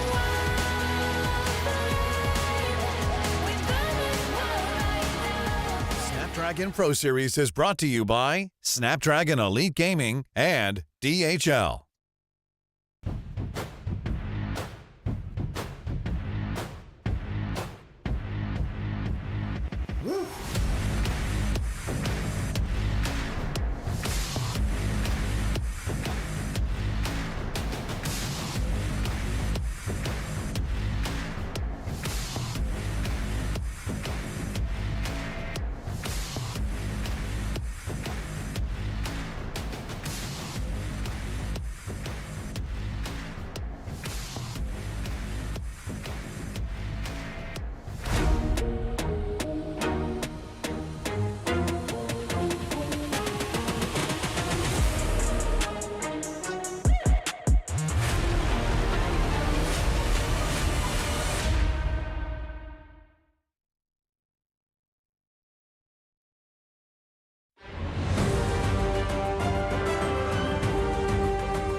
We are back, baby. the Snapdragon Pro Series continues here today with the second part of the quarterfinals. It has been a long time coming for this particular match, and we got plenty to discuss here for the Mobile Masters. It's TLID versus Onyx Esports. My name is Gideon. This is LaFell to break down the action for you guys once the show comes to its post-match. But two more professionals do enter the set this time around. To keep you guys company, it's going to be Leo and as well as Husky at the desk. Welcome, boys. Technically, it's someone different. Not a desk, but we are we can on motivate board. this. We're on the desk, On the and now desk. we're not. Oh, wait. Let me On just. the desk. Oh, my favorite guy. He's fixing his sit already. He's fixing his sit whenever he can. Boys and girls, this particular matchup, it's going to be interesting because, again, it's two Indonesian teams. One of them will have to go home and lose their representation for Jakarta. And honestly, I love both of these teams. But what about you, LaFell? You got to see a lot of Stream B. How were their performances when you did catch them? Do I love both of these teams? Hold on. Man, are you choosing between your children? What's going on here? I feel like I like TLID just a little bit more because there was this one time I was in the lift with my wife, and I think it was Fabian doing his laundry. He was sick, but he still took the time to talk to us. I was like, yeah, I think I like them a little bit more. Did he go for the? But Onyx doesn't talk a lot, and I like people that don't talk back. Let's see about the differing opinions. What about you guys? Oh, it is known that I am Team Liquid ID's #1 fan. Yeah, it has been confirmed. Yeah, I am also a Team Liquid ID fan, but also because I'm from Stream C, we only saw like Onyx ID once, and I wasn't there, so TLID for me. Nah, that's great. Then I'll go Onyx. I don't want to be with you guys. Hey, look. You have to be with us because right now we're looking at the lineup, the roster for TLID. This is a squadron, a runner-up for the World Championship itself. It's Arad, Fabian, Yehezkiel, Witty, and Aaron Shiki. But there has been a question about their standard, their consistency, some may say. Here's the thing. Every time I watch them play, they're amazing. And every time they sucked, I didn't watch it. So, just saying, man. Like, whenever I watch, Witty makes amazing plays. So, personally for me, that's my guy to watch. Yeah, well, when they closed out the group stage 3-2, which is pretty unfortunate, right? They dropped against Onyx Philippines 1-2, and then their very last best of 3, it was up against Papra Supermassive, and that one was a big blunder that no one expected. They had a tough game 1. Game 2, they were ahead, and then they threw it all away in almost a 20-minute slugfest. So I really hope that they have had some time to recover. Wait a minute. You were in Husky was in Stream C, right? Yeah, you actually caught that game, not like the A-Side brothers. No. Leo. Esa could only watch from afar, and you know, hindsight is 2020. Contrary to LaFell here, as much as I do love me, Christian Witty, we are friends on Instagram. Like we talk almost every day. On Instagram, for real? He sometimes throws. Like he has moments where, like, why would you do that, Witty? Yeah. I'm Malaysian. That's what we like. Boys. Before we do anything else, we have to go say goodbye to Bigatron. We got Rose on the stage to make that farewell happen. Let's go cut over to Rose. Mukbang lagi ya? Ya mungkin buat hari ini mereka lebih baik lah. Falcon lebih play better than us. All right, in Moreno's words, he's like, you know what, mukbang again? Today, however, Falcons was the better team. You know, they executed everything better. But yeah, I think Moreno's holding it quite well today as well. Wow, luar biasa. Dan tentunya Moreno, kalian telah melakukan yang terbaik sepanjang group stage sampai dengan playoff kali ini. Namun mungkin untuk tim-tim yang tersisa dari Moreno sendiri dan juga Bigatron, mungkin prediknya bakalan seperti apa nextnya? Predik tim yang bakal ada di playoff. Apa? Final. Pokoknya final harusnya antara Onyx PH sama RRQ sih. Mereka berdua. Okay, according to Moreno, his prediction for Grand Finals would be an RRQ Hoshi versus Onyx Philippines Grand Finals. I think a lot of people's prediction is that, because even my own prediction is that. And my predictions too, I think so. But mungkin yang satu terakhir, karena tadi sebelumnya kita sudah tahu ya kalau award valid contenders didapatkan oleh Eman. Nah, sekarang kita akan tanya Moreno, nanti ini valid contender award ini ribbonnya mau dikasih ke siapa? Untuk tim yang masih ada. Player ya? Player. Siapa aja ya? Super Friends. Super Friends? Wow. Okay, why Super Friends? Valid contender itu apa sih? Valid contender, jadi ini contender yang kayaknya paling susah ini saingan terberat Iya, Prince. Karena dia one of the best mid laner here di ESL. I see. Moreno would like to, on behalf of Bigatron, would like to pass on the valid contender ribbon to Super Prince because according to him, he's one of the best mid laners we currently have at the Snapdragon Pro Series Mobile Masters. And before we wrap this up, Moreno, anything you want to say to the Bigatroopers? Sorry buat seluruh Biga Troopers yang udah dukung kita masih kalah, doain kita karena minggu depan udah MPL, ya terus dukung kita. Makasih. He said he apologizes to all of the Bigatroopers. There is MPL in the following week, so he hopes you guys will still support them. Thank you very much, Moreno. Thank you very much, Moreno and Rose. Ya, sayangnya memang terhenti, tapi mereka telah melakukan yang luar biasa. So, kembali lagi kepada para panelis di sana. Take it away. Thanks, Rose, and as well as Monica. Our hearts go out to them, not as much as Mirko, who continues to grieve in the back rooms for Bigatron and the Bigatroopers. He represents like 99% of the Bigatroopers so far. Yeah. Mirko is the BTR what I am to TLID. Their #1 fan. Put that on a shirt. That's 2 shirts that you've created so far. Oh yeah.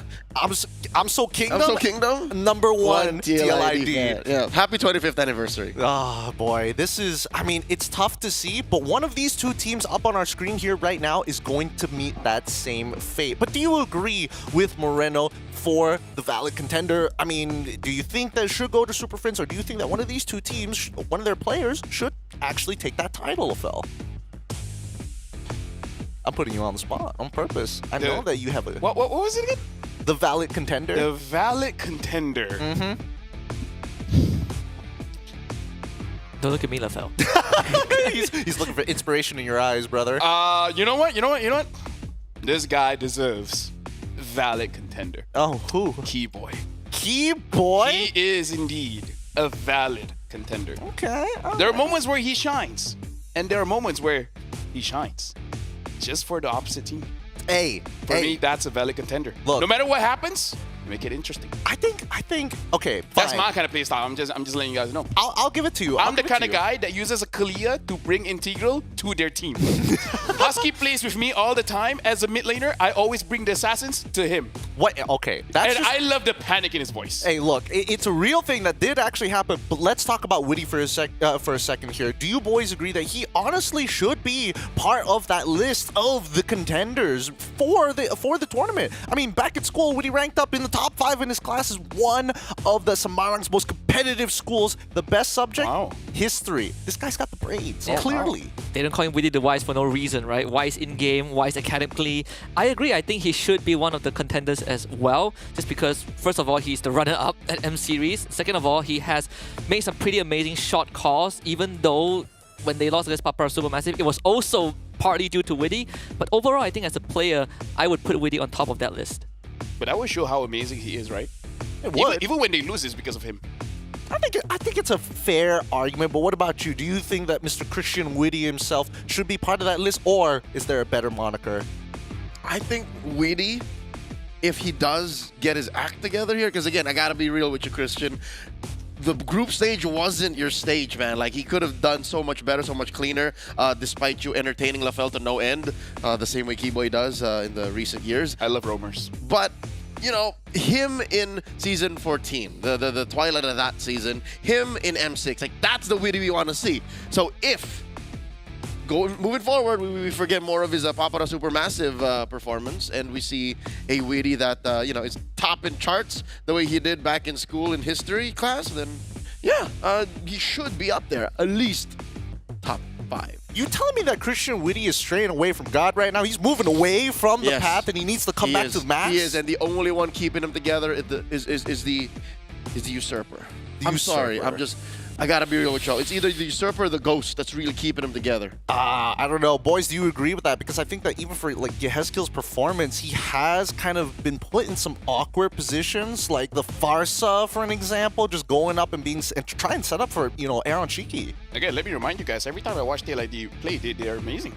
So whatever you guys are saying they're Detroit, I'm like, what games were you guys watching? Oh boy. It wasn't the games I watched. It definitely wasn't Stream Street, that's for sure. No, But let's bring the conversation over to Onyx Esports for a second here, because this is the rebuilding phase that everybody's been talking about. And they've been rebuilding for quite some time, and people have been giving so much shade. Let's introduce the roster here for Onyx Esports. They have done so many things, accumulated so many accolades in their competitive careers individually, but now with a couple of rookies at the helm here and one import to hopefully pull their EXP together. It's going to be Ryota, Kairi, Sans, Keyboy, as well as Severo. I like that he said one import. It's like Kairi is already Indonesian at this point. But honestly, like for this lineup, Severo! He's that guy, man. I love that as a rookie, rookies always make mistakes. His mistakes is that he wants to dish out damage. I love rookies that they would rather dish out the damage rather than being too afraid and not doing anything. His sin is chasing greatness. Exactly. I love that. I love that. Yeah. His flaw is he cares too much. He's scoring high on this interview so far. But I have to agree with LaFell. I think Severo, when he came in the challenge stage, there were a lot of doubts about him. And then he continuously grew over that span of 1 week, right? He just became greater and greater. Forget about the grand finals against Onyx Philippines, but up to that point, Severo has been the talk of the town, from being doubted to being touted as one of the up-and-comings. But right now, they have a chance to take down TLID again. And you look at the brackets, we might see another Onyx show match in the grand finals if they make it all the way. But it's a long ways there. You know, not to downplay how amazing Onyx has been even in the rebuilding phase. The reason why I don't talk about them too much is, as a Filipino, saying you love Onyx, watching MPLID is like asking, do you breathe air? You know, is the sky blue? People just love Onyx, and I do now more so because there's just because of that new import they have. Their only import, Ryota, right? Actually, I wanted to talk about their import just a little bit more. Obviously, there is Mr. Hydra wife, Hydra kids. You might take them all on. Breaker of Chains, ultimate jungler of all time. Hey, look, you got to hide them all because Kairi Targaryen, he's already got the Indonesian pass. So, talking about Ryota specifically, right? You've seen his competitive history before this. What was missing and what does he bring to Onyx? The new general, the leader of the Riot army. He's a frontline general is what he is. He likes to take things from the front and then let everyone follow through or take advantage elsewhere. So for him to be in a good team, for you to say that his team is making the most of him, they have to know the role and do it well. And I think that's exactly what Onyx is. He loves that missionary, you know? He likes being the person to conquer, but also make sure that he's leading from the front. The missionaries, yes. Like, he's been on such a long journey. He's a journeyman. One of his peaks was M3, was at a world championship when he played in the SEA Games. You can count that, right? That's part of his journey. That's part of his mission. And now he's here, that much closer to another major international win. But again, there's a lot of teams standing in his way. There are a lot of teams. Now, LaFell, you've been in the SEA Games itself. I mean, you got a little taste of Ryota sometimes. What do you think about him as a player in his competitive history? Oh, he's good. He's pretty good. Yeah, I would agree with that as well. I mean, this is like his way home, right? Started with Onyx Philippines, went on a whole conquest. You know, he's like what's the name? Christopher Columbus, you know, went on the full voyage. Now he's back. He's like Odyssey. He's like, yeah, went to the whole Odyssey. Is he the good guy or the bad guy? He is the good. He's the good. Well, it depends on which. Are you Christopher Columbus? Look, maybe you have to ask Christian Whitty. He knows his history. Yeah. He knows history. He knows his history better. But I do agree. Yeah, it is a long time coming for him to fit that puzzle piece that Onyx was looking for in their EXP, especially in a meta like this one that's so snowball heavy. I mean, these two Indonesians are titans in their own respective rights, and not to mention in MPL ID, they're looking to get more. But we got to talk about from MVP MDL to MPL. I have to give credit for Onyx Esports and especially MPL ID for coming up with the MDL. We've seen so many superstars grow from that grassroots scene. Yeah, the only player to have won Finals MVP in both MDL and MPL. And I gotta say, he was impressive in the time where Kairi was in his prime. Like, I feel like that in itself is so impressive because when you say Hayabusa M4, you know Kairi, you've seen the plays. But throughout the entire Onyx journey, we've seen multiple times how fast is an Arlet final slash. He's able to winter that. Like Sans, his reaction, Godspeed, man. And if we're talking about Kyrie in his prime, Sams, when he was playing in MDL, was a jungler Yeah, still. true. Yeah. And when he went to the main squad, he's like, oh, this is Kyrie? All right, I'll take mid. Oh, no. There was a small window of time where they actually were enemies. M3. Oh, they that's a played good point. against each other. There are moments in my mind. Was that the right matchup? Yu Sun-Chin versus Lancelot. Kyrie and Sans would weave through walls. They would fight between walls. And it would be amazing. And again, that's the kind of chemistry they're working with. From rivals to now teammates. Champions back to back to back to back. At that, this is a Gilach player in mid. I don't know how the Ghost is going to match up now to come think of it. That, and also they also have tasted what it feels like to almost touch the trophy, right? They came so close, and yet they were not able to kind of step through the finishing line in that game 7 just a couple years ago. And they experienced that again in the challenge stage against Onyx PH so many times. And right now against TLID, the runner-up of M6, this is a big proving ground, I think, for Onyx. I mean, just to touch on Leo's point, I feel like Ezekiel can fight against Sans because Sans is getting old, right? Yeah, he's not getting that old here. I mean, like, that's a factor, though. It's definitely not a few That's what I tell myself. I'm not as good as I used to be. Oh, well, that's a fair point. But even so, these youngins are doing a lot of work. And I mean, if there's only one thing I had to criticize, it's not his age. It's the hero pool that we are seeing from Onyx Esports as of right now. His best performing hero has been Sicilian at this point of time. But then prior to that, he was an absolute beast on everything he touched. Exactly. What has changed? Honestly, personally for me, like I said it as a joke, but it's true because I do watch a lot of Onyx ID games, and there are moments where I remember Sans used to be able to avoid this.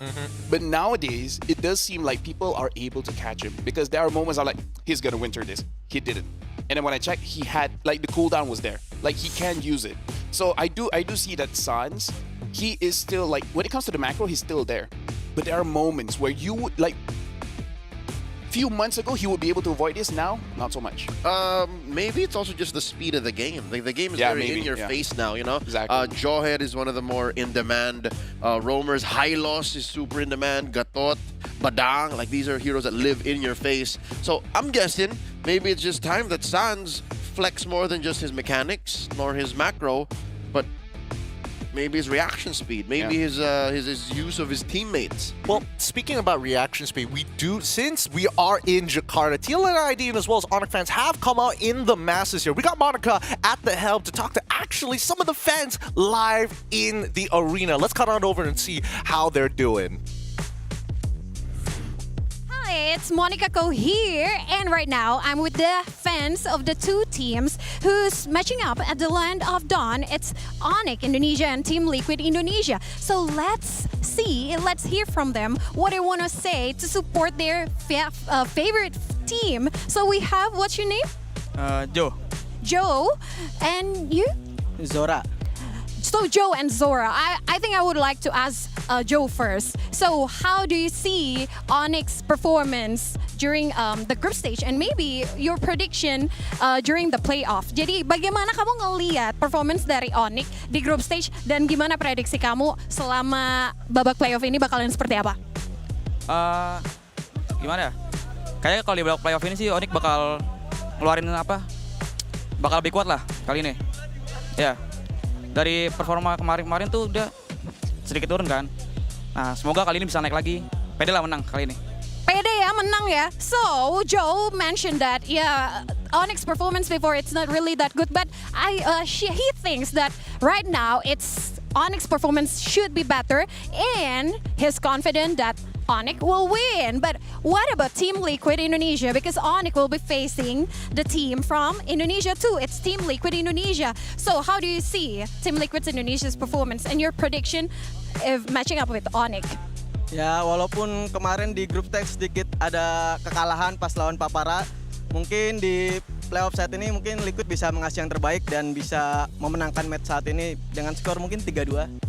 Okay, so the prediction from Zora, it's 3-2-2, 3 for Team Liquid Indonesia, and he's confident that Team Liquid could win the matchup with the Onyx. But Ini mungkin tanya buat Zora dan juga Joe. Mungkin kalau menurut kalian kan, ini performance mereka belum menjadi yang teratas di grup masing-masing kemarin di grup stage. Apa key to victory yang harus dilakukan oleh Onyx dan juga tim Liquid Indonesia? Kunci untuk menang ya, lebih kompak aja sekarang sih harusnya. Ya harus lebih kompak sekarang. Kunci Iron Siki. Okay, so the key to the victory, if Joe said that, okay, they need to be more, the teamwork should be better, and also they need to lock up Aaron Shiki. What about Zora? What do you think about that? Aaron Shiki, Onyx katanya mau ngunciin Aaron Shiki. Ya mungkin Iron bakal lebih mengobrak-abrik lagi sih di God Lane nanti, dan mungkin Widi bisa lebih nge-backup lagi jadi bisa performan yang terbaik. Okay, so Zora mentioned that Aaron Shiki could do better, and what's also important is the backup from Widi. So we'll see later on how the matchup of Onyx Indonesia and Team Liquid Indonesia. So thank you very much and enjoy the matchup. So go back to you, the panelists, take it away. Thanks, Monica. Again, they've got the booth setups. They've got everything, all the space there and all the merch. God, the merch. I can't wait to get my hands on some of that.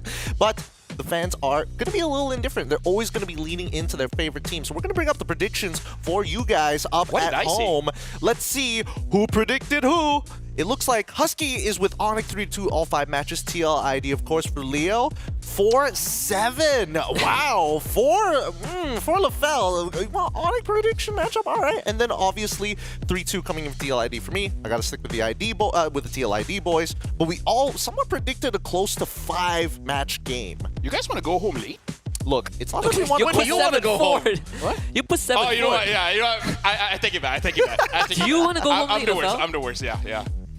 Walk me through the predictions here, because again, you and me, Husky, we think that it's gonna go all 5 games, with Leo being the only exception here. We'll get into your opinion in just a bit, but Husky, why do you think it's gonna go all 5? So I was thinking from 2 different perspectives, right? Both teams at their best and both teams when they're shaky. I think when both teams are shaky, if we take the group stage as a point of reference, I think Onyx gets it together slightly better than TLID, because with TLID, when they start falling behind, it really feels like they kept sticking to the same game plan, even though it's failing, because that might, in their mind, might be the only way to win the game. But for Onyx ID, you can kind of see the readjustments every here and there. So I think in that sense, Onyx might have a better chance. But at their best, I think right now, Onyx is mostly riding on that momentum a bit more compared to TLID. Okay, interesting take. What about you, Leo? TLID, but 3-1? Yeah, I'm putting this into a larger scale narrative. I'm thinking, yes, Onyx is on a rebuilding stage. They have been for the past 6 to 9 months.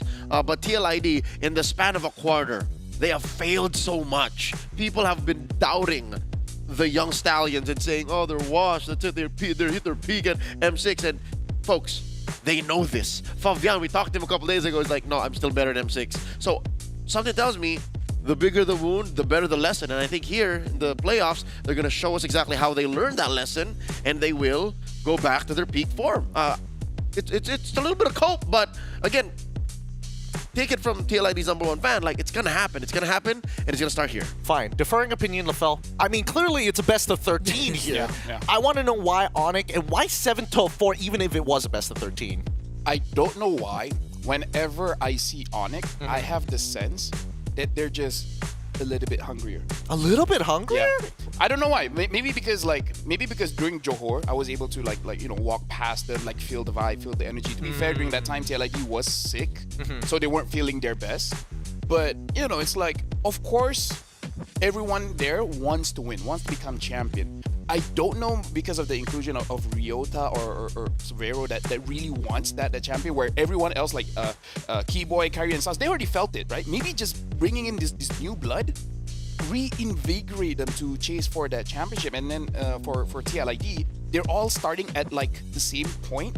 So if one basically the energy is the same, for Onyx ID is newer energy, If I had to play devil's advocate here, world champions, M6 in Malaysia, you're in Axiata Arena. You drop to OP in a sweeping fashion. Technically, they are the second best team in the world. How does that not give you a reason to be hungrier to reach that one extra step? Because in MLBB, you don't stay at the top for a very long time. Look at our history. Unless you're the Philippines. Look at our history. Nah, you know what I mean. Like, even in the Philippines, you guys keep on changing. Yep. The region is the same. That's true. But the players, the coaches, it just keeps on. There's no successful title defense. Exactly, right?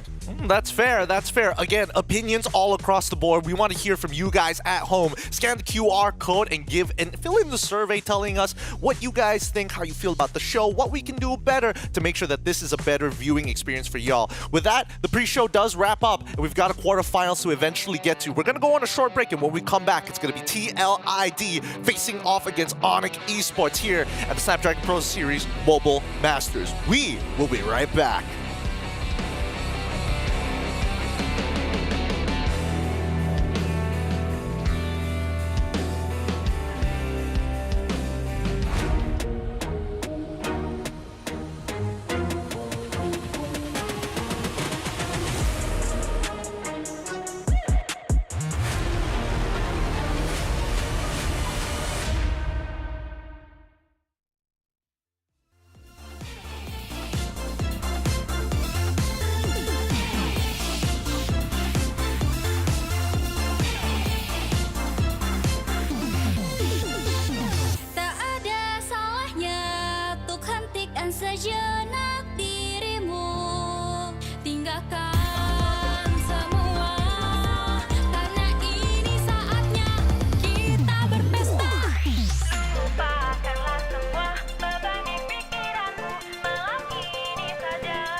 never fall through the high and low. We never grow old.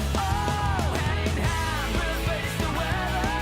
With you by my side, we'll stay young forever. When the time we'll fight together. With you by my side, we'll stay young forever.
Biar hasratku tak pernah lagi meredam anganku, meredam semangatku.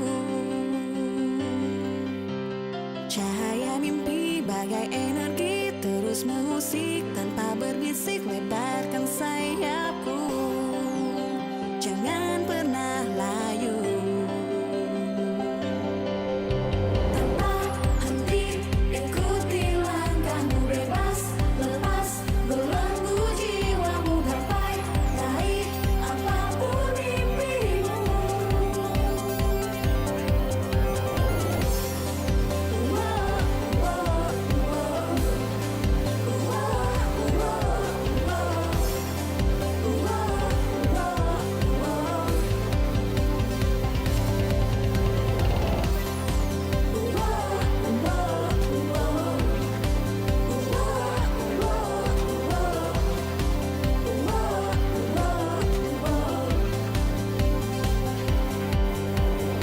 Setiap jiwa pernah merasakan sepi, dihantui mimpi buruk dan rasa benci. Tapi ku coba mengakui kelemahanku, berdiri tegar menghadapi mentari. Hati ini terus berharap ketika terpuruk dan jatuh. Gelora semangatmu kan menggapai hatiku.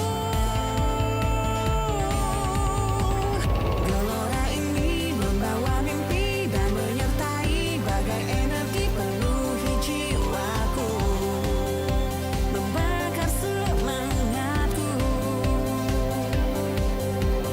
Hasratku ini tak bersembunyi, ingin mencari, terus mencari, menggenggam anganku. Takkan ku lepas lagi.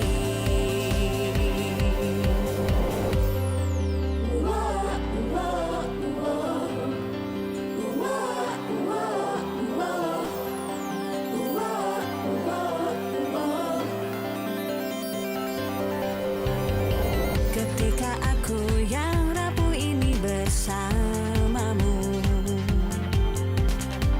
aku merasa tegar dan tak mudah hancur. And I'm not coming to play. I got my game face on and I'm ready to shake. You see my name will be known everywhere in the world, cause I'm a king, get it strong and I never will break. Hey, one of the chosen, going that's the illest, watch me kill it like a supposed to. Never catch me slipping on my pippin', I'm the coldest. The best to ever do it, I'ma show you how I know it. Notice, I am on my way. I'm here to handle business, I ain't come here to play. I see they in their feelings, I don't care what they say. I am one in a million. You don't have to guess who in the building. One of the realest. Never catch me slacking. I was born as the illest. They call me a champion. I got the will to win. I'm around free walking. I am one in a million. Guess who in the building? One of the realest. Never catch me slacking. I was born as the illest. They call me a champion. I got the will to win. I'm around free walking. I am one in a million. I'm around free walking. I am one in a million. I'm a rare breed, walking like you're one in a million. And I'm at it again. I'm a bad man, walking around and tell all your friends. And whoever wanna test me, I am standing my ground. As they come closer, I am focused as I smart with a grin. Yeah.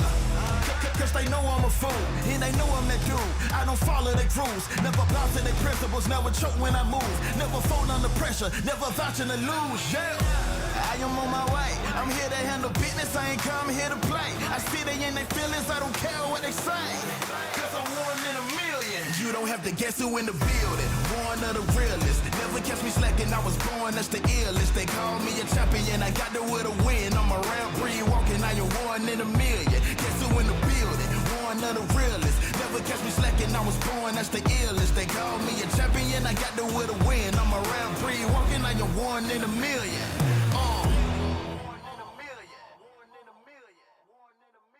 Let them know. Let them know. Shout it from the rooftops. They must know.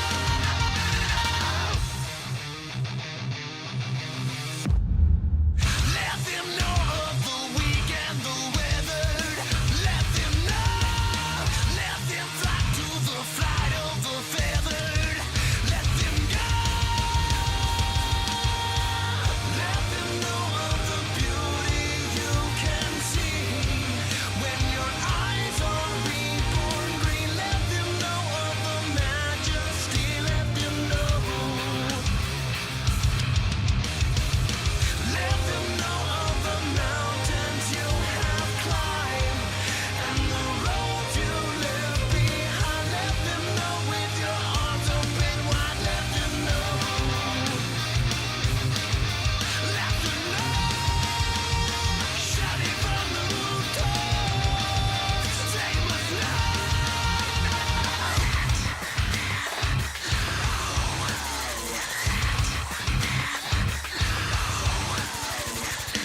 the same game. Take my own credit, no need to drop names. Drop the weight, clean slate, I'm insane.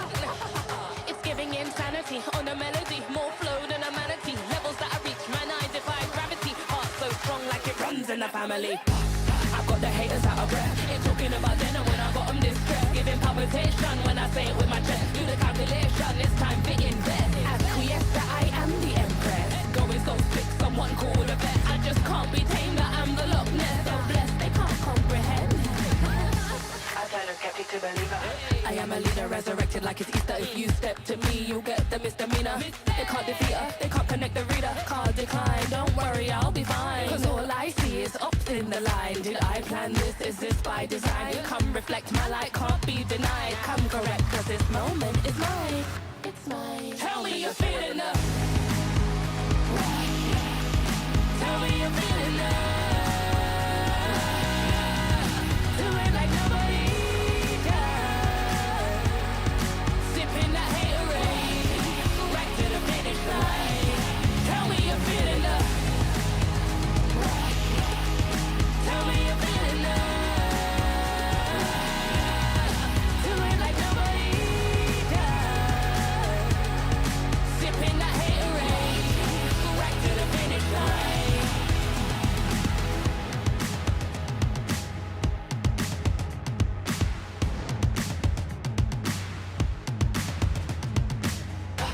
I got the haters out of breath. Ain't talking about then and when I got them distressed. Giving palpitation when I say it with my chest. Do the calculation, it's time to invest. Acquiesce that I am the empress. Going so sick, someone call the vet. I just can't be tamed, I'm the Loch Ness. So blessed, they can't come. Tell me you're feeling the.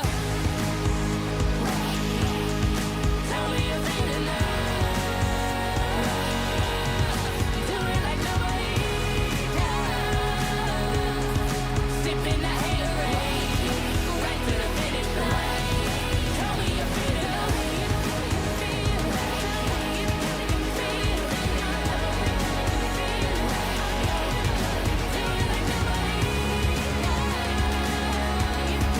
Sipping that haterade, right to the finish line.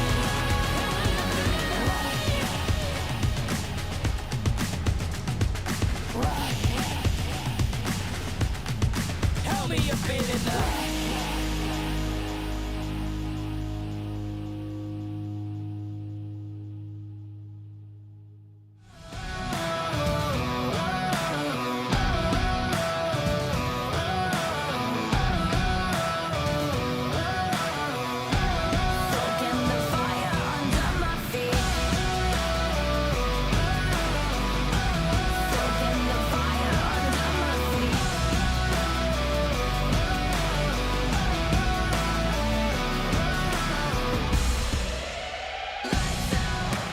This is what we came for. What we got you can't handle. Cause we don't ever stand still. I'm ready for the gamble. I'm ready for the gamble. Ready for the gamble.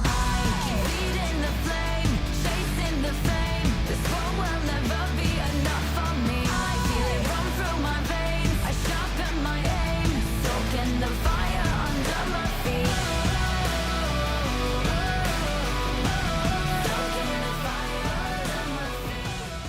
Airstrike.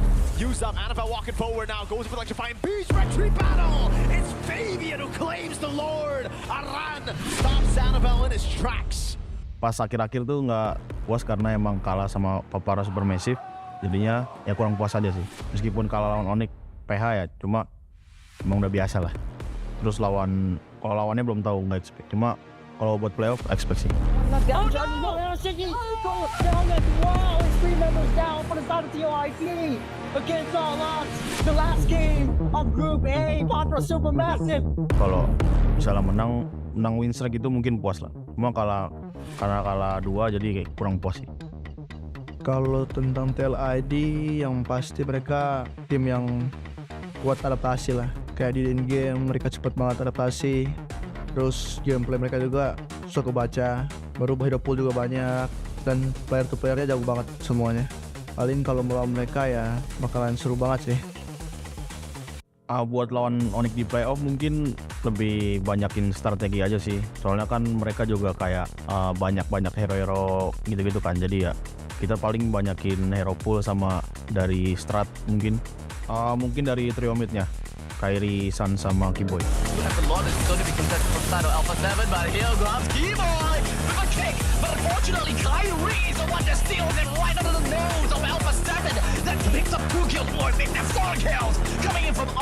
Alasannya ya karena emang mereka yang pegang gamenya kan di awal. Cuma kalau misalnya emang menurut gua trio midnya udah lumayan susah gitu, mungkin gampang sih buat dikelah.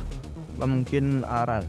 Mungkin kayak dia yang selalu ngehalangin musuh, yang selalu paling menurut gue yang gue lihat ya paling nyusahin sih. Semua jago, cuman menurut gue dia paling. Ya mungkin kalau dari kita tetap konsisten aja sih, dari scrimnya segala macam, ranknya juga. Terus juga yang pastinya kita respect ke lawan juga sih. Sebenarnya kita tinggal balik connect lagi sih, kemarin kayak hilang connectnya. Komsnya juga harus diperbaiki. Terus tinggal enjoy.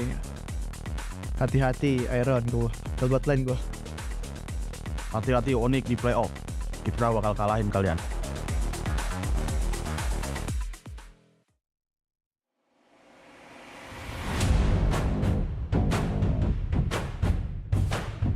The sun has set on this lively city in Jakarta, but Mobile Legends need to be played to decide who moves on from the quarterfinals. My name is Gideon Q, and this is LaFell as our analyst at the set. Boy, this is an important one. One more quarterfinals to see who makes it into the semis. We've got Leo as well as Husky at the desk once again. Well, at the set once again to discuss this matchup before we start heading into the games. Boys, we've already given our predictions. We've already had a bit of a chit and chat, but after seeing that content piece, it's clear. Keyboy is like, man, these guys are hard to predict. And Fabian, keep it simple. More heroes, more strategies. Yeah, but I don't know. For me, out of all the teams here, the one that really has that market, more heroes, more strategies, the one that really made it work is Arki Hoshi. Every other team, sometimes it looks like you're stepping a little bit too far, right? Where you start to go from it works to become like just straight up local. Which is what makes this interesting. The opponent that's waiting for them in the next stage is the team that they are measured by. Because if you throw all of these three teams back at the MPLID, you get the same result, right? It is RRQ on top, and then Onyx, and then TLID, which, by the way, I think, if I'm not mistaken, they're very close to each other, if not literally the same points, and just broken the tie with some of the tiebreakers. So, with that said, asking for extra strats might be, again, according to Fabian, how they beat Onyx, but I think Husky's gonna agree with me just by saying, play tighter, just play cleaner. Yeah, I think that's that. I have to agree with that, but this also kind of brings back to what I brought up earlier on, right? I feel like when you line these three teams up, Onyx in terms of hero pool currently sits at the very bottom, right? We've seen TLID's huge hero pool. We've seen what RQ Hoshi can bring to the table every now and then. Even back in MPLID, bringing out something like a Baxia out of nowhere. But for Onyx, they stick to the comforts, right? As much as TLID, Fabian said that they have a huge hero pool, we haven't really seen that being displayed just yet. So this is going to be a true test. Can they adapt to what TLID's bring out? Can they match up to the box of tricks that TLID has? Can I just have just a blanket statement where I feel like any kind of discussion with this just ends here, which is, I don't think this is the meta where you can actually try so many things. Really? I mean, let's look at the gold laners, because I think this is where the matchup is really going to get interesting, right? Granger, Moskov, Harif. Those are your only three, not even those are the only carry? these players play. I mean, like, we've seen Irita, but that one is not successful. Severus played carry, to be fair. He did dabble. Uses carry if they have Kalia. That's a good point. That is a good point. Or even a Harith, he's a little more comfortable in that matchup. But comparing the two in terms of like raw stats, Aaron Shiki has got him beat in average KP, and Severo has got him beat when it comes down to average KD. I'm not talking about GPM because it's, again, very like mild spots, and it really depends on their win-loss overall. But do you agree with this? Is the hero pool just too small in terms of meta for you, Leo and Husky? I agree. I think gold lane and mid lane in particular, mid lane probably Honestly, has slightly more EXP, variation. jungle. Yeah, I think Rome has a lot more choices, but gold lane in particular, like LaFell mentioned, right? Granger, Harith, Moscow, Granger having an abysmal sub-50 win rate. Sometimes you see Iratel, Claude carry, Beatrice get brought out, but most of the time is Harith is open, people first pick Harith, right? Most of the time Moscow is open, they first face Moscow. Harith just has a better level of insurance late game, you know? Like very few things can beat a fully farmed up Harith that just hasn't been beaten down in the early to mid. But I think we're missing one hero here that Aaron Shiki specializes in is a Claude. Yeah. The only thing is, I feel like not many players make the Claude deal a lot of damage. Because I feel like with the Claude, you need a draft around it to the sense where you can actually work when the Claude is not there. So he can play the macro game. Which is why I think it works so well for TLIDs, because they're one of the few teams that can actually just make a strong trio. Put whatever on Aran, like a friggin' Hilda. And then put a Claude on Aaron Shiki.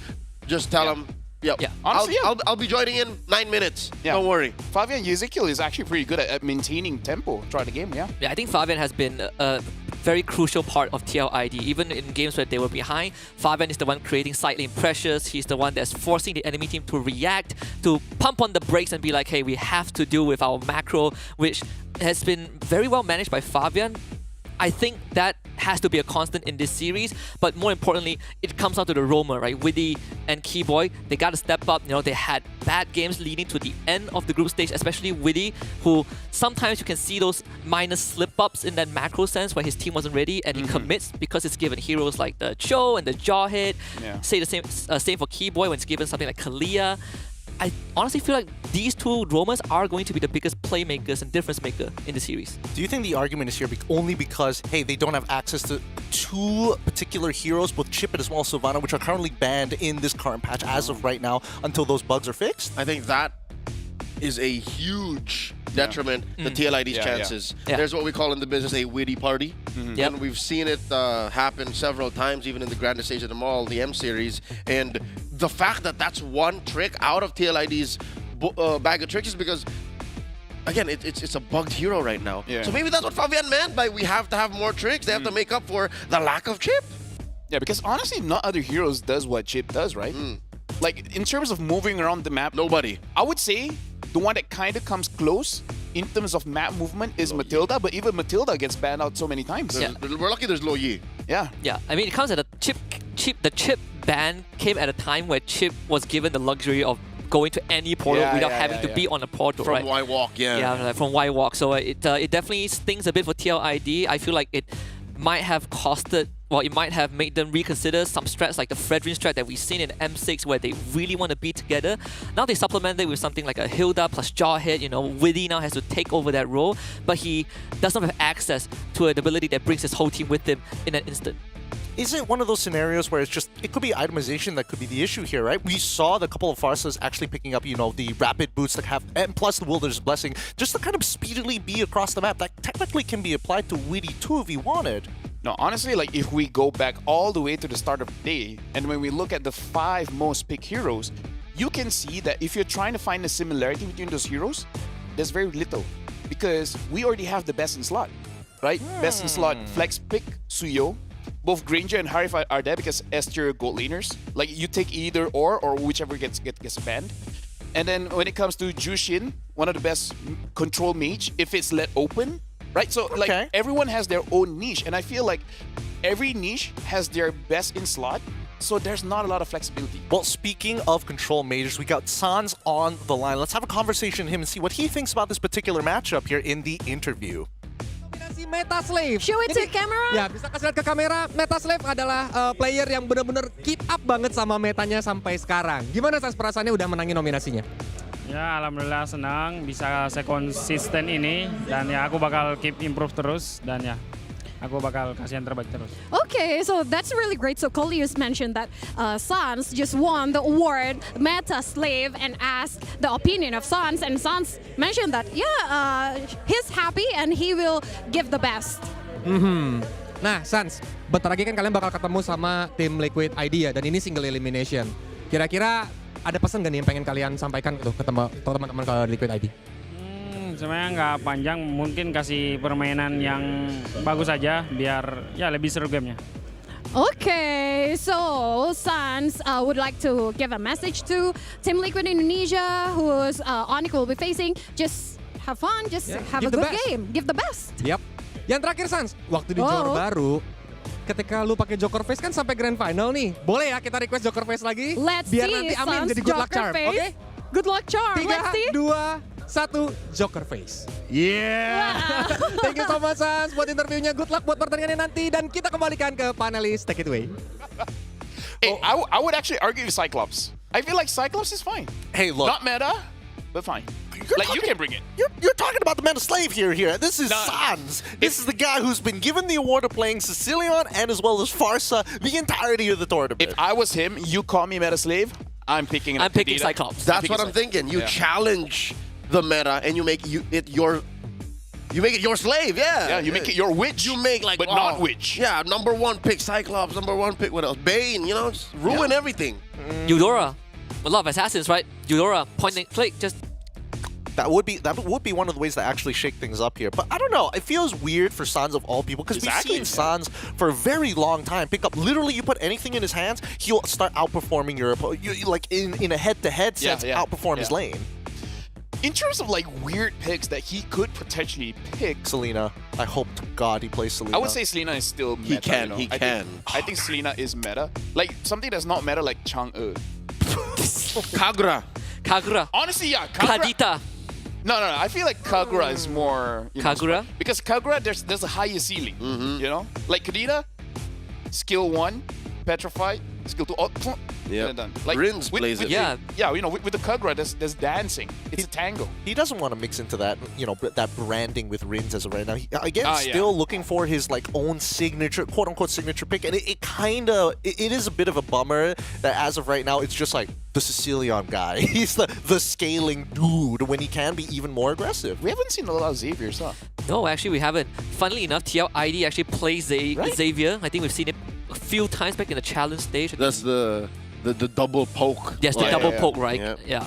Seen that Xavier, Novaria, plus Granger, which gives you just so much long-range damage. Exactly. Speaking of long-range damage here, you can see that the chants are starting to go wild indoor Senayan right now with the Sonics already out, and I'm pretty sure the Cavalry is going to come on too, but man, the Sonic fan base, they are starting to catch up here. I mean, I'm glad the Kingdom is doing so well because then it's quite the show, but still, do you think that this psychological damage, the chanting, is going to start affecting either one of these players, especially for TLID because they are like the momentum-based team? I feel like usually if it really will affect, you would say like the rookies, but honestly we saw it back in Johor, right? The entire crowd was chanting Silvero, and then he didn't seem affected because there are times where you chant and then the player gets overexcited, but he actually calms down a little bit more when people are cheering him on. So no, I feel like both teams, because the org itself is so big, it should intimidate them, but at the same time, they already have the system to make them feel comfortable. Which, again, for the sake of my predictions, make me feel comfortable because we've seen how TLID performs with a crowd favoring them, and in a crowd that doesn't favor them, it really doesn't change much.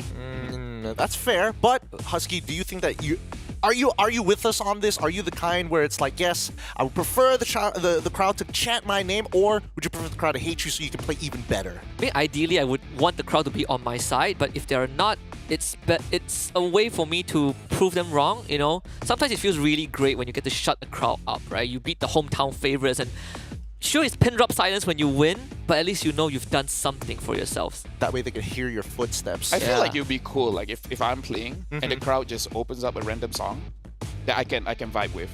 Like say play anything from Kendrick Lamar, you know, and I'm like, oh, really? You don't want like Luther, TV off. You don't want to be like, yeah, this is my winning moment. You won't let me down. Never over. Yeah. I would actually be impressed if anyone actually brought that up, you know? That would be fun. I don't know, maybe like I'm just like I'm playing, and I like maybe because of the ADHD, I perform better when there's distraction. What? Yeah. What? Really? It's so weird. Yeah. It's like you know how when you have white noise, it's easier for you to think, or is that just me thinking? You'll be a great pro player when you put on those headsets. Oh boy. Oh, the white noise that they're playing. Yeah, that's fair. I mean, like we played on the stage, right? I feel like when we were playing on the stage, I play better. I just need some kind of distraction. That's fair. Would you prefer a marshal breathing down your neck Depends on the marshal. It's like Lafelle, no, Is he no. cute? Like, we have an Amoy, right? Yes. So yes, we do. I don't. I'm staying there. You know, we don't have to continue the conversation. We may move on. I mean, I'm stuck. Okay, hold he's on. left Actually, me hanging on this now, one. Now that I think about it, maybe there's 3 or 4 marshals. Not That you girls, would- guys. I feel like I'll be okay with them breathing down my neck. Depends on I how can they agree. breathe. Will you be- Like if Depends they on were- how they breathe. If You'll they play were better. jogging, if You'll they were play better, jogging, and then they breathe down my neck, I think it would be good rhythm to hear. So you see Lafelle raise his hands up for a pause, and it's just because the marshal is breathing too weird. Yeah. It's just There's like, nothing to pause. The game just continues. Sir, here's my number.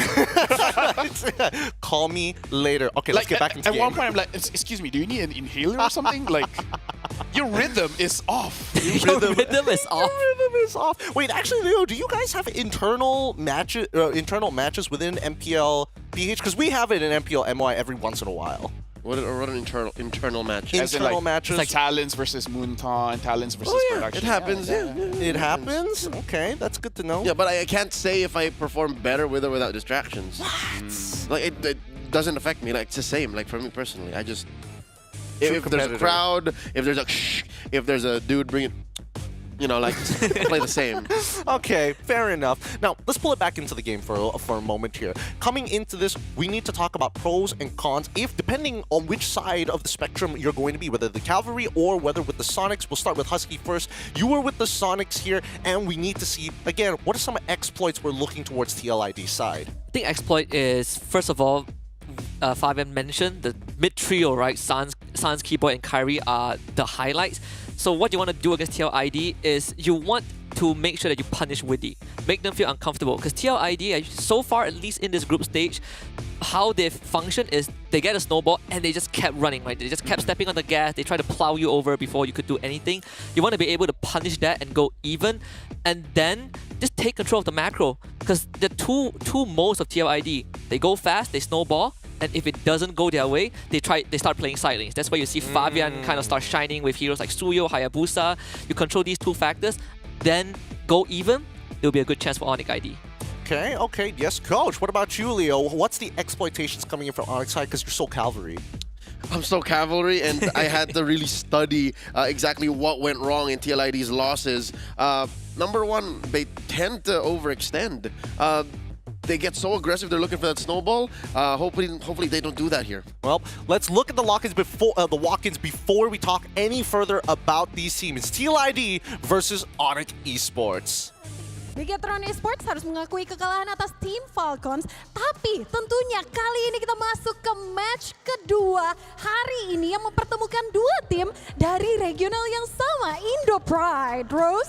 Yes, indeed, Monica. One more team will be going home in this single elimination format that we have for the Snapdragon Pro Series Mobile Masters. And with that, the first team that will be gracing us on stage is the Calvaries, playing with every fiber they have in them. Hungry for victory and fueled by their passion. Ladies and gentlemen, introducing the Calvaries of Indonesia. Senayan, give it up for Team Liquid Indonesia!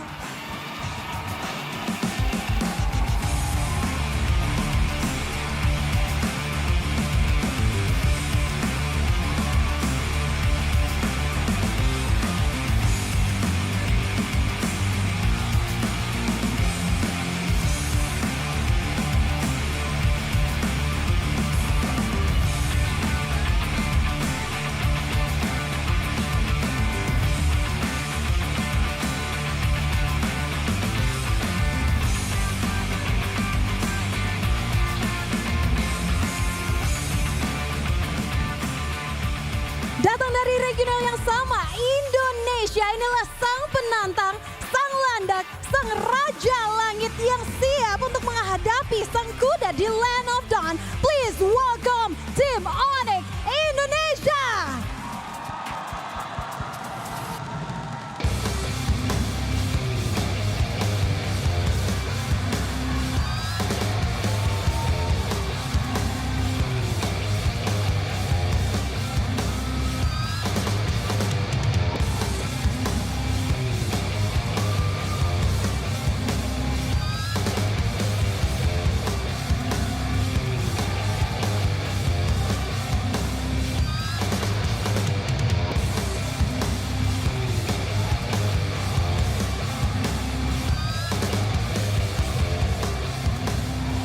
Rose, kita sudah mendapatkan dua tim yang akan bertanding di Land of Dawn kali ini di match kedua hari ini. Dua tim dari regional yang sama, Indonesia menjadi tuan rumah, mereka tentunya lebih semangat lagi, full of spirits to match up with each other. So, tanpa berlama-lama lagi, langsung saja para panelis, silakan take it away. And there you have it, both lineups up on stage, and the fans are out to make sure they are giving their support as the excitement builds in the arena and they head on over to the battle stations. Leo, we were already talking about Onyx ways to use and to be abused. Yep, again, sometimes Liquid has this tendency to put themselves in positions where they shouldn't be, whether it be because they want to get more or they think they can get away with more. If Onyx can dig underneath their skin and give that false sense of security, then they're off to a great start. That's how you exploit TLID. Okay, what about you, Lafel? What are the big exploitations we are going to see in this match? Honestly, I feel like for entertainment's sake, I would rather both teams not being able to get Suyo. Because I feel like I've seen Kyrie on Suyo a little bit too much at this point. And I feel like for Favian, because of his hero pool, maybe it's something that he could exploit. Like force Kyrie on a different pick and then let Favian have the more comfortable one. Because even in an interview, we were able to speak to Kyrie. He had an amazing game with the Hanzo, and he said like, Hanzo is okay, but for him, it's a weird hero, right? So it's like, yeah, he can use it, but would that be his first choice? Probably not. Okay, I mean, it is a fair approach because he's so used to playing assassins with like high burst, you know, when he was supposed to be that Lancelot god. Still very burst oriented, not like an auto attack based hero. I would like to see that actually happen because both teams, the losses that they have concurred was due to, red side getting rid of Blue Yo and forcing you on something else. Yeah, and I think that certain teams in the group stage that force a Kalea trade also, although I still feel like it makes a lot more sense to be a red side pick if Suyo is open, because teams just snatch Suyo immediately. It's either that or Harif, right? But I think Suyo just has a lot more impact because I think right now there's not really any other jungler that can double buff, show up in your lane at level 3 and get a quick first blood and then start a snowball that early on. Because for me, I feel like Suyo is not a hero you build around. Nope. You just pick Suyo and then see what else is there. Like if you first pick Harry, you first pick Kalia, those are the kind of heroes you have to build around them. And if you don't get those pieces, boy, does it feel bad to play that Suyo is too low investment, too low risk, too high reward. So I agree. Maybe if both these teams could find a way to benefit from the Suyo getting banned, then they would have a better chance of winning. Yeah. I mean, if we're talking about like double buffing and then going for the instant gang, Julian's also on the table. I know, Rose Gold's a little bit more expensive, but that could be the way to kind of do things. But the more important pick that I'm thinking about right now is whether or not the Jushin is going to get let through. Yehezkiel has played a majority of his games and even mentioned it in their interview that he likes the Jushin because it's so aggressive, it's so in your face. Yeah, I think some teams definitely have taken slightly more time to adjust to new Jusin patch. You do a lot more damage early on, but you only get to lift your target once instead of twice at early levels, right? I think that's sort of a minor deterrent, and we've seen Jusin's weaknesses being kind of put on full display. She doesn't like people jumping on top of her. Assassins in general, right? She's easily bursted down because she doesn't have burst damage, and once you run out of mana, you don't have any mobility skills like you blow your flicker, people can easily take you out, and you need prolonged fights. Jusin doesn't excel in fights that go, that end in a snap of a finger. And I reckon TLID are walking into this matchup with that in mind. Onyx knows we're prepped for this. Let's watch out for the Sicilian. Let's watch out for that Lo Yi. Let's watch out for that Farsa, because all of these heroes are heroes that Sans enjoys. And for some weird reason, there's more to that question that we asked Yezkiel the other day. Yezkiel, why? Yezkiel, why? He just said, because I like it. That can't be the reason why. It's got to be the whole team adjusting to it. That's got to be a whole team decision. Yeah, I feel like everyone is so tight-lipped because they know that just one small slip-up and they have a rough idea Not what Kes you're... cute, though. Not Kes cute. Kes cute just said it out there, man. He told us his secrets to motivation.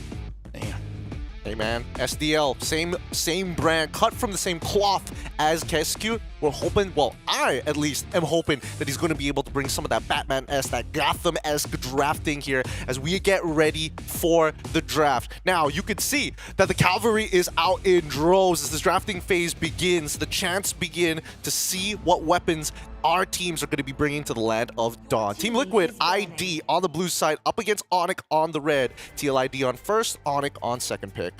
So I would feel like here, it might be better for Onyx, right? Because higher possibility for them to get something like a Kalia, because so far, watching how Keyboy plays throughout this entire Mobile Masters, even when he has a pick like Tigro that has a very big set, he actually uses it to kind of just pick people off. Like, he just takes one, or he just takes two. And honestly, in those situations, he had options to take more. So really, like, Onyx's philosophy so far, after the patch, especially changes to pull yourself together, he really likes more pick-off heroes. Even if it's not a pick-off hero, he'll make it look like one.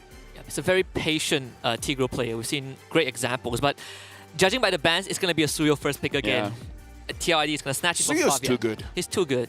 It's going to be a Suyo trade into like a Harif or something, right? Yeah. That has always been the trend. Like Kalia is left open. That could be an option that Oni goes for as well. But if we're talking about investment, I think this Harif Badang makes a lot more sense. Interesting. This time, I mean, yes, the trades are going to be there. I mean, Severo more than happy to see him on that Harry, but this Badang is kind of interesting. This is one of the few openers that they can at least kind of flex between Keyboy as well as your boy Ryota.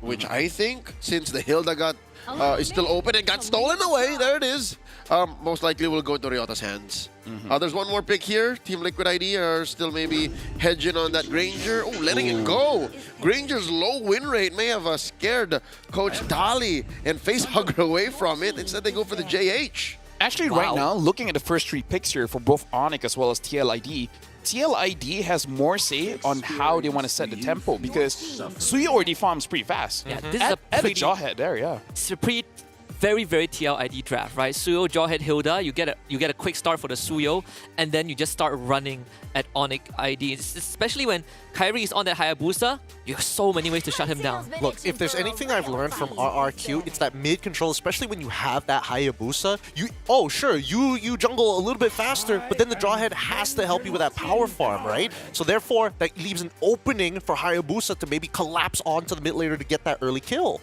I mean, I don't know, because looking at how... Okay, here's the reason why I don't know if he can gank, which is TLID with the CEO and the Jawhead.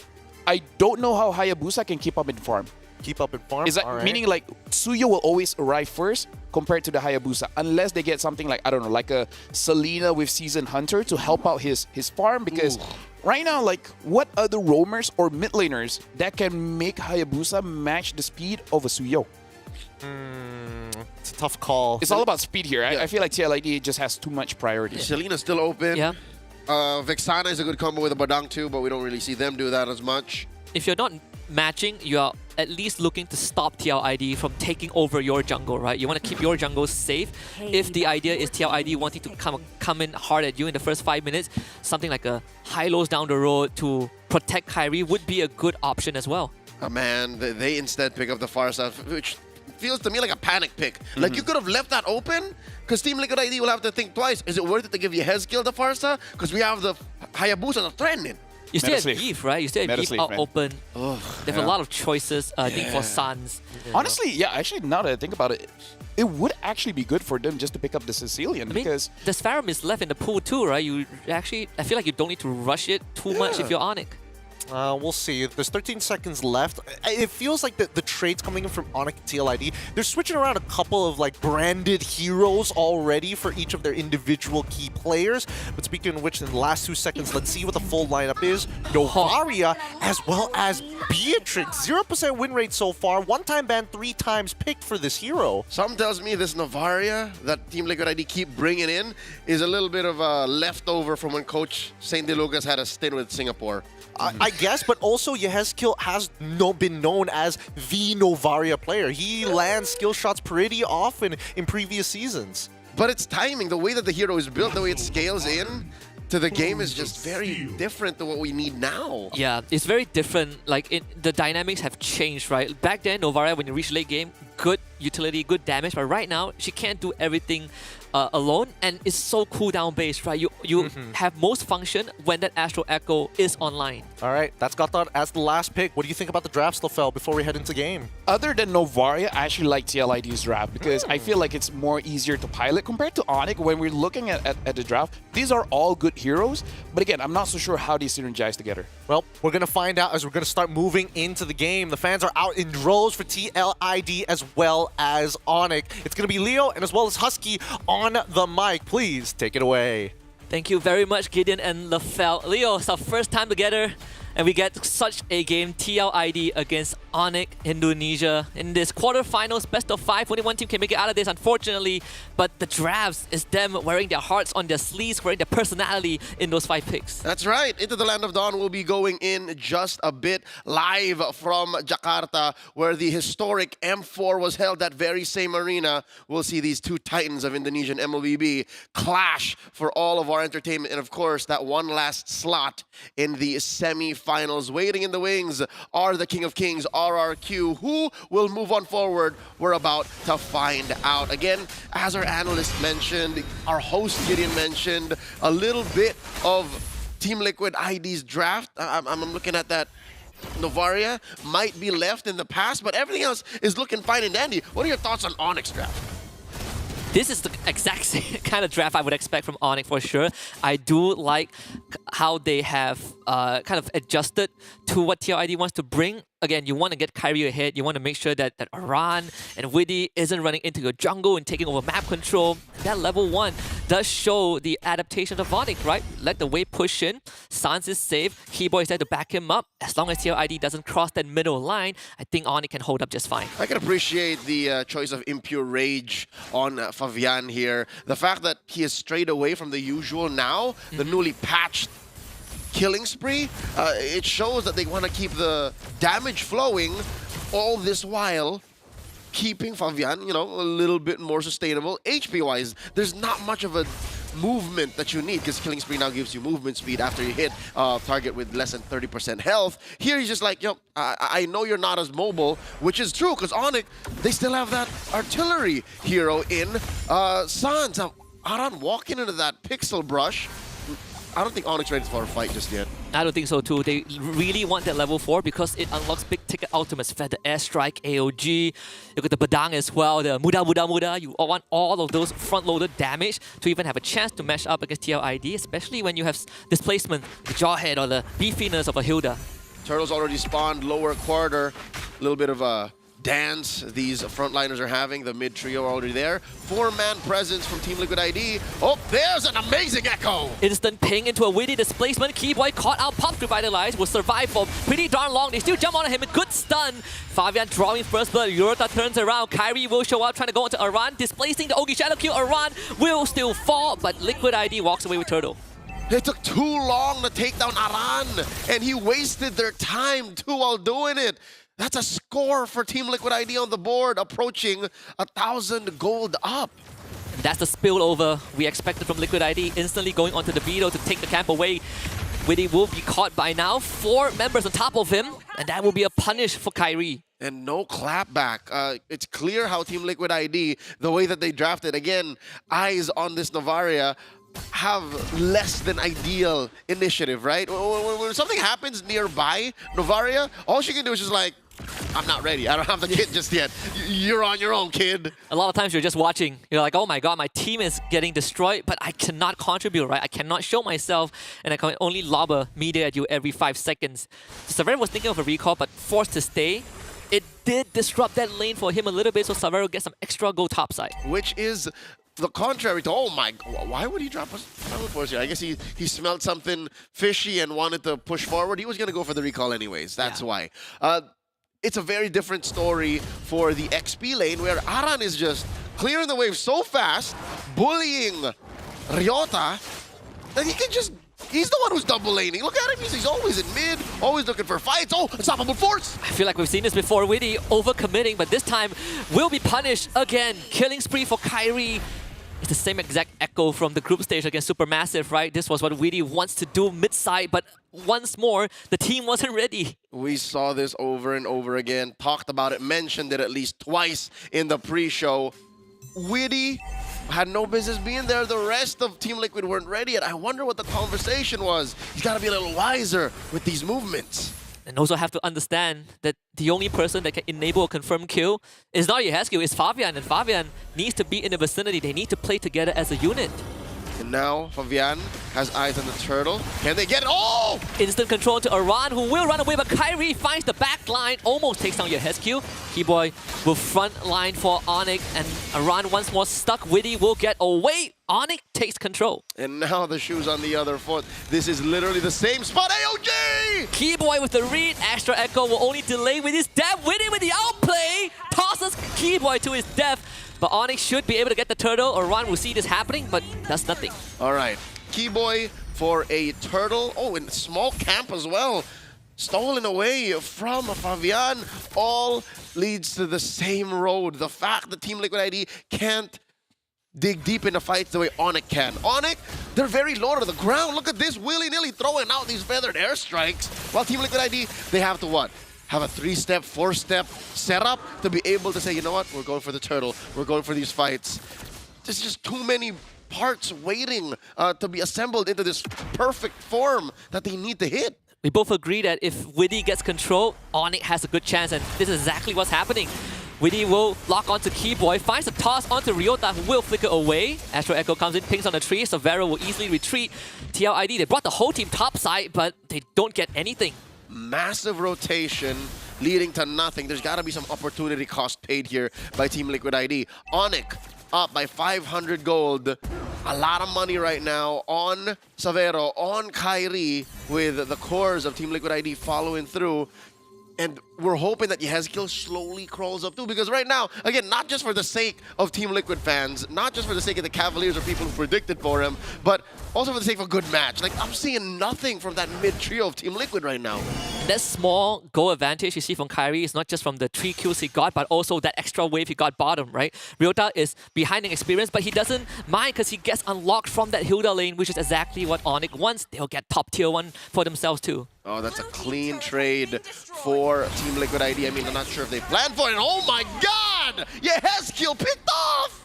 The Ghost of Jakarta revealed by Kyrie, who smites him, and Liquid ID down. Novaria means you can't really go for more, but Keyboy can, certainly, with the AOG missing his mark. Dashes over the wall, Witty flickers, toss him back under the turret, but the aggro is on the minion, so Keyboy would take pretty darn long to go down, survive with the Revitalize for slightly longer than TLID would have wanted, but still, they get the kill. It's a good read by Christian Witty, but I don't know if it was worth it to spend that much just to take down an already down and out Keyboy. At some point, it's going to be diminishing returns, committing that much to take down his Gatot Kacha. Now, there is some level of priority for Team Liquid ID in the pit. Last hurdle. Oh, Shiki falls! And Severo finds a solo kill. Aran wants to get Severo, but Severo will survive. Turtle slain by Fabian. Aran barely makes it out, but not if Ryota has anything to say about it. The fist does not connect on it.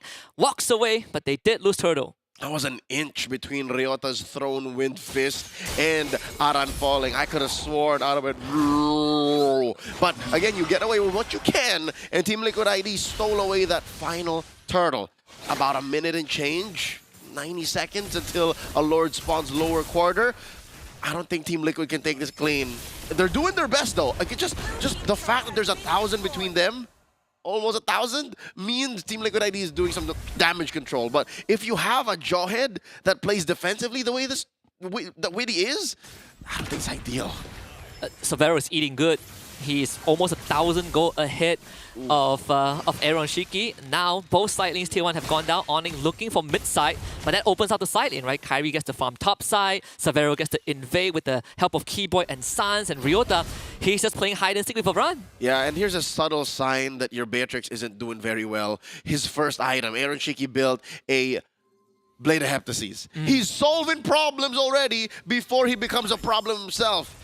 Almost 9 minutes in, that's when he finally builds the Blade of Despair, his second core item. Now maybe we can start to see a fight. Now maybe if he gets Keyboy in his range, maybe Sans, maybe Severo if he's very far down. Oh, great echoes. Maybe we can start talking. Ryota wanted to attempt a play, but ends up getting punished. So Onyx, losing out Ryota's not too big of a deal for now. Lord is not going to come up before he respawns at least. Keyboy getting the Dominus Eyes. There was something we didn't point out early on, we didn't get to mention, which is Aaron Shiki, if you want to unleash his full combo, there needs to be a setup, right? And the only person that can reliably set it up is Witty. Witty and Yezgil. You know, random rogue bullets could be flying while you get the echoes on you. But that aside, there's no real semblance of CC. Not like how Onyx has Keyboy and the AOG. Not like how Onyx has Ryota with the full fist combo, which he was trying to set up. Now there's an ejector on the one. Nothing really other than forcing unless, oh, they catch one! Aran will run away again, pops the sprint. That's a 100-second cooldown as the Lord just spawns.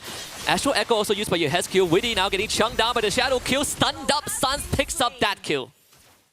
He didn't last 2 seconds there, Husky. No. They blowed that boy up. Christian Witty, his 4th death already. Clear sign. It's red. It's all red, TLID. No go. They're going to try to force it.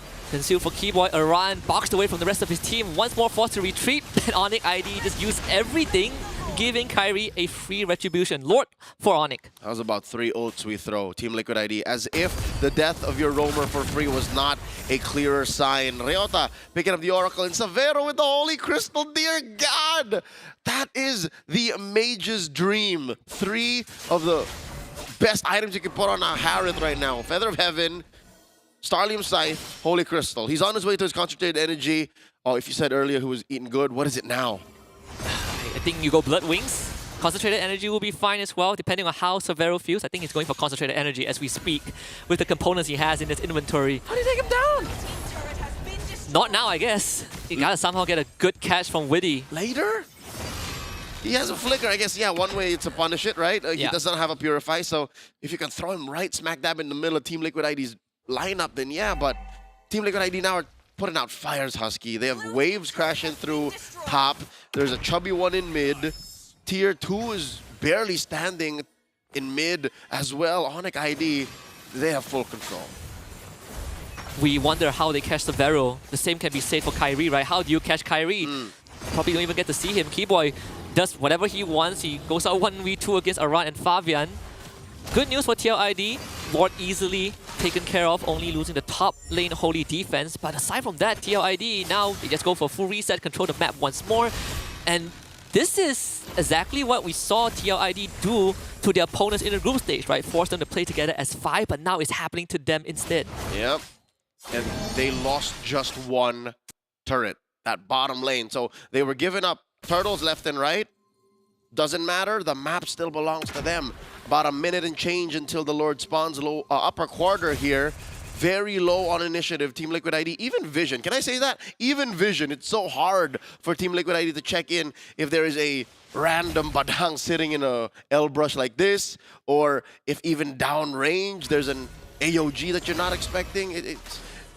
At some point, it's not worth it to throw Aran into these bushes anymore. Like, he's just, you need him to check the backline.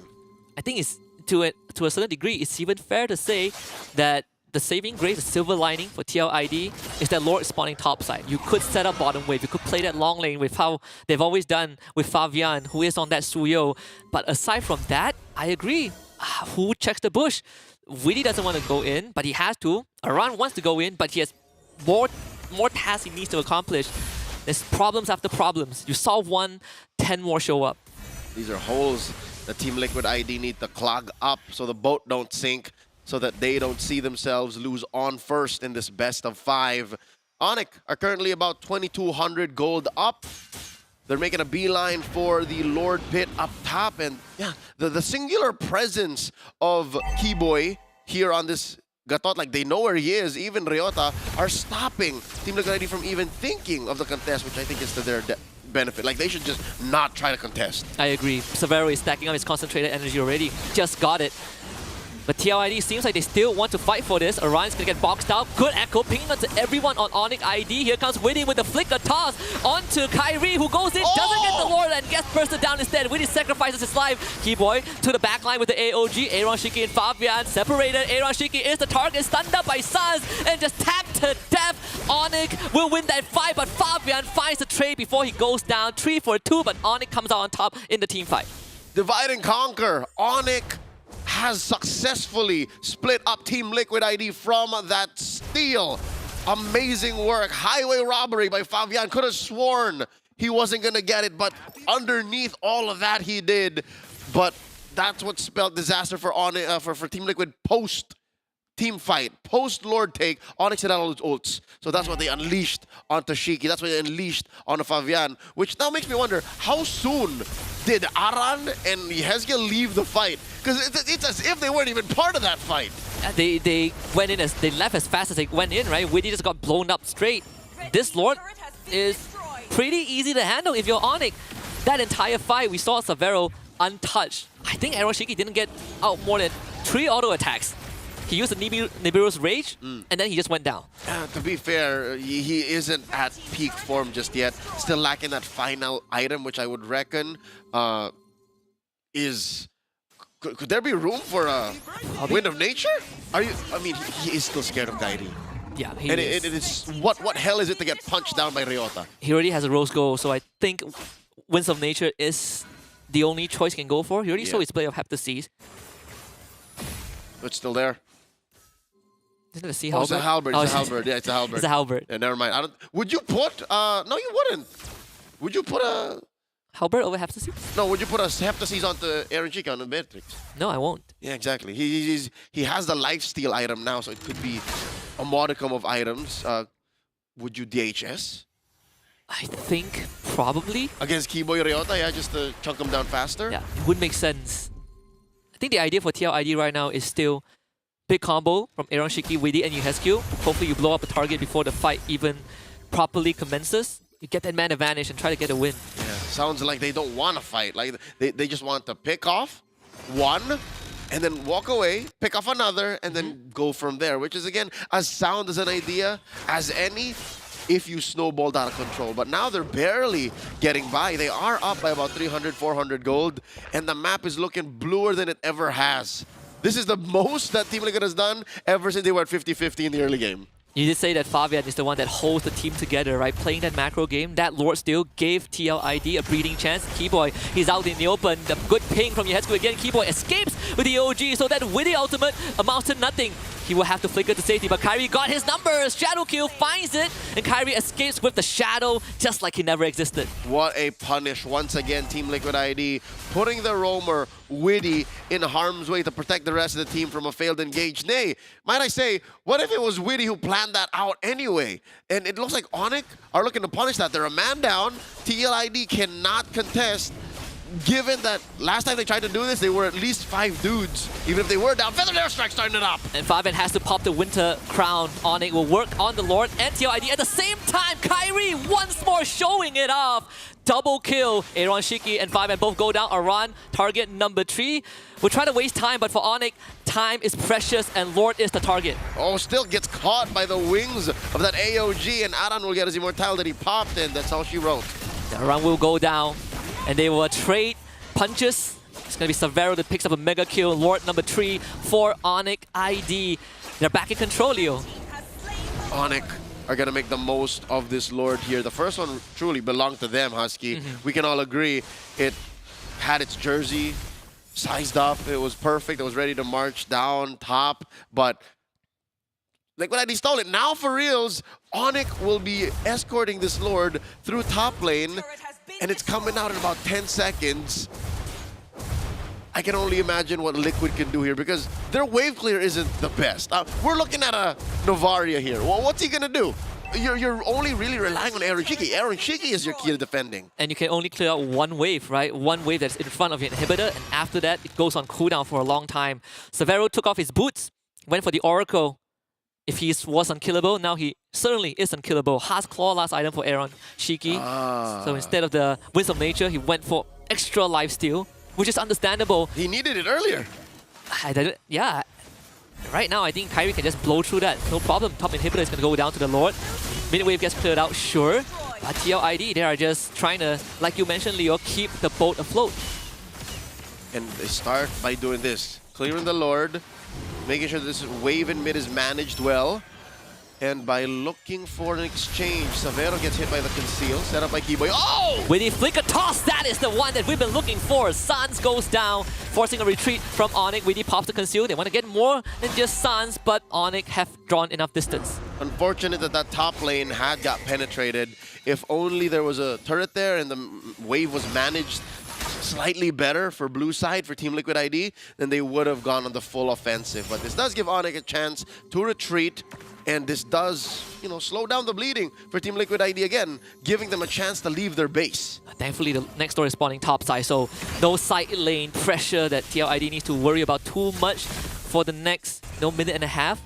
And we are almost 20 minutes in, and that was probably the first crucial pickoff that Widdy has found. It is so tough for him to get to these backlines, right? You only have a chance every 2 minutes thanks to the flicker cooldown, and even then, it took them quite a lot just to get Sans. Yep, I think he's still on his way to more cooldown reduction, so we can see those kinds of plays again. But really, you're relying on that flicker. There's very little he can do to speed that up. So, with that said, Onyx understand that if they can count what Keyboy is playing with resource-wise, they can count on their cores being protected, because their front lines, forget about it. Keyboy at this point is almost unkillable. Like, you'll take at least 6 seconds of free hits. Ryota wants to get in your face. Ryota will spend his flicker 9 out of 10 times to flicker in front of you, towards you. But wait, did Shiki sell his... What is that? How did Shiki end up with a Wind of Nature? I think he sold his boots. Yeah, so his boots got the Winds of Nature. All right. So decked out just like Severo, albeit a bit late, but because of the earlier pickup by Widdy, they get another shot. Lord number 4 spawning topside. Hey, better late than never is what I always say. He's going to be using his fully built kit to clear top lane and then make a beeline for this fight. All 5 members of Onyx deep in the pit. Ryota holding that pixel brush. Keyboy spotted. Wow! Sans again needs to be very careful of his positioning, because that flicker is back up. Another ping with the Astro Echo. Widdy finds Keyboy, flickers again, catches Sans! Widdy, the Wise, have done it once more. But Onyx, they still have a chance to make it work for themselves. Severo, so far untouched, but TLID stalls out the Lord take. Massive pick off, 100%, exactly what Team Liquid ID pictured in their minds. To pick off Gilak Sans in such perfect fashion. Didn't even get the chance to hit the winner crowd, to flicker away, to pop a single or secondary salvo, the feathered airstrike. He got nothing. Yeah. So now is the best window for Liquid. Widdy used Keyboy as a launch pad, and now Severo gets caught. All the key members locked on by Widdy. And Onyx certainly have lost their chance at this Lord take. TLID, 22 minutes in game 1, finds signs of life thanks to Widdy. You can't count them out ever, especially with such a scalpel precise lineup. Sure, in the first 15, 16 minutes, there's nothing this lineup can do if they don't snowball. But now, Widdy has just been slowly warming up, sharpening his flicker ejector combo, and he didn't even hit the flicker for that second one. He just literally found Severo. What was that? How did he find Severo so quick? Severo mispositioned, right? You don't have the Purify. You walk up into line of sight of Widdy.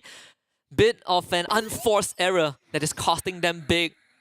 What, a few minutes ago, we both agreed that this was Onyx's game to lose. But right now, not so sure anymore, because TLID certainly have found the ties in their favor.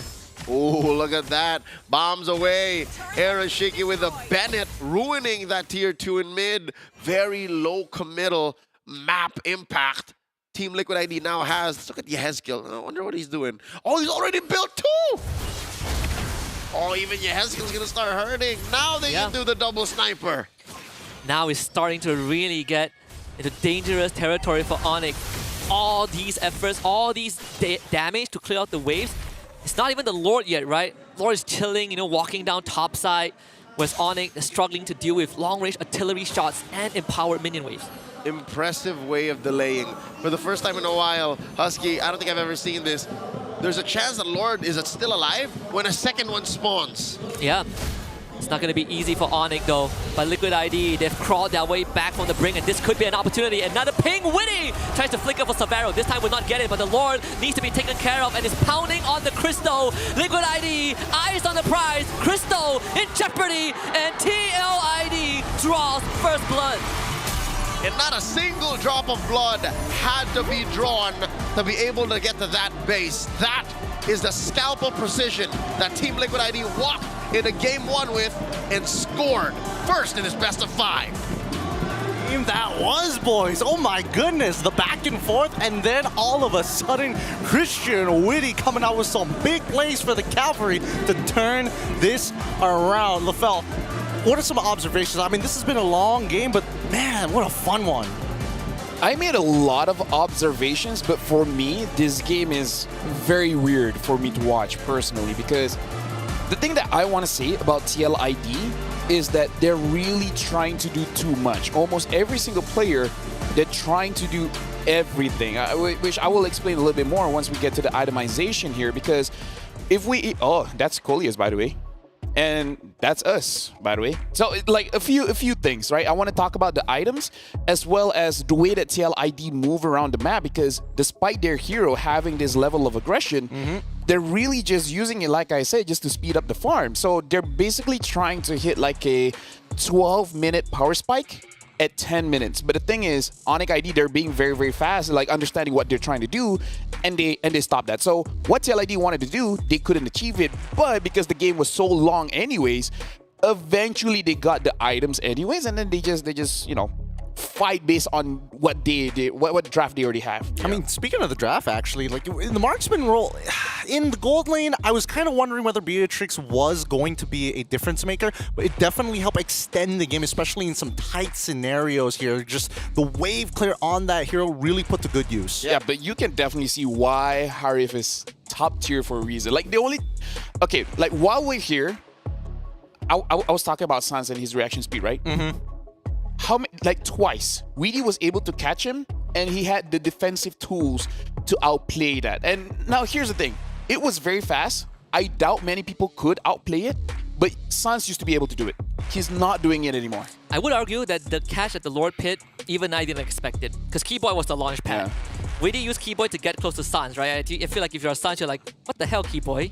I mean, he did the Keyboy on the Jawhead. That was Keyboy's trick. That was the thing that made him like, what make it so cool. But even Witty can show that, hey, it's just, you can do a kickflip, I can do a kickflip. But let's springboard off of it. Let's look at the items here. LaFell, show your observations. What did you notice in this match? Leo spotted out, like, Aaron Shiki was building to solve a problem when it's not a problem just yet. Because the way the Aaron Shiki build was that he went for the Sea Halberd first item, which I understand if you just want to stay in lane against Savero, because every single time he dashes, he has a shield, and you want to fight against that. But the way that TLID moves overall, they want to stall the game. So I kind of feel like at that point, maybe just build up straight up damage or just have a Fury Hammer first so that you can clear the minions very, very fast. And observe how many anti-heal items that they have. Almost everyone except for Aran has anti-heal. And usually we're like, we don't play like that much anymore. Like, for example, look at Weedy. He does not have a Dreadnought armor. The entire game, he did not have a Dreadnought armor, which going up against a Badang, going up against a Hayabusa, you would assume that's what he would build first, because you look at Keyboy, that's his first item that build. In case anyone doesn't know, what the Dreadnought armor does is when a skill hits that hero, it reduces the opponent's damage, and that should help them slow down the game. But instead, every single person, first item went for some kind of anti-heal, which, I don't know, I kind of feel like maybe just 2 people would be fine. Fabian had it, Yezekiel had it, Weedy had it, Aaron Shiki had it. I feel like at one point it's just too much. I suppose, I mean, the timings of when they came, as a rush of a first item, I do agree is a little strange, right? I get it for Novaria at the very least. It's like, hey, I gotta make sure I get my mana up, so that's naturally how things are going to progress. But I do agree with you that Aaron Shiki technically are not gonna be part of these fights anyway. I mean, let's look at the graph here, because even when we're talking about EXP as well as Gold, initially falling into the hands of EXP Lee from Team Liquid ID, because of why they had that draw here to kind of speed things up, we did see that Onyx were able to kind of weave through the cracks. MVP going over to Fabian, but I have to say, Witty made those crucial plays. Yeah, it took him like what, almost 20 minutes to find 2 back-to-back picks, right? First one on Sans, very understandable. Quick, the reaction time, the window to react was very small. But the one on Savero, that one I think deserves to be critiqued a little bit. Savero shouldn't have even been in range. He had Flicker online, didn't bother using it at all. Which I think is now showing the cracks of our #1 gold laner. Yeah. Compared to Beatrix, the Granger, hell, I'll even say the Irithel. Irithel can kite you forever. Irithel can keep firing, especially with a Malefic gun, from afar while still running away. Harith, on the other hand, has to, you know, commit to these fights. Exactly, like he has to dash in, dash out, within range of a lot of dangerous skills, and that's what happened here. They denied him that opportunity by throwing him into the pit and just getting blasted, which again is part of what makes Team Liquid ID so good. They were all so clearly locked in to whoever Witty was looking at. But this was also part of our discussion before the game even started, right? We were talking about Savero. He's an amazing rookie, and his worst sin is that he's very ambitious, because he's the kind of guy, you tell me to go, I'll just go. Yeah. Right? Like, he is not afraid to make a play, which we've seen throughout the game. There are moments, amazing. He finds Aaron Shiki, let's 1v1 amongst everyone here. And then he does win that 1v1. And then eventually comes late game, he was caught by Weedy. So this also shows the characteristic of the player. He is very enthusiastic. Sometimes to a fault. Hey, I don't know about enthusiasm. You actually said it perfectly. He's hungry. He's hungry. He's very hungry to make that play, and you can tell but by the way he like kind of positions himself. I don't know, maybe it could just be one of those like, oh, Novaria makes your hitboxes bigger, so therefore you kind of misjudge, even if it's by an inch. That's what cost him his life. I would say that moment, that instance, was the only time the entire game that Savero broke the golden rule of a battle line, right? Your front line, you are in the same exact level as your front line should have ever happened. Ryota was beside him, Keyboy was beside him. As a core player, you always got to be behind, right? You always need to have your front line be that punching bag. That wasn't really the case. I think something must have snapped. Onyx got slightly sloppy when Suns went down. What if that's their strategy? That's why they draft like this, where we actually want to play more than 20 minutes. Because Onyx ID, their mental is strong like first 50 minutes. Yep. But then they start to make mistakes. They start to be undisciplined, because we do see that. At one point, it's like, what's going on here? Which makes sense, because Onyx ID, this being a new lineup, they know each other best in small doses, 10 minutes, 15 minutes. Liquid ID, they've been a squad forever. They can do this all day. I'm not sure whether we can do this all day, man. If these games are going to be this long, oh boy, the fans are going to be exhausted with the chanting. With that being said, Game 2 is going to be underway shortly, but we have to take a break to allow these teams a breather, a moment to adapt, because this is a best of 5. It's not a sprint. It is a marathon. We'll catch you back right here at the SBS Mobile Masters in just a little bit.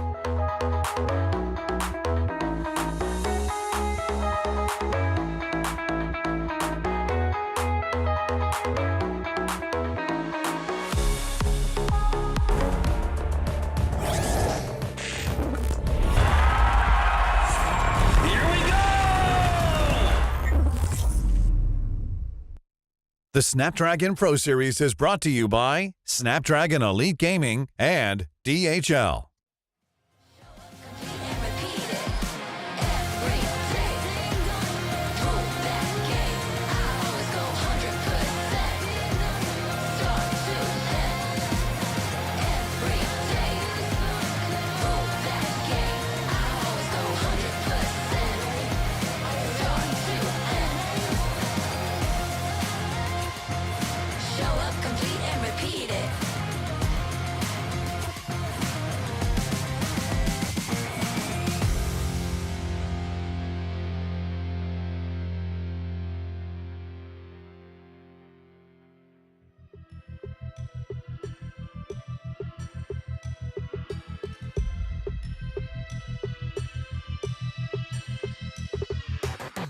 It's a madhouse, it's a madhouse. Had a lot of people showing me some mad doubts.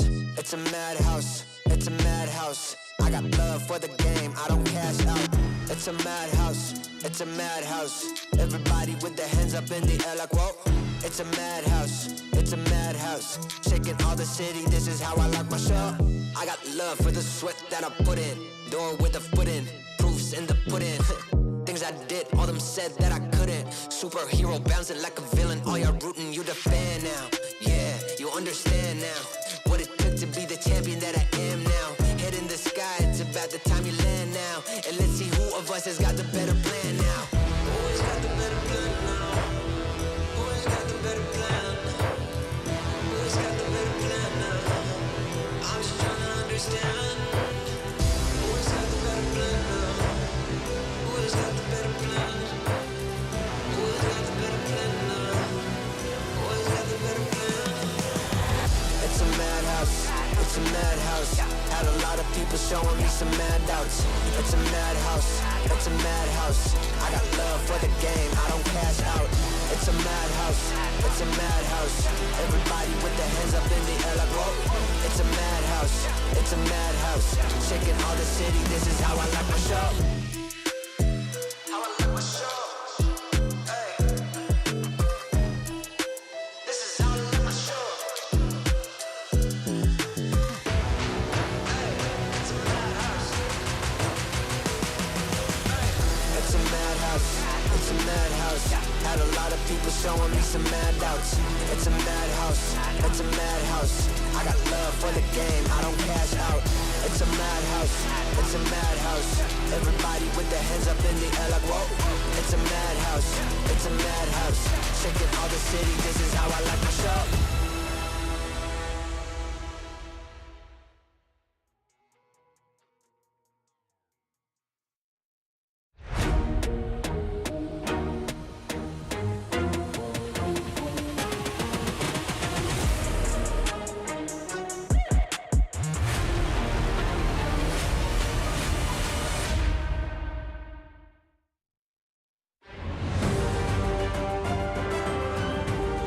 The sun is already beginning to set here for the Mobile Masters.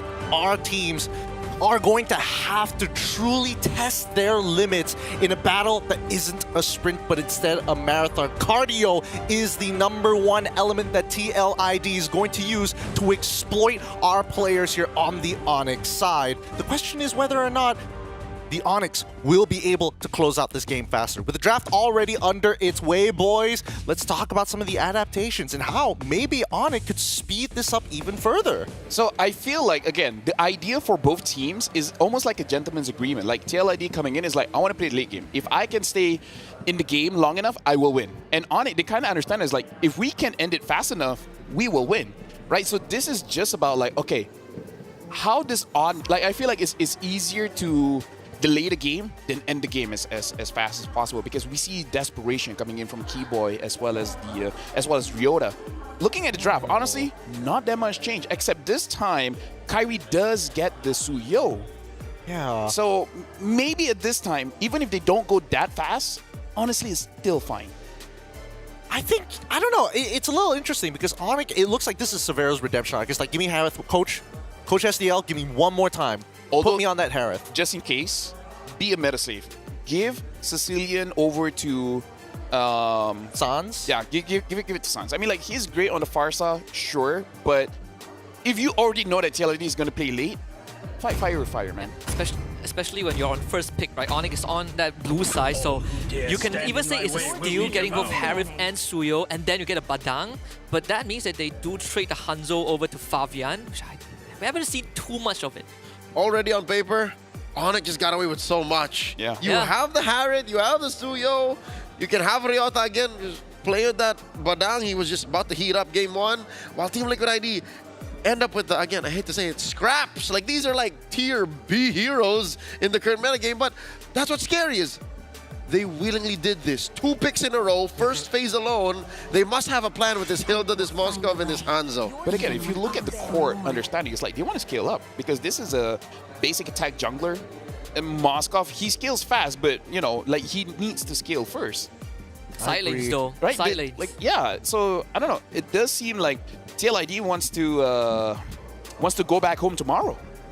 I think it also plays into what TLID is already used to. That's true. Yeah. They got the silent control, you know, you got Moskov, you can Hanzo, they can really, you can really reinforce that macro game, right? They've already had that advantage in game 1, but this one enables it even more. It's all the more macros, just we'll play the map, we won't play you. I think they are starting to decide to, you know, I'm going to play you because Sans already showed some form of weakness. The fact that they're going Hanzo into the Suyo matchup willingly when Joy is available, I think they want to hurt their mid laner of Onyx. Actually, yeah, that's crazy. Like, Joy is slowly, people, I feel like the first 2 days of group stage, a lot of bans. Yeah. But after a while, people are like, actually... So, Woody meme, I don't want to play with you anymore. Exactly, yeah. I mean, but if the main...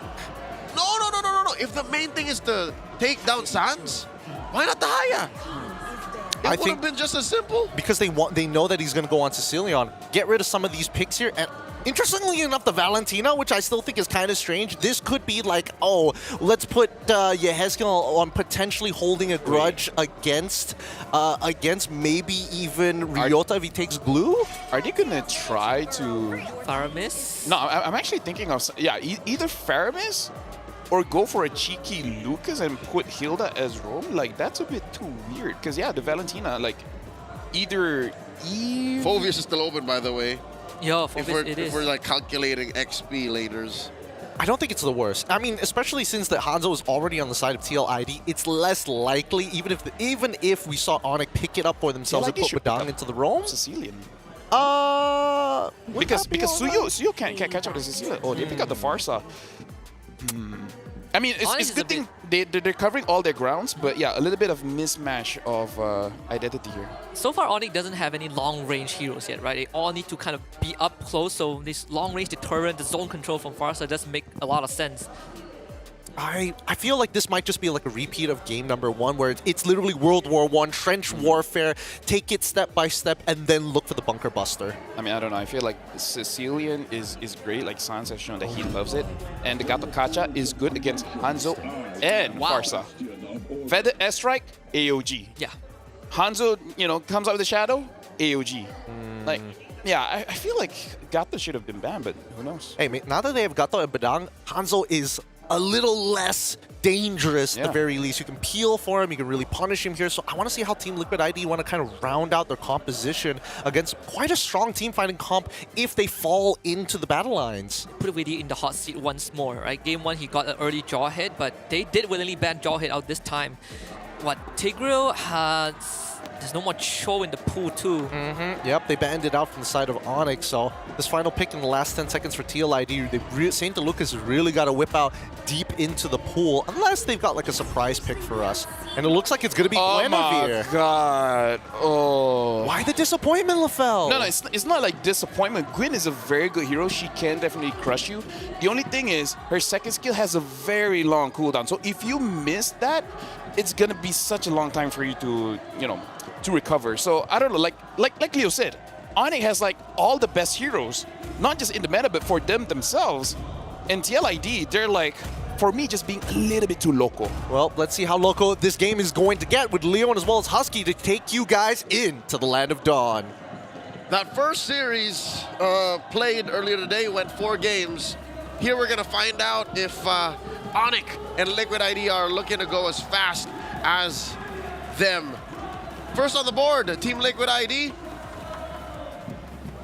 Their drafting so weird, Husky. Are you reading into this the same way LaFell is?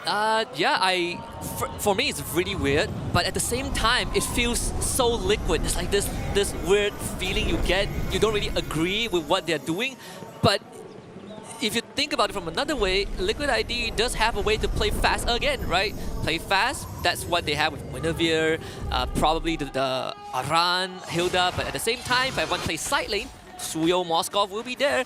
So in a way, I can see the idea from TLID. But here's the thing, we don't have to like it, we just have to understand it and see what they do with it. Game number 2 in this best of 5. Again, Team Liquid ID first on the board here against Onyx in this quarterfinals matchup in the Mobile Masters Playoffs. Looking at these early rotations, oh wow, Onyx is asserting their dominance. Oh, you see how fast they moved in on that Little Wanderer? Yeah, and Kyrie once more gets a fast start, and this time on a Suyo of all junglers. Keyboy just keeping Witty under control, and Witty just has to eat the punishment, right? He willingly put himself in this spot. And I think for Liquid ID, the idea is we want Fabian to get ahead, and Fabian's going to be that guy that gets us through the mid game before Aaron Shiki comes online. Yep, folks, you just saw the emblem set for both squads. So make of that what you will. Kyrie is rocking the killing spree on this Suyo.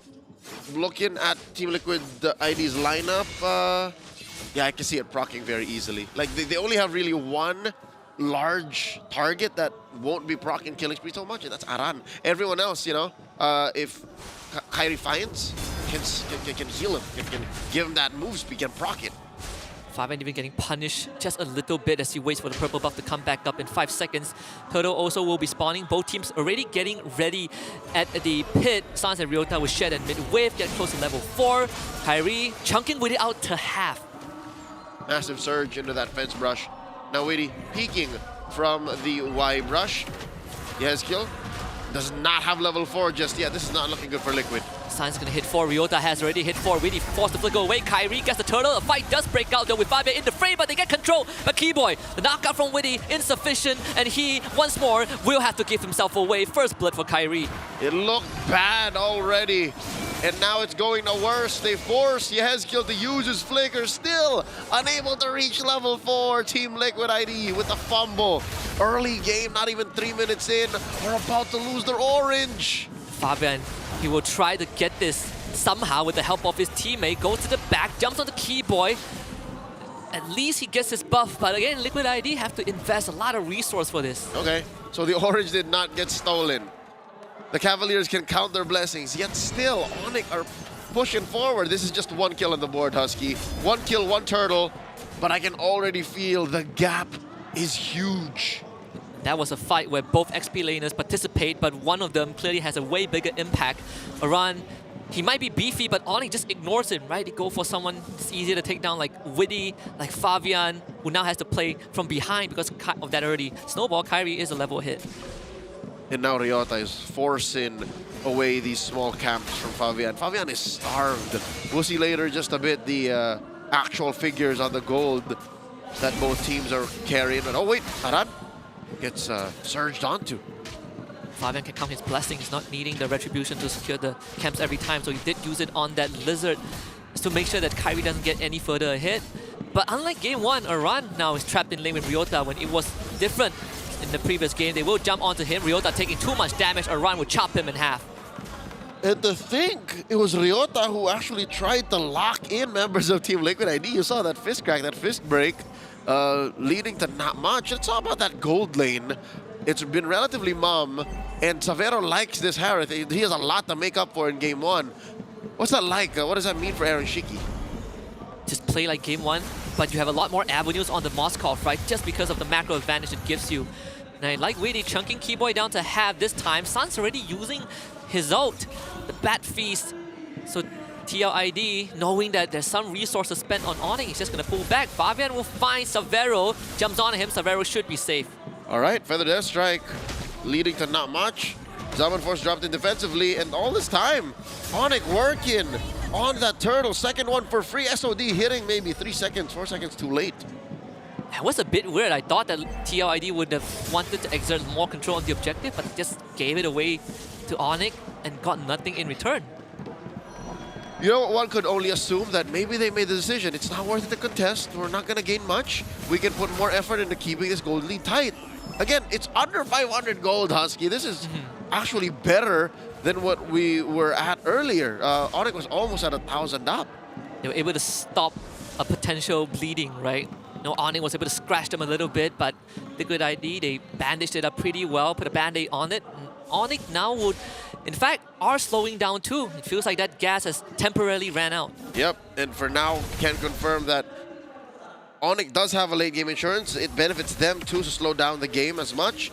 With Savero there waiting, and Sans, but there is a mid-game power spike we're waiting for. Team Liquid ID suddenly, once Aaron Shiki's ready, when Yezkiel's ready, hell, when Fabian is ready, which I think will be much sooner when Sans is, or Savero, then we have a game. So very much it's following that same narrative beat as game 1. Oh, the punch! Aran should be able to get away from this. The Sanguine Claws doesn't hit him. Once more, full commitment from Onyx ID, getting nothing, and Fabian will eat up that entire bottom wave just to make sure that Kairi doesn't get anything going. Kairi sitting at 1-0-0 here. Currently second on the gold leaderboard, only behind Savero. I think Liquid are slower than they were in game 1. Shiki's number 3, yes, but Fabian is lower than Sans. In a way, it still feels like TLID's idea with this draft archetype is almost the same as game 1. We want to find isolated targets. We want to start a fight with Onyx when we have a man advantage. But instead of a Jawhead tossing the target into the rest of his teammates, it's Hanzo hitting the backline and maybe Aaron Shiki joining across the map with the SOD. Turtle once more will be given over to Onyx, so all 3 turtles for blue side. And they're trying to punish one here. Aran won't survive. Not at all. Witty finding the full knockup on the Keyboy, who jumps underneath the turret, will get the punish, delivering that one to Yehezkiel. Fabian shows up to defend the turret. SOD does connect. Shiki shows out, finds a good stun. Ryota will bleed out. Fabian picks up that kill. Severo now be on the run. They flicker. Witty finds the catch once more, and TLID comes back strong. Amazing thump by Witty. Does commit the flicker to get it, but if it's Severo every single time, that makes it all the more worth it. Nice off-camera push by TLID, and suddenly they are in control. Suddenly they are on the offensive, despite giving up every single turtle.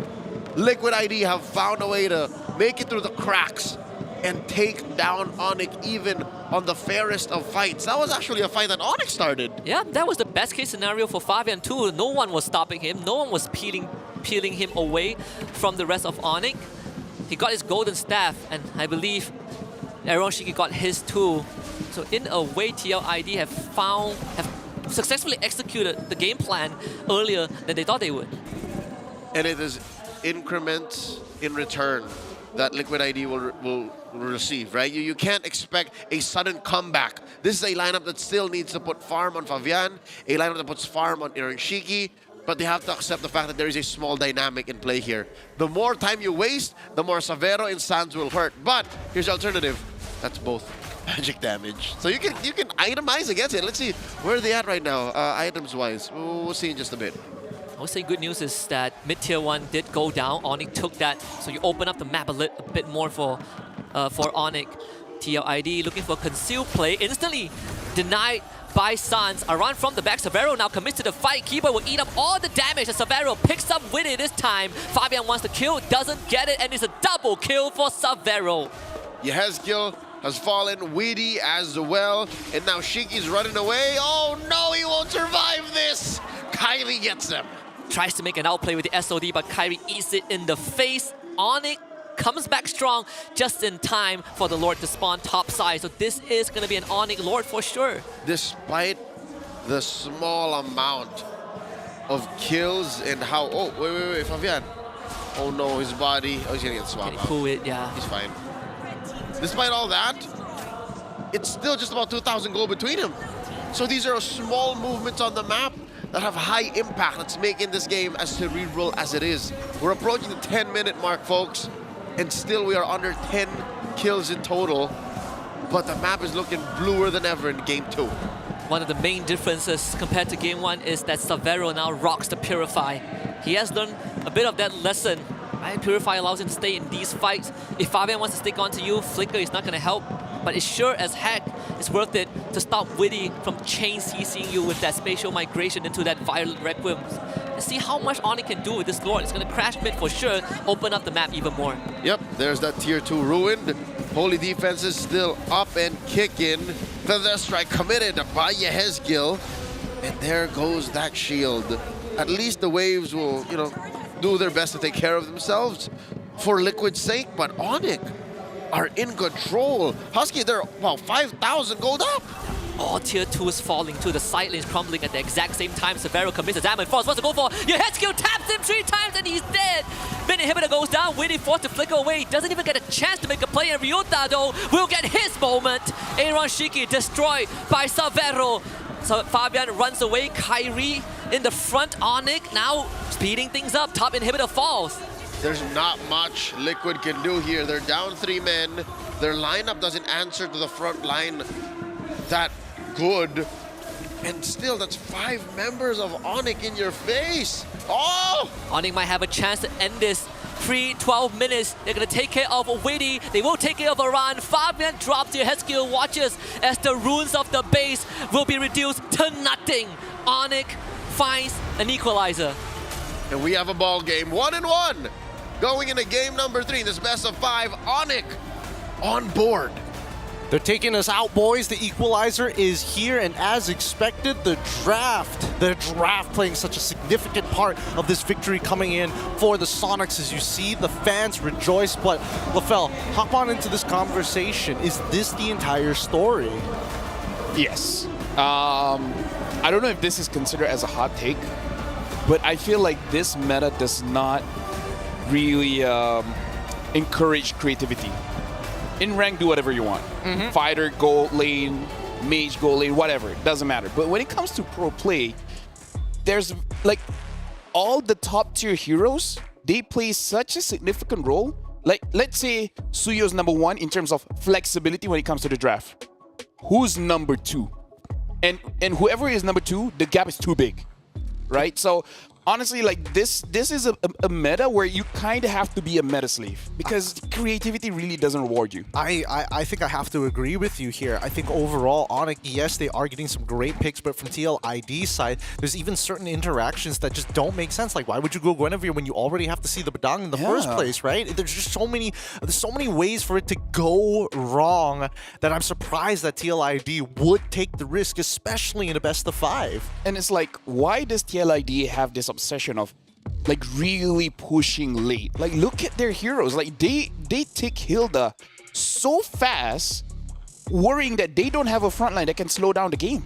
Which is weird because Phoveus was open this whole time. Yeah. So it's an odd reliance. Just to build on the creativity, I don't think it just doesn't incentivize you. I think it punishes you. Yeah. And that's exactly what happened here. I can't believe Onyx walked away with Suyo, Harith, and Cecilion. And Badang. And Badang. You know, it's Liquid ID. I don't know what the plan is or what the plan was, but it doesn't look like it was a plan that had feet to begin with. It's too loco for me. Too It's loco. a little too loco. I think the first 3 picks already told majority of the story here, right? Yeah. Like, it's like what? Harith into Suyo Badang for Onyx. TLID went Hilda, Moskov, Hanzo. Yeah. I don't know if they, again, when you're looking at the drafts, especially when they get like Hanzo within that, Hanzo pretty early on in that first phase, it's why? What are you looking to do? Hayabusa was left open too. Yeah. Like Joy again, was left open. this is also like, again, like all the picks are weird. Like that's why I groaned a bit when it comes to the Guinevere, because even as a roamer, I try to have fun, so I try many different heroes. I can say Gwyn is good, but her second skill, the cooldown is like 9 or 10 seconds. That's way too long in a team fight. Like you catch one and then you go out, and then the rest, you hope that your team can do something about it.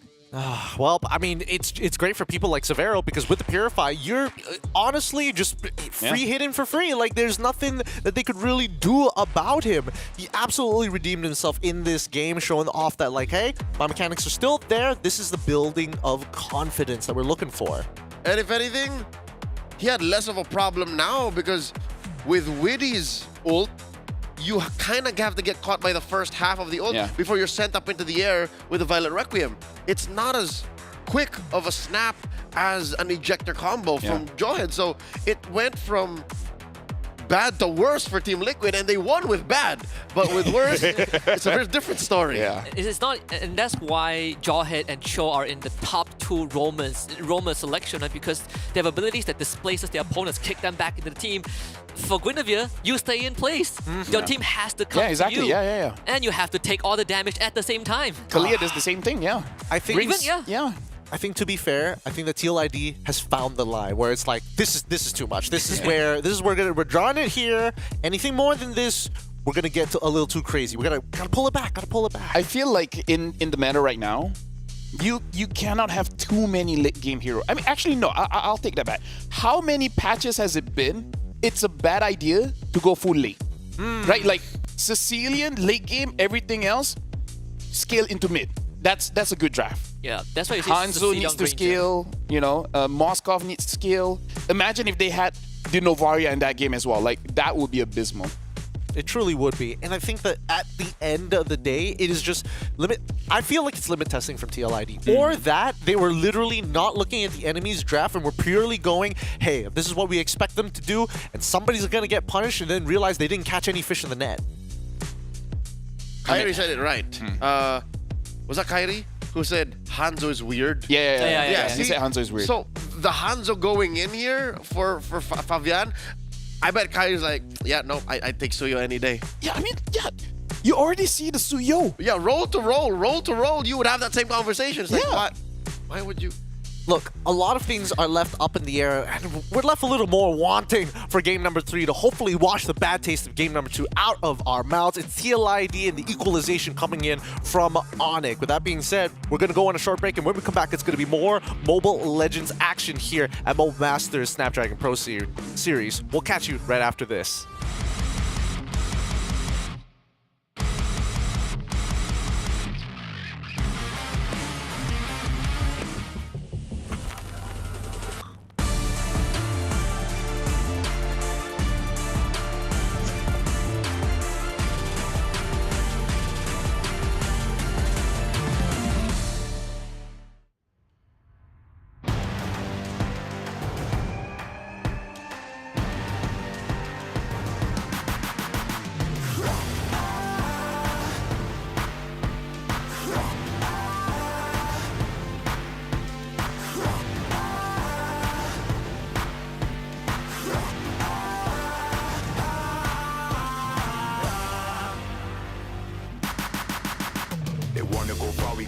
together. They working hard, we're working smarter. Where they're gonna go, we go harder. Hit every swing, roam like a king. Every dream in your head getting bigger and bigger. Isn't it time we start pulling the trigger? Shoot for the clouds, let there be no doubt. We're flowing without any drought. Baddest the baddest, just call me rolling. Playing with folks for the serotonin. Placing your best, yeah, we're going all in. There's somebody calling my destiny. Betting on me, you don't wanna be my enemy. Wait and see, lay on the waist. Taking a victory, not just a taste. Laying on fire and we're storming the gates. You don't wanna be my enemy. Wait and see, lay on the waist. Taking a victory, not just a taste. Laying on fire and we're storming the gates. Laying on fire and we're storming the gates.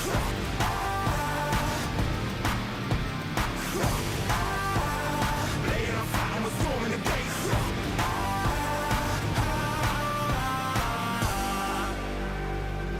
Right from the heart of me, never apart from me.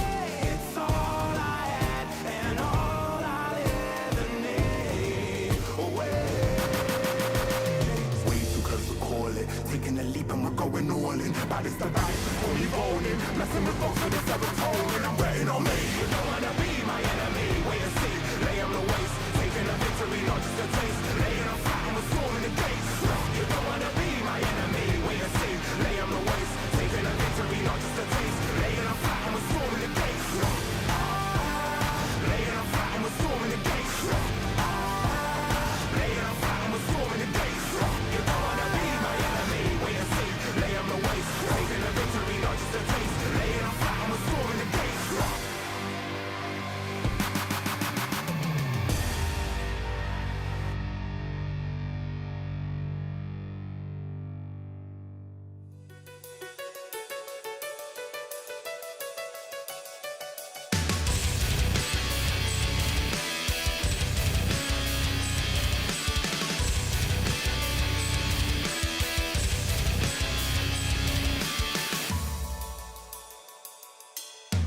I stare into the eyes of people all unknown.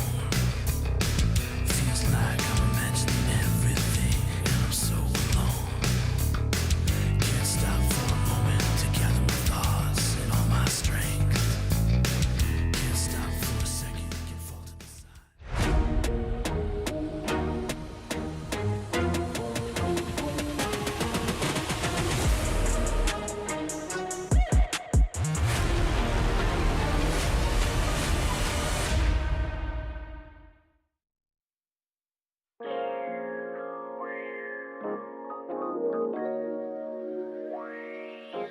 The series continues here at the Snapdragon Pro Series Mobile Masters. The current score is 1-1 between TLID and Onyx ID. Both of these teams are going head-to-head so very often in their own local leagues that now, when TLID decided to be like, hey, check out our new nuclear launch codes, Error 404, give us something else. Give us the real nukes. It blowed up in their face. It did. It's so bad. Let me just say, like, start respecting the Suyo.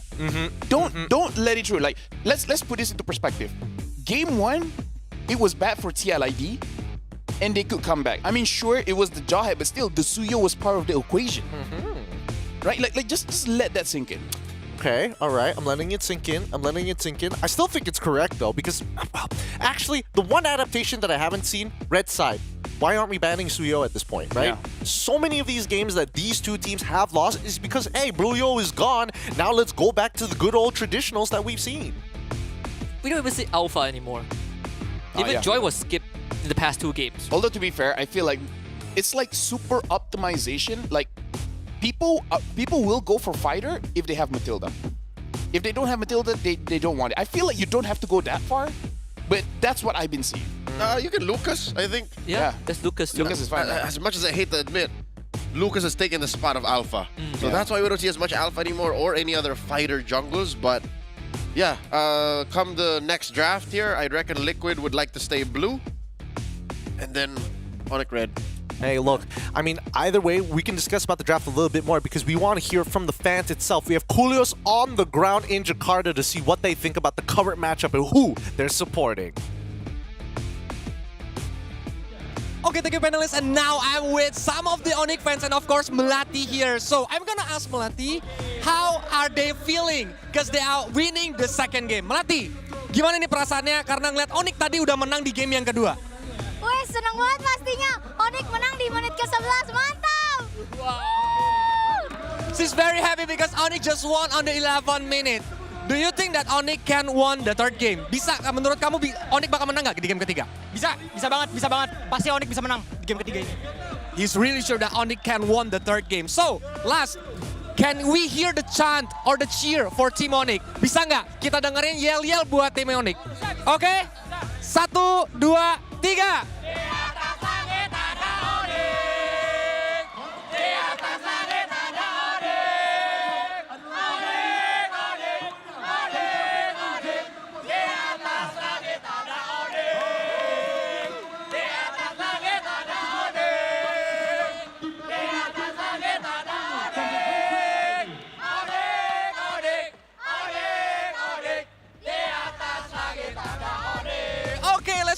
What a way to transition into the draft. I mean, the Onyx fans are all pumped up for it, but the first phase is done with TLID on blue side and Onyx on the red.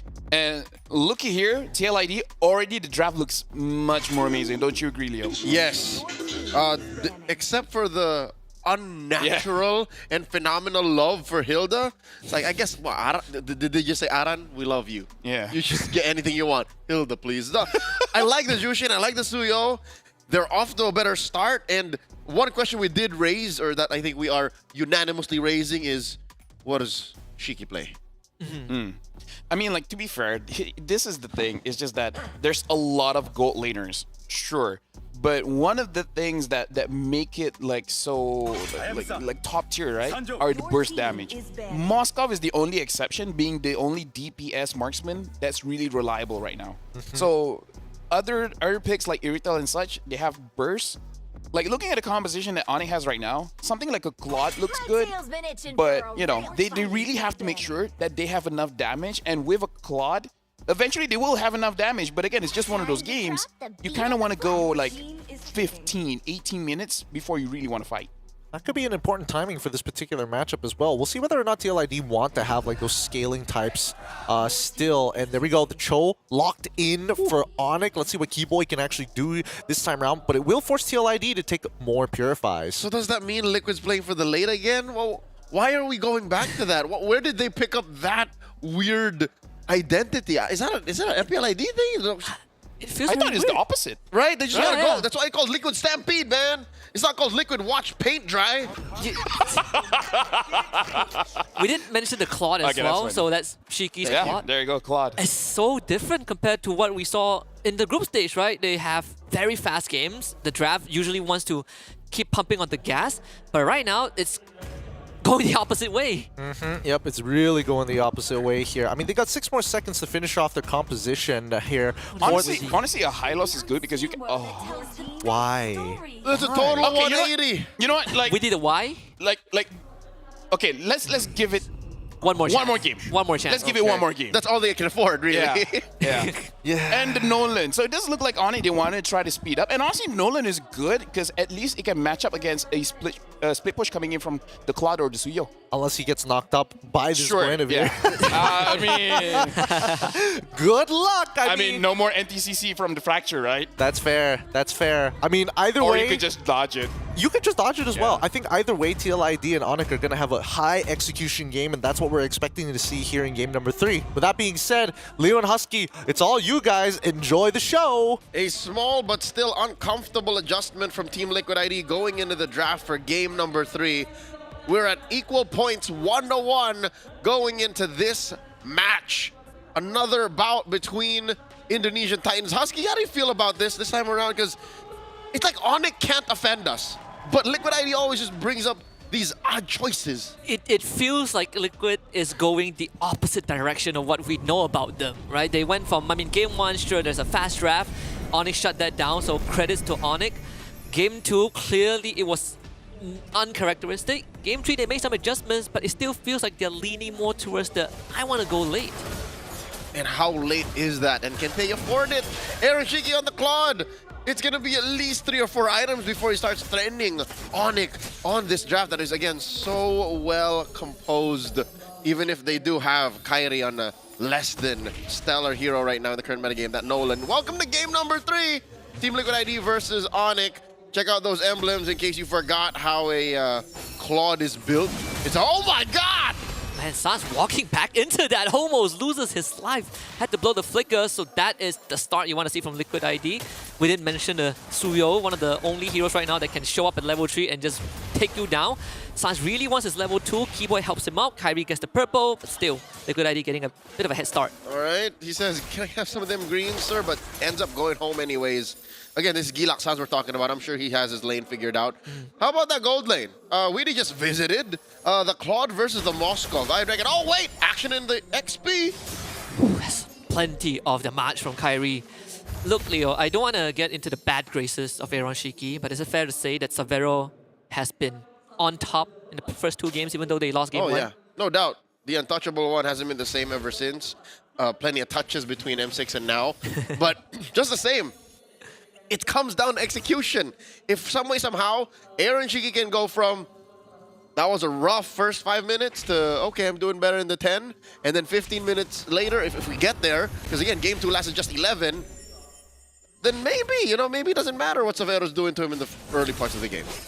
Going back to the 15-minute mark as kind of the benchmark for TLID. A weird conversation to be forced to be having, but still, it seems like that's what they decided for themselves. They get first turtle, which is a good start. This is probably the slowest beginning we've seen for both teams this series. All the more for Onyx, because we were expecting for them to punish Team Liquid hard for drafting this way. Again, putting a Guinevere on Witty the Wise. I know a couple dudes watching from home who enjoy Guinevere. Good friend of mine, Ray Ash. He's gonna die on this hill saying, hey, Guinevere is worth playing, right? Again, if you find that perfect combo, that thump into the Requiem, but we barely saw it in game 2. What makes Liquid think they can find Onyx with that same combo now? This is their last shot at a Guinevere. It's all they can afford, man. It's all they can afford. Right after this, it is a duo or go home. To be the pretty early exit for TLID. You might see the repeat of that challenge finals, which I think for TLID fans would be a nightmare. Don't say that. It's pretty hard to sleep through the night. Don't say this, Husky. Don't say this. You're hurting the #1 fan in me. I'm sorry, all right? Leo. I'm sorry. 3 minutes in, Liquid keeping a solid 500 gold, and already they're off to a better start. This is better than what we saw in game 2, because game 2, by the second turtle, they were already sweating. By the second turtle, they were already like, we should have been picking these fights. And I think this is afforded to them by that Suyo, by that solid mid-trio. Yeah. If game 2 was a line, I think you can't get any lower than that. That was as baseline as it can get. It's all up from here. It can only go up, for sure. If we get this freeze from Savero, Kyrie will take his orange buff. Again, slow contentions across the map. Ryota and Aran doing their own thing. Obviously, Aran's going to proxy the wave. Ryota is just looking for intel on Fabian, and he will instantly find him. And holding this L-brush to the east of mid lane. I think they're just setting up for a better second turtle take here. Team Liquid ID late to the scene. It's Onyx with initiative. Ryota doesn't mind losing a bit of XP and gold because he does bring that utility anyways compared to Aran. Though both teams will have, well, I say both teams, Liquid ID will have all 5 men. Savero can join with SOD if he wants. Turtle in control by TLID. Onyx decides to pump on the brakes, give it over to TLID. Another interesting turn of events. Liquid ID working up to 1,000 gold now in this pacifist run of a game 3. Husky, I'm uncomfortable. Both teams kind of drafted to pick fights, right? Yeah. But neither of them are doing that. More like Onyx feels like they wanted to fight. Although I would say that I was expecting Witty to make more aggressive moves. Props to Keyboy for keeping up with him. And to a certain degree, Ryota, both gold laners getting some gold plating. Keyboy does get caught, but Shenpo to safety. Comes around, turns back, finds a kick on the Witty. And a fracture blows him up. Kyrie once more getting first blood. Amazing rope-a-dope action there. Even forced Witty to use the flicker. That was literally Keyboy saying, I'm not trapped in here with you, you're trapped in here with me. Comes the real world manipulation, but all this time, could it have been Liquid ID playing on it? Because look, he get a free go at that turret. Oh my god! The Siege Minion's gonna do it! Oh, short of 1! Oh, Aaron Shiki may have miscalculated. There was no one to get him there anyways. Yeah, he was worried though. I probably didn't have any vision of Onyx at this point. In fact, is Aaron Shiki getting a bigger W? Because now he's ahead on net worth and experience compared to Savero, who also had a free bottom lane. Not really sure what really happened there. Savero actually went for a recall and then rejoined mid, so that wave neutralizes down bottom. But it doesn't result to a conversion. The turret still stands. So that still gives Team Liquid ID a clear advantage despite the pickoff on the Widdy. So interesting how where we thought sheer violence and constant conflict would benefit Team Liquid ID, it's in the silence, it's in the peace that they're finding their dubs. Husky, what is this? Some sort of Twilight Zone? Maybe that's where the line was drawn. We all thought that TLID is going to go fast, but we also did point out that perhaps Aaron Shiki is the key. Maybe getting into the late game is the key. He is more than 1,000 ahead of Savero at this point. He's power farming. He's 1,000 above the next dude that's farming as good as him, and that's Kyrie. Ladies and gentlemen, the untouchable one might be back on top of the food chain this time around. Liquid, first to the scene here, deep in the pit. Check out where Widdy is, spotted by Keyboy. Missing the spatial migration, Aran forces Kyrie to back off. I feel like this is going to be another TLID turtle. If Onyx doesn't speed up, Kyrie wants to get into the fray, but it's just not possible. Ryota and Kyrie work together in an RWM. And Blazing Duet unleashed by Aaron Shiki. SOD completely misses. And Keyboy goes down. With a turtle to boot, all three going over to the young Stallions. All this while, silence bought over for Savero. Ryota very low, flickers away. Base Aran in, but Aran will survive regardless. No, in this case, Savero did get top tier 1, so some sort of exchange for Onyx. But Fabian, look at that. Bottom wave cleared out. The macro advantage leaning to TLID for now. Yep, they keep the foot on the gas here, not giving Onyx any room to breathe. This is uncomfortable, but just the same, very familiar to me. These two teams, again, tons of Indonesian MLBB playing like Filipino teams right now. The level of macro on display is just, I'm only going to give you this much, but I'm going to take a turret over here. I'm going to take a cap over here, a kick by Keyboy. What was going on? Doesn't find Fabian, sadly. Was that a steal? Was that a steal? Was that Grand Theft Orange? Did he get mugged? Oh no, he didn't. Fabian still got it. Top tier 2 taken down by Aaron in the same time. What? Are they trying? Is this a challenge? Are they trying to get away with as many objectives with the least amount of kills? It's pretty weird that Savero is struggling to keep up this game. The untouchable has been violated in 2 games in a row, right? That game 1 win doesn't. It feels more of a witty play than Aaron Shiki. Game 2 was a complete stomp, but game 3 might see the start of a turnaround, a resurgence for Aaron Shiki. For sure. Sultan, Aaron Shiki, just farming all over the place. He's yet to follow me on Instagram, but he is following up on these orders. You take down this turret, you take down this camp, and look, he's wailing away. What is on this young man right now? What is he building? A 3K goal advantage, and we only have like, what, 1 kill? He's got the Trinity. He's got the Trinity. Oh, Liquid rotating up. Looking for Kyrie. Widdy misses the flicker. Kyrie gets out for free. Top tier 2 taken by Savero. I think they really are limit testing. They're testing out Savero's. Can he get out of this though? No dash. Hesky just beams him down with the lantern. Savero falls. Keyboy will retreat.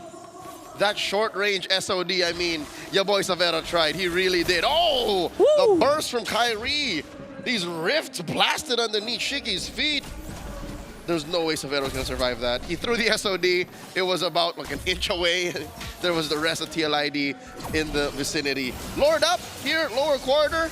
Liquid ID knee deep into taking it. Look at the back line. Aran, he's on the Kyrie, jumps over the wall and just cleaves him in half. Onyx, what was the idea of staying around? They give Kyrie away, they lose the Lord, and TLID now in firm control. That is one of the problems with Onyx draft here. In addition to the uncomfortable and highly complex level of macro Team Liquid ID is putting on display, Onyx, when their formation is broken or when they're not where they want to be, it's so hard to fight. Oh, the thumb and the Requiem! And they will punish Ryota for trying to engage and kick from Keyboy. Aran, traded back by Hiroshiki, almost takes down Keyboy. Gets away with the BMI. Onyx somehow only losing 1, so XP lane is traded. Ain't nobody touching the untouchable one here in this game. Mind you, Aaron Shiki might have pressed Purify just once. Just once in 10 minutes. Who can get him? Keyboy. He's afraid of Keyboy, afraid of a rogue Spear Misery, afraid of an RWM, but none of those have bothered him as much. And now they're knocking at Onyx doors. Squinibit is looking a lot better. They want to take down the top inhibitor. The Lord will do the job for TLID under 11 minutes. Lord number 1 has already dealt structural damage to the base of Onyx. And that was just the first Lord, Husky. We're still sitting at 4 and 2. Onyx are looking to do damage control here. Are they about... is there a power spike they're looking for? I mean, it's like Severo on this Trinity is about as good as, you know, it's relatively gonna get. That and Suns, I guess. Maybe Suns needs one more item. Aaron Shiki just got Winds of Nature. He is a full item ahead of Severo. Yeah, if you're talking about gold laders as adults, Shiki's Claude right now is a 20-year-old man. Like, he's barely gonna grow. That's about as big as he gets. And that's it. Like, whatever his final item is just icing on the cake. Or even when you sell his boots, like, that's it. He's growing out fast. He can already speak when he just got birth. Maybe that's how fast he's growing. He's a Benjamin Button type situation. No. He's just a fast grower. He's just a fast grower. He hit puberty early. He's a fast grower. That's what explains his 5,500 gold lead for Team Liquid right now. Onyx have had very little priority over anything. This is literally the opposite of game 2. If you cover the team tags and the player IGN, this could very well be an MPLPH game.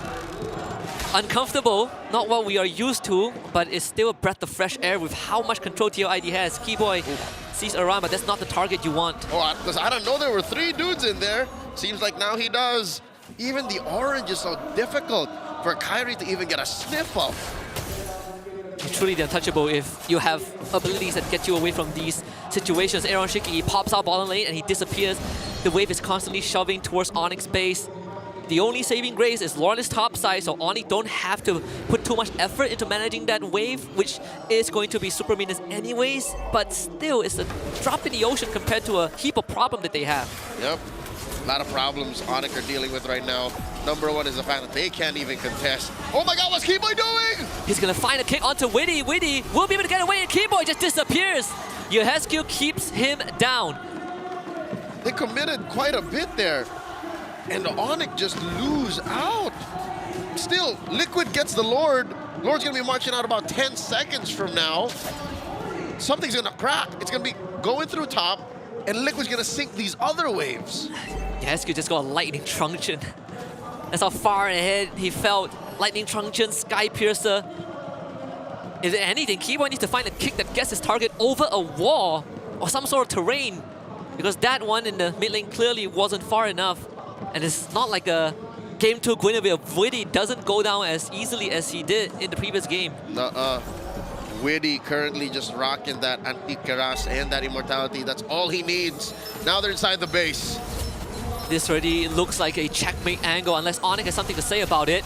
Once more, Keyboy caught in a rough spot, forced to back off. Mid inhibitor crack. Witty goes in to find the cash. Sans commits the RWM, blazing to it to the bed by Aaron. Shiki Severo will retreat. SOD completely misses, but Onyx at least will defend the base. Aran knocked up, taken down by Sans, and Keyboy once more traces his life. There's a 2-for-1. No bushes to keep that Hilda safe. And it looks like Liquid is slightly slowing down. That is a 3-man defense from Onyx. They don't want to force this, especially with the way they've been playing the game so disciplined. Husky, about 15 minutes in, and Onyx are still figuring out, what is this Liquid ID? Who are you? Irreversible damage dealt to the base. Ryota didn't get to too much. Didn't use his ult, didn't use his flicker, he just got blown up in an instant. And that's why we favored Onyx draft. Again, is because we know these two teams to be fighting teams. These are teams that like to get in the paint. These are teams that like to get dirty. But Liquid suddenly is germophobic. It's like, no, we don't touch anything. We just want to start hitting objectives. And like, if one of y'all dudes get a little too close, we'll get you, but that's it. I mean, TLID went from the LeBron James alley-oop slam dunk to just a Steph Curry three-pointer. Oh, yeah. Mid-court shot every few seconds. I love football. I love rugby too. Liquid is approaching a touchdown in the paint. A 10K gold lead, and Onyx can't even think of this 30-second lore coming out. If they could, they better start thinking of how to find Shiki. Touch the untouchable. Do the impossible. Give him a 30-foot free kick or something. Dude, that's cricket. This cricket? I thought that's hockey. You punt. Hockey is where you're allowed to fight, and Onyx cannot fight Liquid right now. You're right. You have a point. There's no 3 minutes on the clock. You guys sort out your issues, all right? Because Liquid, I don't know how they do it. They just always find these pockets of space, and now they're playing with the inevitability of the firepower they have. They could still play from Kiboy here, get spotted out. Revealed by the Lantern again. Onyx only has limited time to contest this because that bot wave is built up so huge. If they don't take care of it, that inhibitor is going to go down. It's a lose-lose situation regardless. Keyboy, he's desperate, finds the flicker kick onto Witty. Witty will go down, so does Keyboy. Eroshiki once more with the Savero gets away, but not Ryota, who goes down. Fabian returns to Lord Duty and Onyx forced to give up. The art of the turn, SOD throw now, nice try. But Liquid will still get away with so much more. Look at the damage put on by Onyx, but they couldn't finish the job. Husky, I'm impressed how Liquid could both take on the Lord, start a dance, and turn on the flick of a switch. Down goes Kyrie! What? A run almost solo killed Kyrie and Fabian picked up the pieces. Savero just got a rose gold media, but oh boy, without Kyrie and his retribution, this Lord potentially could be the game ender. Savero needs to be a hero again, but Eroshiki just goes in, becomes frozen in time, and that's more than enough for TLID to swoop back and take the lead. It's 2-1 in this best of 5. That's match point for the young Stallions. Shades of Game 1, how they march into the base, barely needing to pay attention to their opponents. One game away from moving through the brackets. The crowd is speechless or cheering for joy. So emotional right now in Jakarta for a game that was, I don't know, these teams are so two-faced. They're like, yeah, we don't want to fight, or yes, we do want to fight, but we'll never find the angle.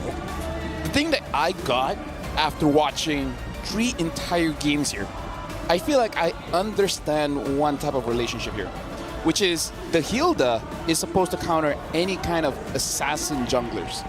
That's number 1. But number 2, it can do that, but not against a Suyo. So legit, like, I'm sounding like a broken record. But if the Suyo is not there, then we have a draft. And that is why Liquid puts so much stock in Hilda. Because it doesn't matter what Fabian is playing, as long as Aran can keep tabs on your... No, honestly, as long as Kyrie doesn't get Suyo and then Aran gets Hilda, that's a problem for Kyrie. That's it. Like, how many times we see Kyrie getting, well, 2, but twice he basically got 1v1 by Aran, and Aran's just like, buddy, where are you going? Fun fact, by the way, do you guys know the average game time for TLID? Yes, I do. It's 17 minutes. It is 17 and change. 17:23. And this is 17. Which does show that they really like to go the distance. They like do. That's how they like to play. I mean, considering the ways that they like to play, this is substantially a pretty low kill count game overall. Kind of reminiscent of game number 2, but at the same time, I agree with the call that Leo made. They felt like germaphobes. They didn't really want to get in. They didn't like the ick. Exactly. For me, I kind of feel like, how do you even start? You have to wait for the Jushin to pull someone, but at the same time, you don't want Jushin to overextend. I suppose. Which is, like, as a roamer, I'm like, you know, if I have a high loss, it's easier for me to engage. That's what I'm. That's what's weird. High loss was not seen in this draft at all. Yeah. In fact, I feel like this game was TLID waiting for Onyx to make the move. Yeah, exactly, right? yeah. They're like, Keyboy, come, get a kick or something, start the fight. And it's Onyx hesitation that opened up the map for Aaron Shiki. That I can totally get behind, because Onyx, again, not as much space found this game, and honestly, a majority of the mistakes feels like it just came from Keyboy looking to try and kind of seep through the cracks. You know what? Honestly, after watching Ogwen, I kind of went to see a Kufra. Like, I feel like in this situation, instead of a Guinevere, I feel like the Kufra would be able to work well with a Suyo. Because with a Suyo, you just need someone to just go in, tap him, and then Suyo can do whatever he wants. Or, after we acknowledge our MVP, that is the untouchable Aaron Shiki, what if Onyx picks up the Kufra, put it on Keyboy? Because there were so many moments here when that's all Onyx needed. Just a stopper, just a bouncing ball, Liquid, please, and then they can go from there. It's a 007 for Aaron Shiki, right? Untouchable James Bond. Literally, this man is Mission Possible, bro. He does look a bit British. Okay. Man, I love the Irish. Too much. Not sure if that was the angle I was gonna go with, but I'll take it for now. I can see it. Overall, I think this game was a real testament to Team Liquid just trying to play as tight as possible, okay? So we've seen the line of which, you know, okay, that's a little too local. Now we're seeing the strong fundamental Team Liquid ID that we used to know before. But coming into Onyx, to be fair, the ball is in Onyx court. I do feel like at some point you just kind of have to let the RWM rip and then pray that you're able to kind of outplay the BMI. Yeah, and honestly, like, as Aaron Shiki got that MVP, like, looking at how the meta is shaping out, I feel like if Suyo is not there, then jungle is open. If Harif and Granger is not there, then it's a bit more open, you know? Okay, what if you open Harif Granger back up, bring up the Gold Lane Classics, but you ban out both the Suyo as well as getting rid of the one-trick pony Iran's ultimate hero, apparently Hilda, and then let the assassins battle it out? I think that would benefit. Ready? 3, 2, 1, Liquid. Yeah. I personally want to see a different XP lane matchup. We've been getting Badang Hilda for 3 games straight. We've been getting different results in all 3 though. I can't believe that at this point I'd rather see a Hylos Gatot. Like, we haven't seen that for a while. Yeah. I want to see a Khalid. Yeah. I want to see CC. Yeah. Lucas. What am I saying? Who am I turning into? I don't know. Indo playing super macro? Me liking Lucas? At one point, this would be so bad, even Gideon would just take an Uranus. Yeah, no. That's a fine That line. happened just around here and in Johor like 2 months ago. The moment he would take a Uranus, that's how bad it has been. I would like to keep my fingers clean, okay? I don't want to brown it at all ever in my life, especially touching Uranus. I think he's gold. I'd rather Brown. not. You don't know that. It You would don't be know for funny. sure. It would be funny if there's a collector skin where he is brown. He's just liquid. That would be funny. Just liquid gold. Liquid gold Uranus. Just lighting then. Anyway, about this match, yeah, I feel like we are starting to see what Liquid is cooking, which is basically like, Aran, shut down Kyrie, everyone else, good luck. But it feels like a template that could be punished in just a little bit, right? I feel like Onyx, after 3 games, they could figure something out. Honestly, here. if this is the case, bring in the carry. That might even be a better answer here. Help us make the show better by taking a survey. And also comment whether or not, hey, what's going on with both Team Liquid ID as well as Onyx. We want to hear your thoughts on how to improve. Maybe some of these teams need your thoughts about how they should improve sometimes by scanning that QR code. Now, we will be going on to a short break, and I do think adaptations are going to be coming hopefully soon, dear God, by one of these teams, because the back and forth can only continue for so long. The current score is 2-1, and when we come back, it could be 3-1, or it could be 2-2. We'll find out after these messages. Or 0-2. We could have a mistake.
It's match point for TLID at this point of time, and Onyx, they need to bring out everything if they want to equalize this score and bring it to all 5 games. Welcome, you're watching the SPS Mobile Masters, and once again, everybody here is thinking about it. What could be the adaptations and the respect that must be given to Blue?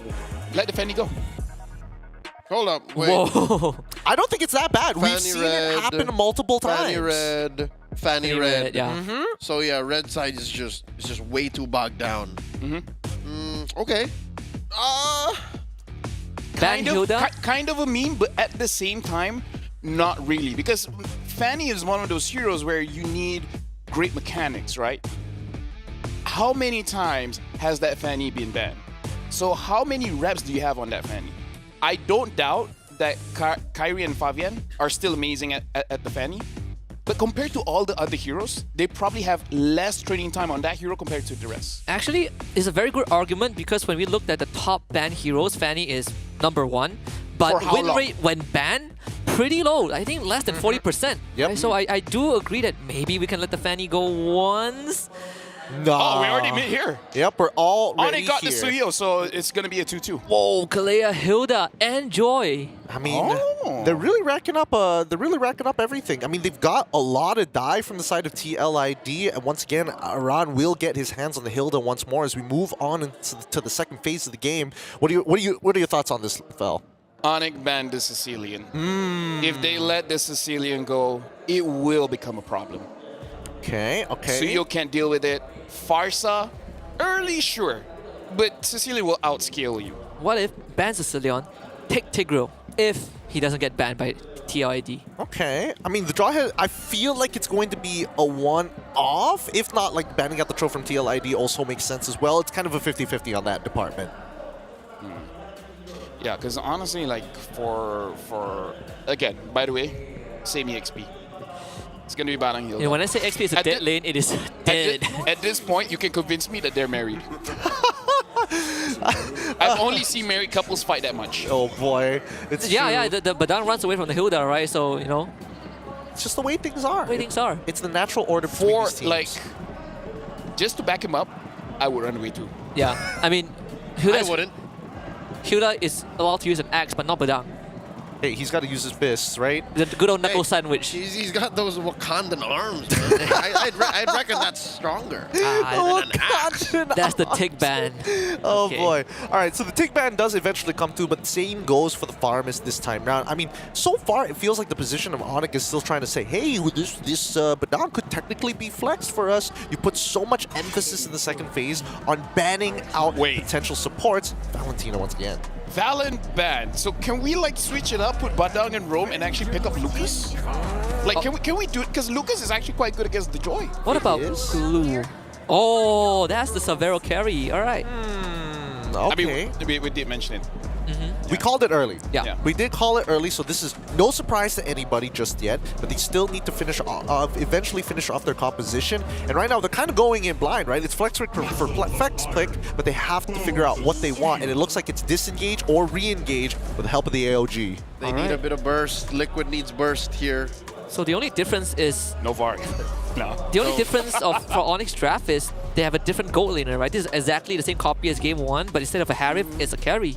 I actually like, maybe, I don't know. Like, Vexana is a good mix of control and damage, but we haven't seen Vexana for a while. Is Yves still there? Yves is still there. Yes, Yves is still in the pool, technically. Wait, Sensi is open. I mean, they should go for it. All right. Is anything stopping Sicilian here? Yes, the fact that you have a solid front line. Like you're taking your targets closer to you, if anything. I mean, you can still get out of it, right? You just need somebody to be, the mid lane to be an anchor. Oh, I don't know about this one, though. Artillery versus the AOG? But it's technically still artillery versus artillery, and then you have the Kalia to reposition. Yeah. Time to take a dive. Okay, I mean... The only thing is just that Kalia and Eve really doesn't have that much kill pressure in mid. That's not them alone. Yeah, no. Which are you liking more, Team Liquid or Onyx for draft? Honestly, because of the carry, I actually like Onyx draft more. All right. Hey, those are the words from our professional analyst here at the set. Let's give it over to Husky and as well as Leo as they take us in to game number 4. Potentially a match point these two titans of Indonesian MLBB are looking to secure that slot in the upper bracket. And can they move on through? Well, the answer for Onyx ID will be answered right now. You'll find out if they can use this carry, which we've seen a lot of Savero on. Husky, how are you feeling about their draft here? Is this enough to take us to Game 5? I hope it is. My main concern right now is Onyx draft. Is again the same carbon copy from Game 1, except for Savero's hero.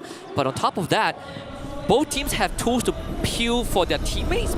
But Liquid ID has a better peel overall, I feel, with the Kalea and the Hilda. But for Onyx, once Keyboy and Ryota are out of position, that back line is going to get run down. And that back line is composed of Sans and Savero, who are rocking Purifies. If you remember, Game 1, there was no such Purify. It was a flicker on Savero. Now he learned. He learned the lesson. Into the land of Dawn we go. Team Liquid starting off strong, securing the... Oh, wow. What a steal by Onyx. Wow, they actually got it. I think Sans took it the last second. Good blast. Every time up against a Kalea, you want that bush control, and Keyboy, he's going to be forced to stick around a bit more.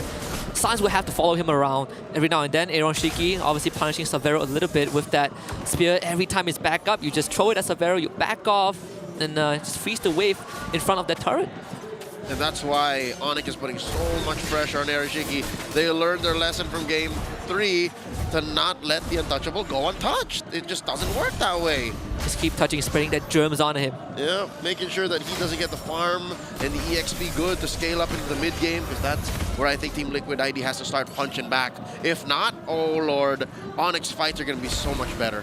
We saw Onyx taking it a bit too slow in the previous game, and TLID got to run away with basically no cost. I feel like if I'm Ryota, I want to get out of the lane first, because he has always been second, right, in the past 3 games. It's all easier said than done, forcing a flicker away from Witty, because Aran is... Hold up. Folks, Aran's rocking Vengeance. When was the last time you saw a Hilda rock Vengeance? Never, I think. It's been so long. I think it's just to take out Savero, right?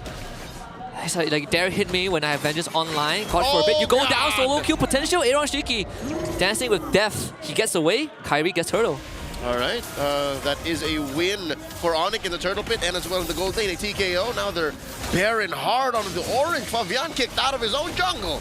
Only RWM is left. Yehesky will let it loose. Here comes SOD. Connects. Aaron Shiki to the back instantly. Takes out Sans for first blood. Orange buff taken away by Kyrie, but he now needs to find a way out. Snipe not enough to take out Yehesky. No. He wants to get close, but slowed down by the retribution of Fabian. And Aaron Shiki takes him down. Keyboy late to the party. He wants to punch him down. Will find a trade, but it's 3 for TLID. This is the opposite of what happened in game number 3. Sheer violence, brutality, and kills all over the board. Ryota gets away. Oh my god, 3 minutes in, already a huge trade for Team Liquid. Felt like a bit of a mistake for Onyx to fight in those tight corners. TLID willingly took the fight. All these splash damage from Yehesky, Aaron Shiki, Witty. Felt like it was forced. I understand the initiative to take the lead, but that's not how you do it. Oh! Run, pops Vengeance, buys time, still goes down, punished by Kyrie. All right, yeah, he knew he was going to die. Most likely, the next few members of Team Liquid ID were very far away. We've still yet to see the Vengeance actually do the thing that Aran wanted to do. Fabian now kicking Keyboy out of his jungle. In hindsight, Husky have an idea why Onyx still took that fight. They really wanted to slow down Fabian. They took away his orange, and that will eventually, you know, in essence, equivalent to a slowdown elsewhere. Oh, where'd the purple go? It was taken by Fabian, Keyboy, AOG out. So both roamers trade their ult just as the turtle is about to spawn. All right, turtle up in 10, and so far Savero is still winning the lane. Aaron Shiki has nothing to say for this. He's about to lose his turret. I agree with you, Leo. I think all things considered is not too bad. Right? Onyx still has a gold lead, measly 1,000. But plenty of map control right now, freeing Savero from his lane. He can do double waves if he wants, but now he can also join his team for the turtle. Look at this early aggression. The yellow Ube by Onyx in full swing now. 4 minutes in, second turtle up, and Liquid ID can't even smell the turtle, man. SOD blocked by Ryota. Onyx sticking together as a full unit. They're ready to fight TLID if the cavalry dares misstep. That is the yellow Ube in action. I didn't expect Onyx to fight this tight. I knew they wanted to scramble Team Liquid ID's formation, but for them to be the ones in such a tight unit going around like a kill squad, that is new to me. That is something unexpected. Keyboy continuing the pressure on the Fabian with Ryota and Sans as support. Savero as well. Oh, they're going from coast to coast. They just want to break this bottom tier 1. Aaron Shiki cleared the bottom wave, recall, and went for another lane swap, but in the end, it's Onyx being one step ahead. Both side lane tier 1s now go down. I'll double you down on that, Husky. 2 steps ahead, because that's 2 turrets. The 2 side lanes were in. Aaron Shiki was hoping for some breathing room. Vengeance catches a lot. Keeps him alive. RKO from Witty. Keyboy misses AOG, but has revitalized. Fabian gets caught, able to get away. And Aaron Shiki finds the kill on a Keyboy. TLID somehow makes it out alive. Keyboy down, spends quite a bit of resources there. His revitalize, his ult, and Team Liquid ID punish him on the way back. Oh, is that a steal? Steal stole it. Stole! The bird! The bird stole it. Maximum range. That must sting for Fabian. He didn't have retribution. So even the Leon and Crystal wasn't enough. Not even a basic. Not even a basic. Savero baited in slightly by Aaron Shiki. SOD connects. Aaron Shiki will find a punish. Very well done. Ryota late to the party. Can Onyx find a punish? Aaron Shiki has chance to free hit right now. Yehescu also is here. Keyboy waiting on the taunt. Now flicker on by Ryota. Takes down Aaron Shiki. Good confirmation as Keyboy gets brought back. No, Sans gets brought back and falls. Kyrie barely misses Yehescu. Scrappy fight bot side. Oh, Witty splits up.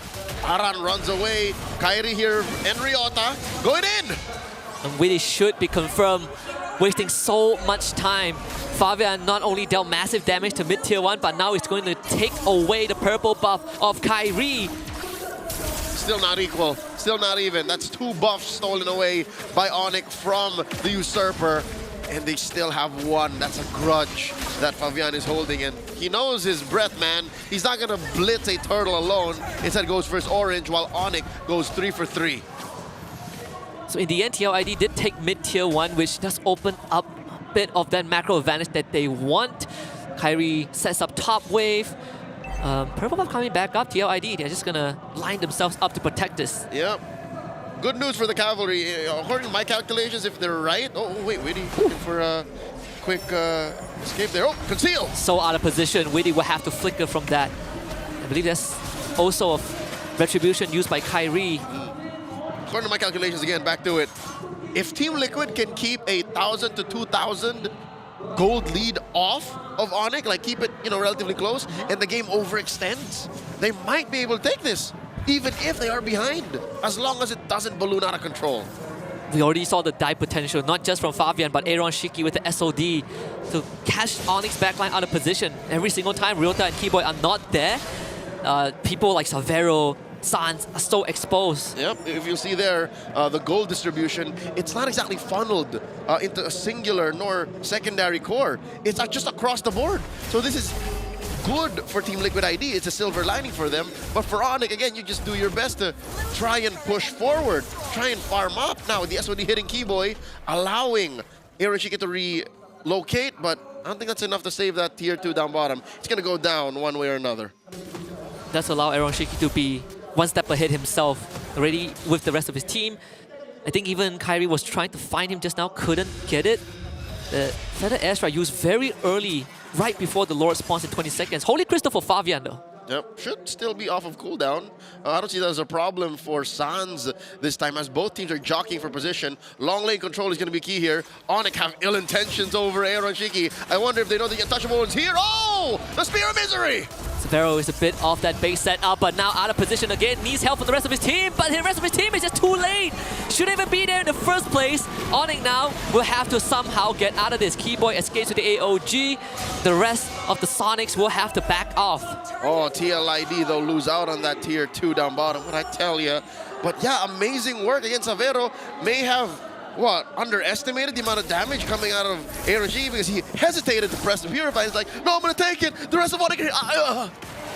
And then now they're down a man, but it's still not out of the woods for Team Liquid ID. They can't go for this Lord, not so fast. They set out the lure, but Liquid ID, they just took it. They took a big bite. Now they threaten the Lord. Bot T1 goes down. Aaron Shiki can do this forever and have the SOD too. This dance favors Liquid ID. And now the Lord is at half health, less than that. Witty looking for a flicker, knock up, Severo once more threatened. SOD will connect, Aaron Shiki joins the fight, Lord slain somehow by Onyx.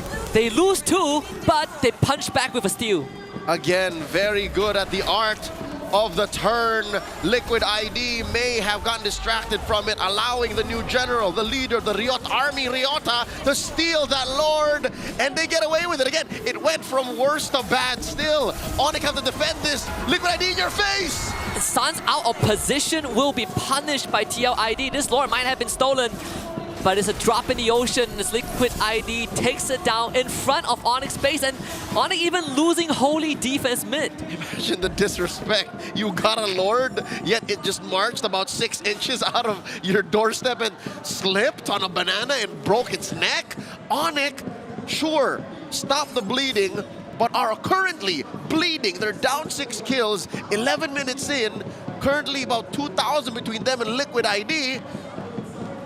Liquid ID are now positive on the map. They are. That's a violation on the Lord.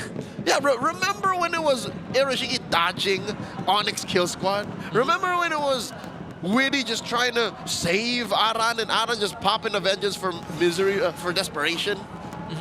The desperate measures on this Hilda. Now, suddenly it's Liquid calling the shots.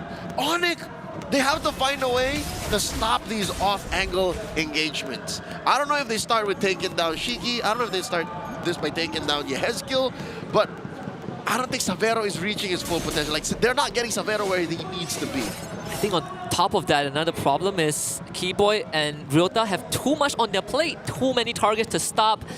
And even if they do stop an initial dive, you still have Witty, you still have Aaron Shiki, like you mentioned, Leo. You pointed out those off-angles engages that Onyx have been struggling with. Which is so interesting, so curious to me. Of all of the things that Keyboy and Ryota have to do, is it just that Liquid ID are so good with playing with space that, look, Husky, not a single Purify on any of these heroes from Liquid ID, yet they still get away from these full combos from Ryota, yet they still are able to walk away from an AOG. I think because of the crowd, the zone control too, RWM, Aran is finding great target as well. He is able to cleave Sans, jump onto Severo, jump onto Kyrie, and no one is going to take him down, especially when he pops Vengeance. Witty is healing them up as well. This Kalea passive really showing off the potential. And that's why lineups like this work best for Kalea. You have to be able to, again, get in the paint, fight for a while, and commit to these fights. Because if you play a pickoff lineup with a Kalea, it's just not worth it. You're not getting the most of that hero. So Team Liquid ID now here putting on a clinic, showing the rest of the remaining teams in Mobile Masters how to use the Kalea. Onyx have to find a way to contest. Can they contest this? I would like to think they have, but all these areas that they are taking control are tight areas where TLID love to fight in. We've seen plenty of times, even that early game when Onyx wanted to push the lead, they had to sacrifice 3 members in that top part of the jungle. So Veroshiki threatening sideways, Onyx, they need to make a decision and quick. Oh, I agree. They can contest it. Help, they're first to the scene, right? And they're looking to blitz, but yeah, this imminent threat of Aaron Shiki from the off angle from that bottom lane, it's way too real. Witty here, pushing them in. He missed his flicker, so they were trying to punish him. Witty gets away with the Tsunami Slam, brings Keyboy with him, so now the front lines are both separated. Lord gets secured by Fabian as Aaron Shiki takes down bottom inhibitor.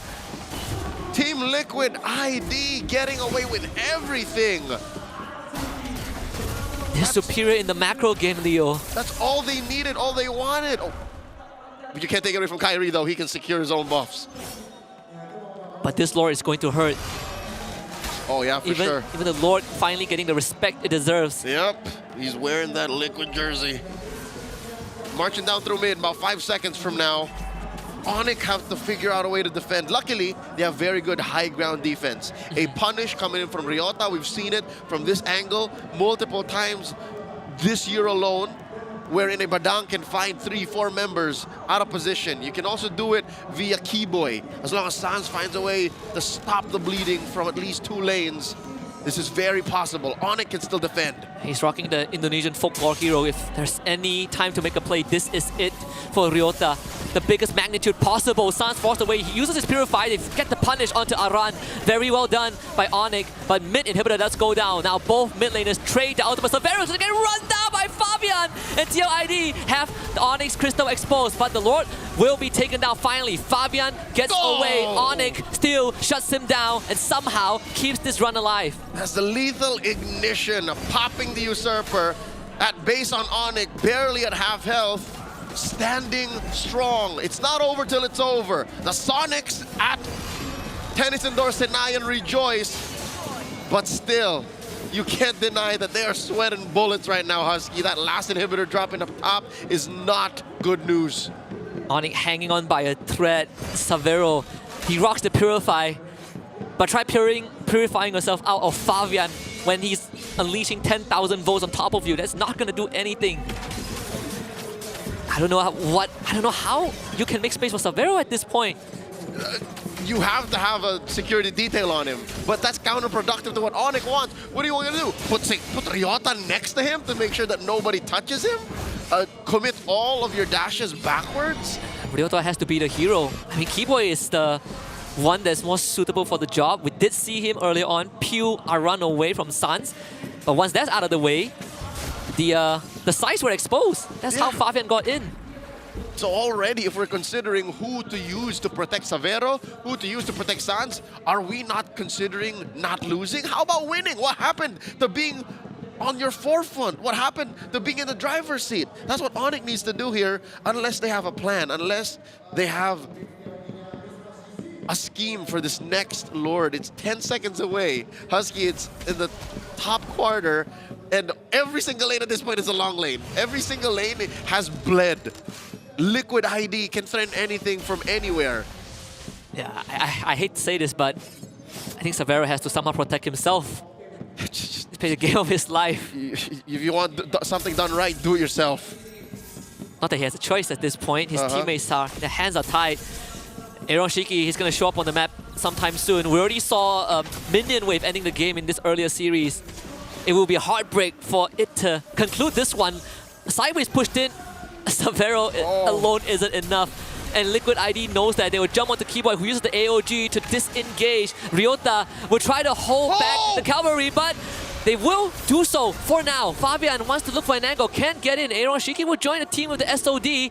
Not too bad for Onyx. Amazing, a three-man catch by Ryota. The follow-up was there too, but it seems like both teams are feeling skittish about this. Both teams do not have it in them to go all in. More so Onyx, which we understand. Breathing room for Onyx, but again, that air and oxygen is limited. TLID, they will have plenty of shots to make this happen. Surrounding Onyx from all angles. RWM comes out, Vengeance pop by Aran, who will go down, but Fabian once more to the backline. Sans wants to go away, gets pinned to the wall. Aaron Shiki takes him out. Immortality from Fabian, keeps him alive a bit longer. Ryota will catch him, but Aaron Shiki goes into the base. He doesn't really care. Untouchable. Aaron Shikimaru, like a shadow, puts TLID in the semis. Damn you, Aaron! Damn you!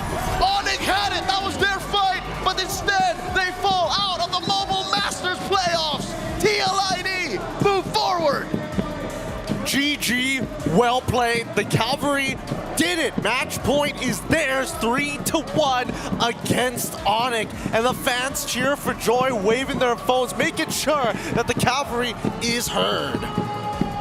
Boys and girls, this has been quite the matchup between these teams, and honestly, the Untouchable made it happen despite Ryota's best attempts from Mission Impossible to Fist Impossible and turning it around to only end up losing all of their inhibitors. I gotta say, man, like in this game, if I want to say it, is like Onyx ID, if the game is honest, they're looking good. With TLID, they got a lot of deception, man. Like every single time, they're able to trick Onyx ID. It's like, hey, I'm waving my hand here. Look here. And then something else is happening elsewhere. Like, and I feel like the one that got caught the most was Savero. Every single time he felt like he was safe, he was the first to die.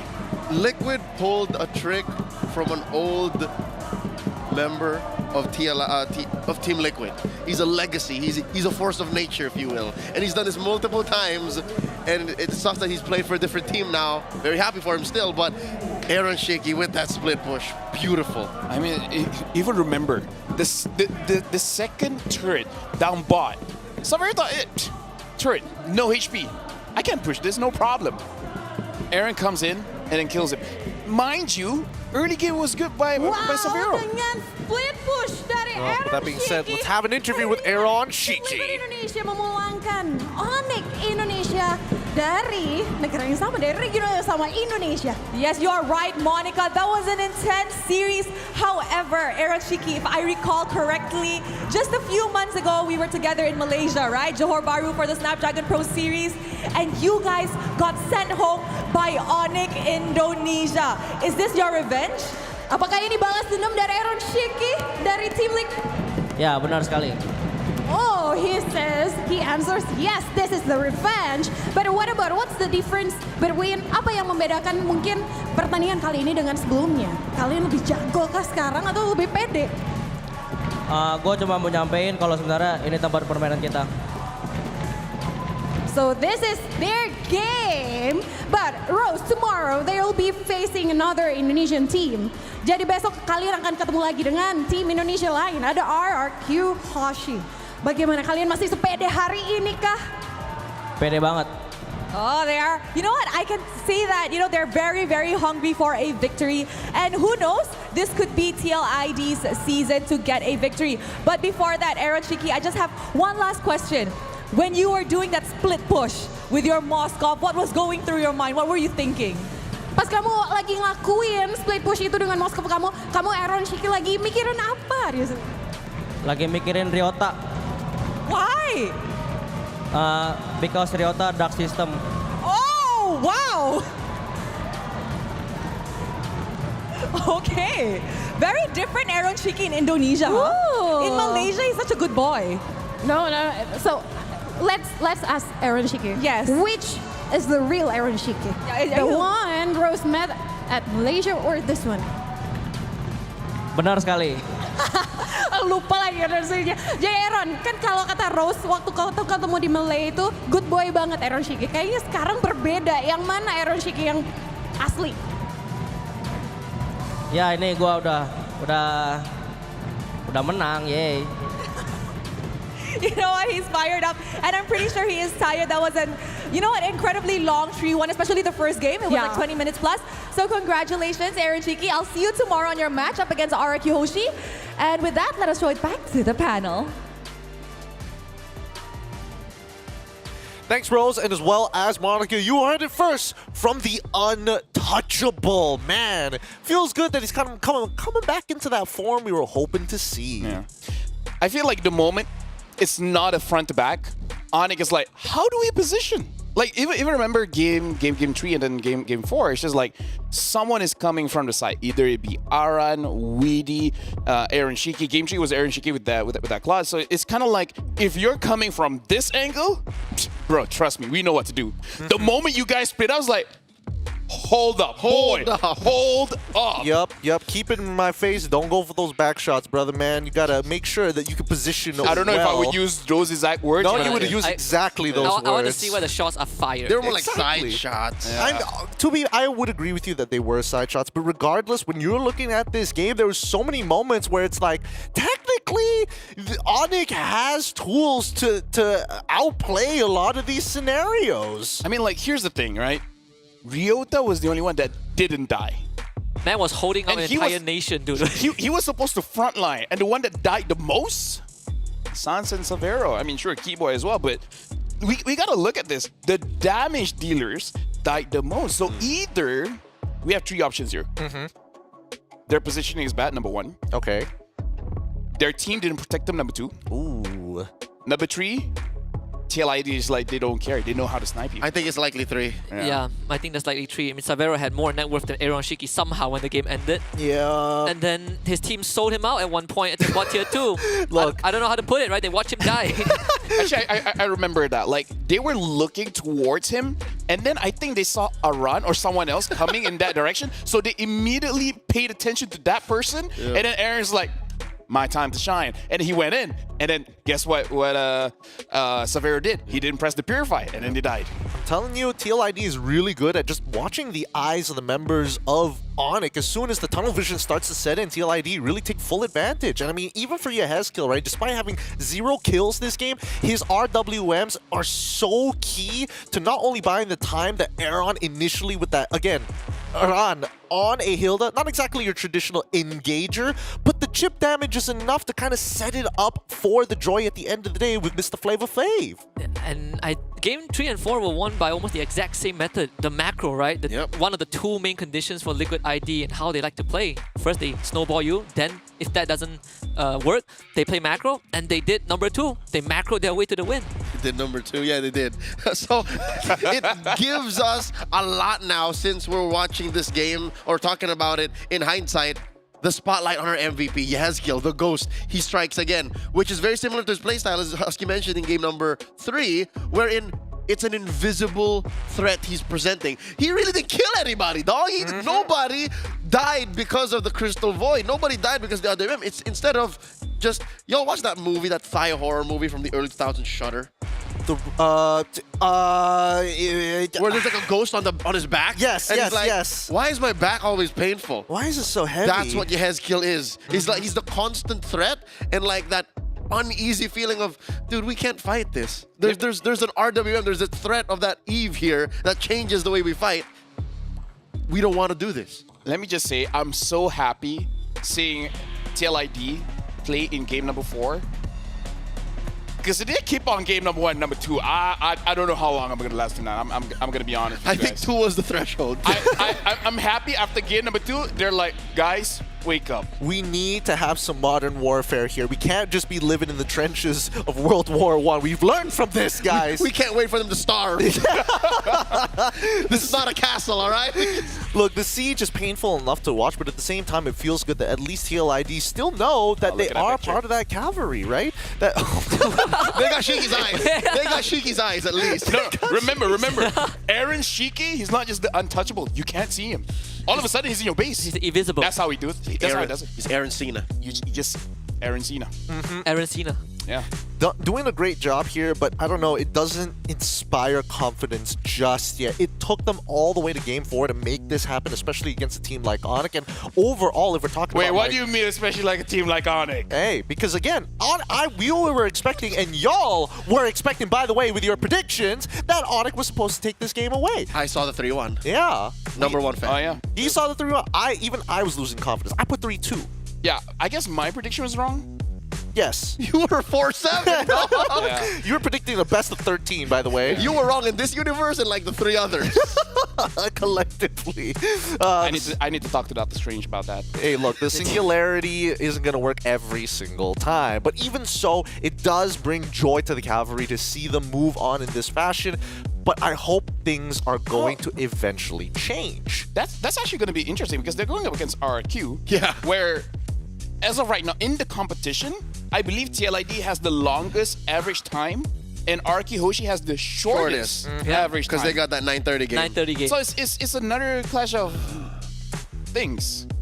Of the slowest and as well as the fastest. Now, let's look at the updated bracket in case you guys are tuning in and missed out those 4 games between these 2 teams. We now have our top 4. In the semifinals, it's going to be Onyx PH up against Falcons. It's going to be RRQ versus TLID, PH on PH, and ID on ID Violence. Tomorrow is Break Leo's Heart Day. You have to make me choose between Onyx Philippines and Falcons PH, and then I'm so Kingdom versus TL's number 1 fan. At least we are guaranteed ID PH finals. I mean, there is that guarantee. Honestly, we didn't set this up. If they just played better in their groups, maybe this would have been different. Yeah, if only they get first If only seed, BTR1, yeah, right? really big deal here, honestly. If really, TLID really just big beat deal. Onyx Philippines and didn't drop against Supermassive, I'm just saying. Hey, I don't know. RRQ had a perfect run, to be fair, in Group B. All right, Just them. No games. Just them. Just them. Well, Onyx also had a perfect run. I'm so confused. they right now. didn't get 2 They O's. lost the game. They They did lost. drop a couple of games here and they there. did. Not all the games are going to be as smoothly in the Mobile Masters in the groups as it is going to be in the playoffs, but hopefully the level of play is going to elevate as the days go by.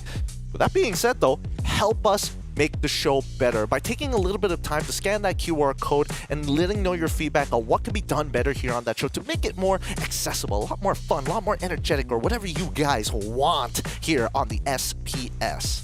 Don't look at me like that. What are you More hoping energetic? How much more can we do? Hey, man. What else can we do without crossing the line? I mean, like, I feel like if we want to make it exciting, we can do something that will make the sprinklers go off.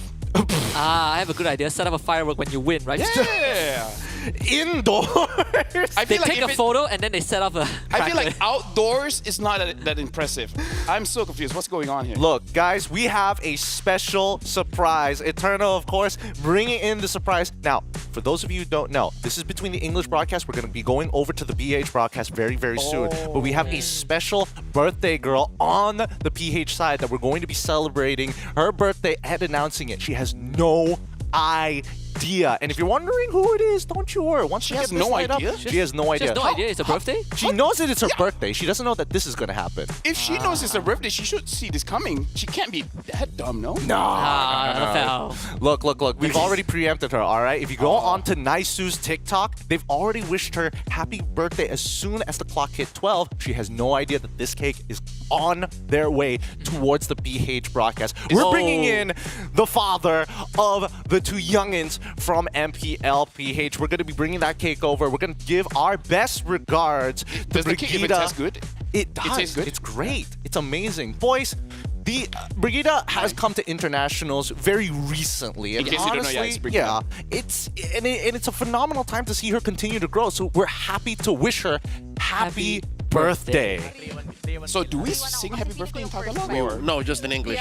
In English? We also just sing it in English. Oh, really? Oh, really? First series mo kasi joke. Basta sana 5 games. Yun Let's see how it unfolds. Pag-iisipan ko pa yung prediction ko Happy for the birthday, first Queen Bee. series. Ang hirap Seryoso. First series. Happy birthday to you. Happy birthday to you.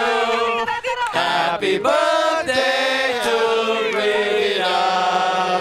Happy birthday to Birthday to you. Happy na birthday mo. Happy birthday to you. Happy na birthday mo. Happy birthday, happy birthday, happy birthday to you. Congrats for surviving Make this a long. wish muna. And then also, nandyan yung, narinig ko yung English broadcast, makikita natin sila in just a bit. Pero No, bigyan you, make a you wish. already see us. Okay. We're right here. Happy birthday. Oy, kami ulit dyan. Kami din yan. It's us. We've been here the whole Narinig ko time. yung English broadcast, binabati ka daw ata nila ng happy birthday. Happy birthday. Thank you so much sa English. Thank you so much to the English If they don't broadcast. hear Thank you the so much to singing. Filipino broadcast. To Eterna, who's Should we just, randomly like, here. Well, I'll be damned. We turned on the Filipino broadcast. Eterna, give her a message. I love you, Brig. Happy Right, now we understood. She sends her regards for all of us. Yes, on behalf of That's not what I heard. us Malaysians. Filipino words Oo from nga, Naisu. words from Naisu. Daddy Naisu. Maligayang kaarawan. Maligaya. Again, from the top. This is like borderline cruel for Nice, to be fair. He wasn't ready for this. He was not. There you go. Okay, repeat it again. Once more. Nope, that's it. No, one more. There you go. Yay! What he said. Mali. One more song. Hi, Gideon. Wait, did Hi, you just Lafel. notice Leo. us? Hi, Husky. Do you have a message to Brigida? Yes, we've been Yes. watching the entire time. The Yeah. best regards from the English broadcast to the keep talking to PH you broadcast. Happy birthday from all of us here at the set. So, Brigida, good luck for one more year.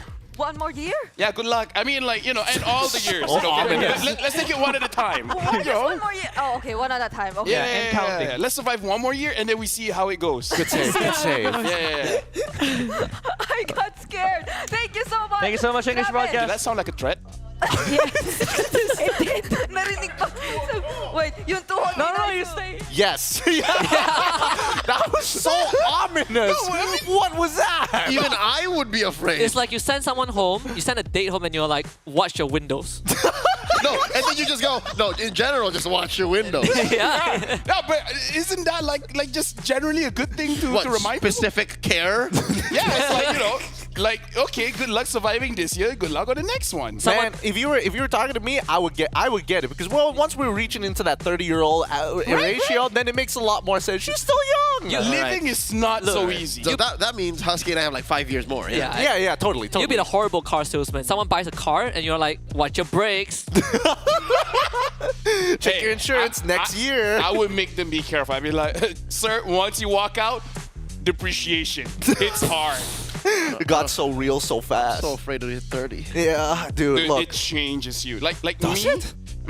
Does it? What changed? Okay, before 30, both my knees were fine. To be fair, age wasn't a factor. It wasn't turning 30. It was something else.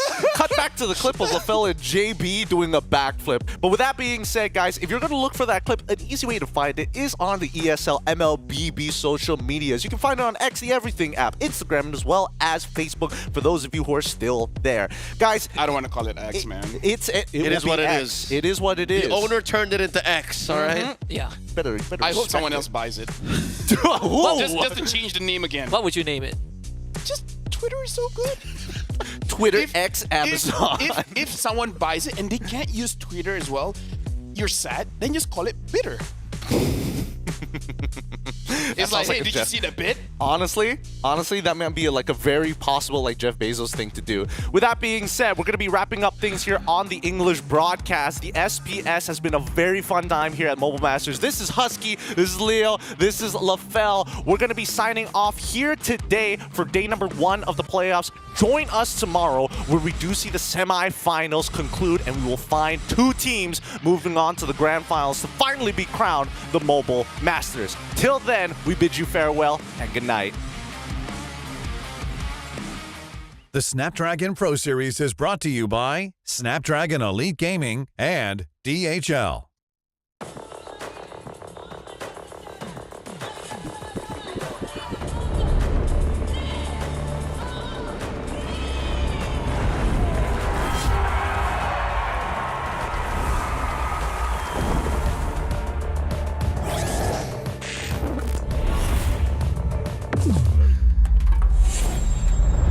Let the weak melt away.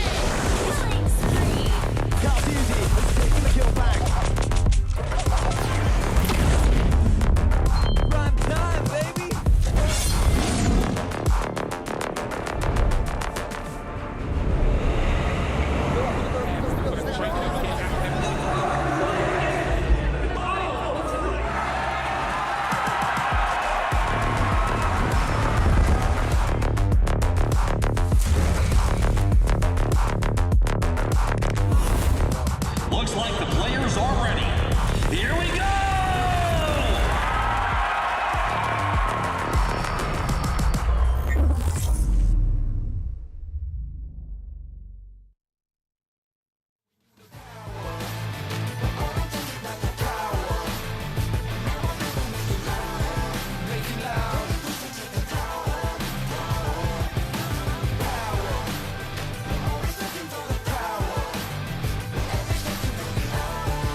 far, we go farther. They working hard, we're working smarter.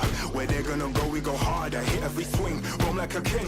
Every dream in your head getting bigger and bigger. Isn't it time we start pulling the trigger? Shoot for the clouds, let there be no doubt. We're flowing without any drought. Baddest the baddest, just call me rolling. Playing with folks for the serotonin. Placing your bets, yeah, we're going all in. It's somebody calling my destiny. Betting on me, you don't wanna be my enemy. Wait and see, lay on the waist. Taking a victory, not just a taste. Laying on fire, we're storming the gates. You don't wanna be my enemy. Wait and see, lay on the waist. Taking a victory, not just a taste. Laying on fire, we're storming the gates. Laying on fire, we're storming the gates.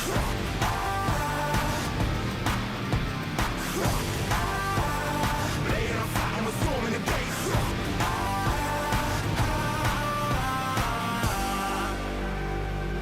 Right from the heart of me, never apart from me. It's all I had and all I ever need.